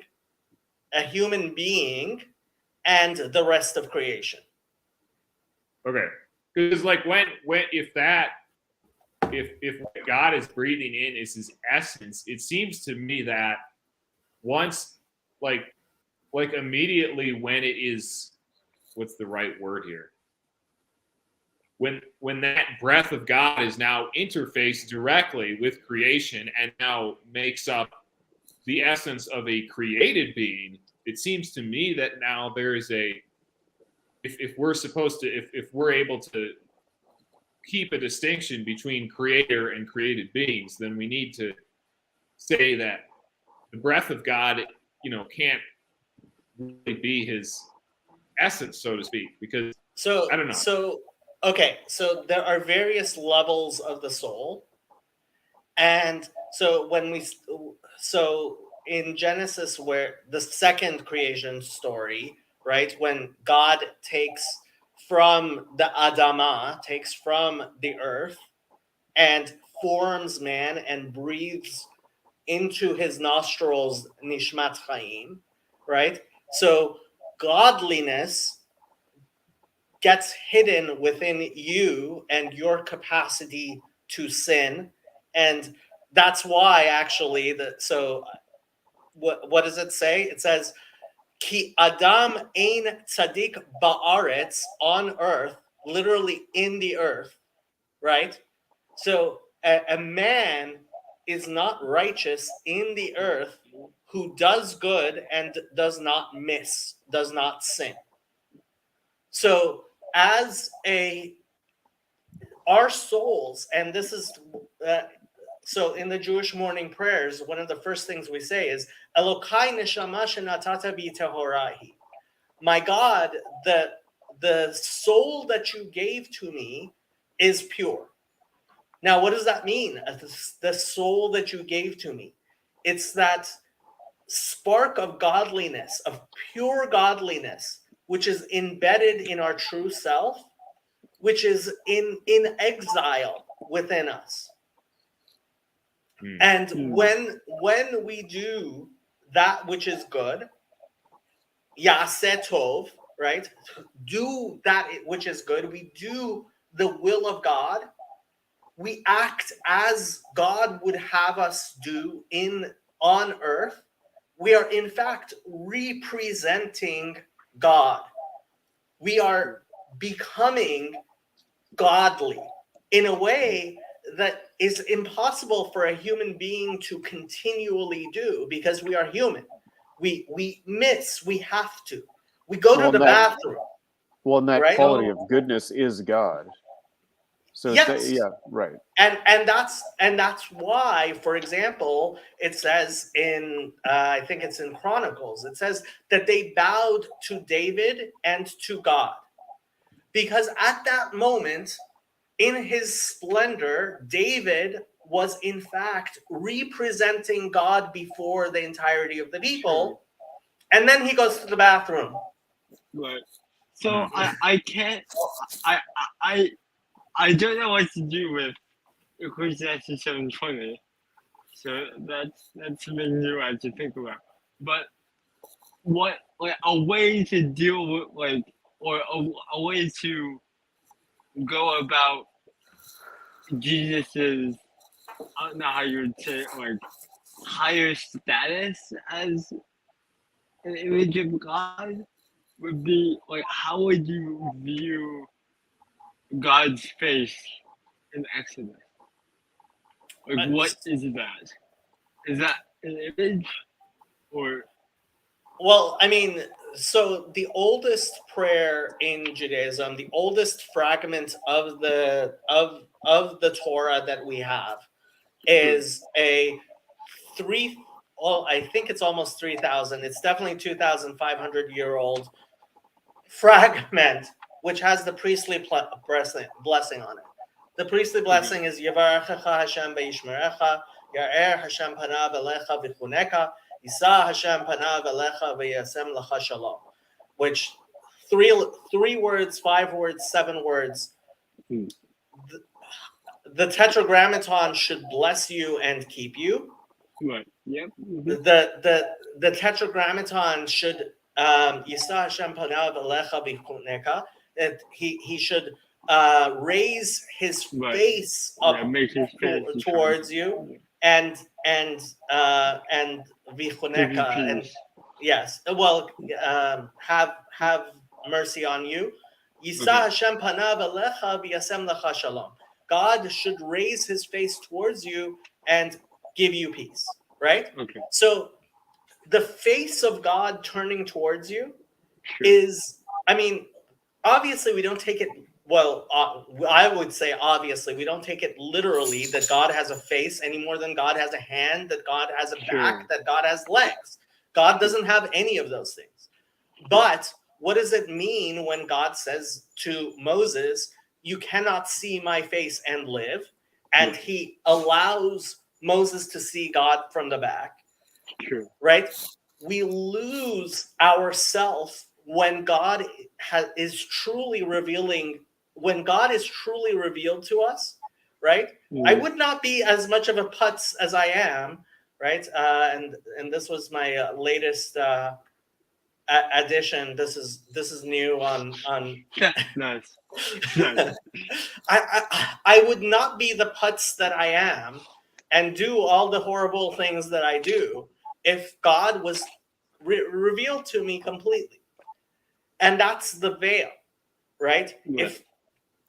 And so we see God from the back. We don't see God from the front, because only eventually, when the Messiah comes, will we be able to look back on all of history and to be able to truly appreciate what it means to sin, and that's what it means. It says that the earth shall be covered with knowledge of God, the way that the waters cover the sea, right?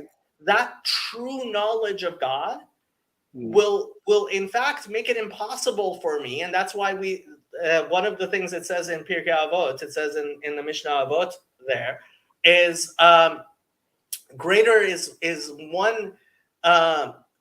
1 minute of repentance in this world than the entire, it says greater is 1 minute in the world to come than the entirety of this world, and greater is 1 minute of repentance in this world than the entirety of the world to come. What does that mean? Like, being before God and knowing God is far, far greater than anything we can experience in this world of darkness, right?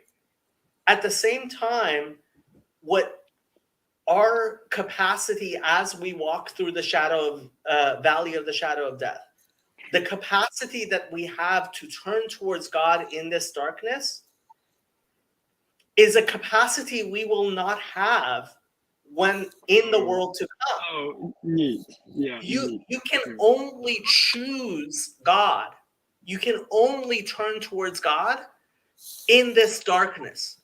Mm. Well, and yeah, which reminds me of all the discussions we've had. Speaking of Psalms and Proverbs and stuff like that, it's why when it all comes down to it, I mean, there's what you're talking about, the Shema, and then trust in the Lord with all your heart and lean not on your own understanding, but in all your ways acknowledge Him, and He'll direct your paths. And yeah, I mean, I think when the Messiah comes back, I think it'll be great. I'm looking forward to it. I need it. But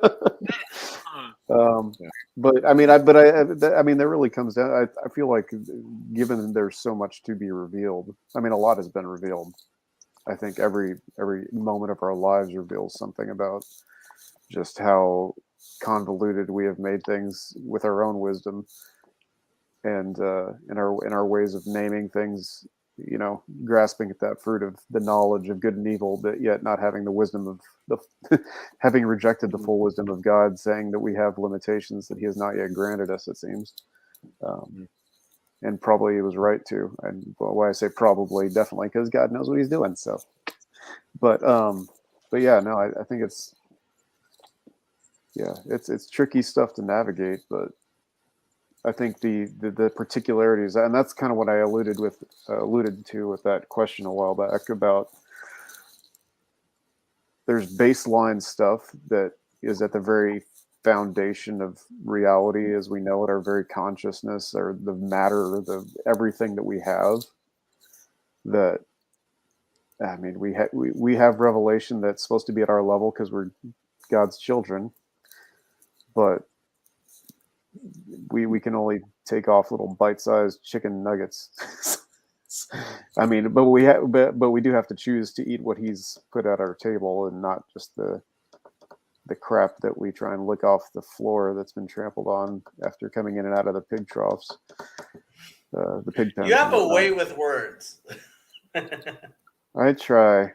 Well, I mean, with all this talk about imagery and because we do think in story and symbolism. I mean, because I think the whole reason that there are things in this world are to teach us, like if the whole earth is full of His glory, his knowledge, He's hidden wisdom for us to find. I mean, I feel like everything has a potential to either show us about His glory or our corruption of that glory.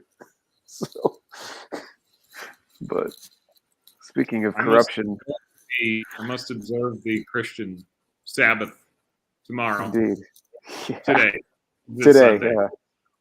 It was good chatting with you. I'm glad I'm going out with seeing Happy there. So yeah, who's that good doggo up there? This is Happy. Oh. And she's sleeping. Oh. I want to be happy and sleeping. You could be. What time is it there? It's like getting to be 2:10. 2:10. I have violated the Sabbath of my. I should probably. Well, it does say to remember the Sabbath. I have remembered it. Now, how to keep it holy? And keep it holy. Yes. So you got half of it. Okay. Yeah. Well, I'll try not to do any major sinning today.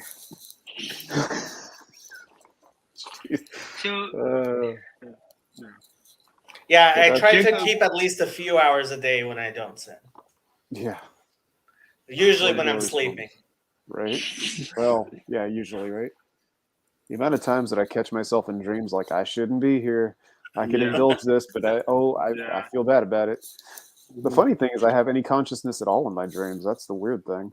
Yeah, for sure. Like the agency to sometimes to be aware of what's going on and still not feel like it's a free-for-all. And sometimes if the dream is interesting enough to be able to wake up and then go back in and it's interesting. It's weird. Not always. Sometimes I can't do anything to my dreams and I get frustrated. I was about to find the treasure. I was about to find the treasure. But alas. Well, Jacob, I I wanted to ask you if you can be a Jewish Calvinist, but I think we'll save that for another day. Okay. Yeah, Well, this has been fun. it has been. Yeah, I think I'm gonna end the broadcast and try to make it to church tomorrow. Nice. Church? All right. Where are you going, Jacob? I try to go to the Mormon church Okay. every week. Yes. Okay. Interesting. You Why haven't Mormon? heard of my journeys into the Church of Jesus Christ of Latter-day Saints. I actually haven't No. either. No. The last 6 months, actually, it's like closer to 8 months now, have been some of the craziest times in my life. I have, check out the stuff on my channel Okay. about Mormon stuff. There's plenty of stuff, and it's been mind blowing. But yes.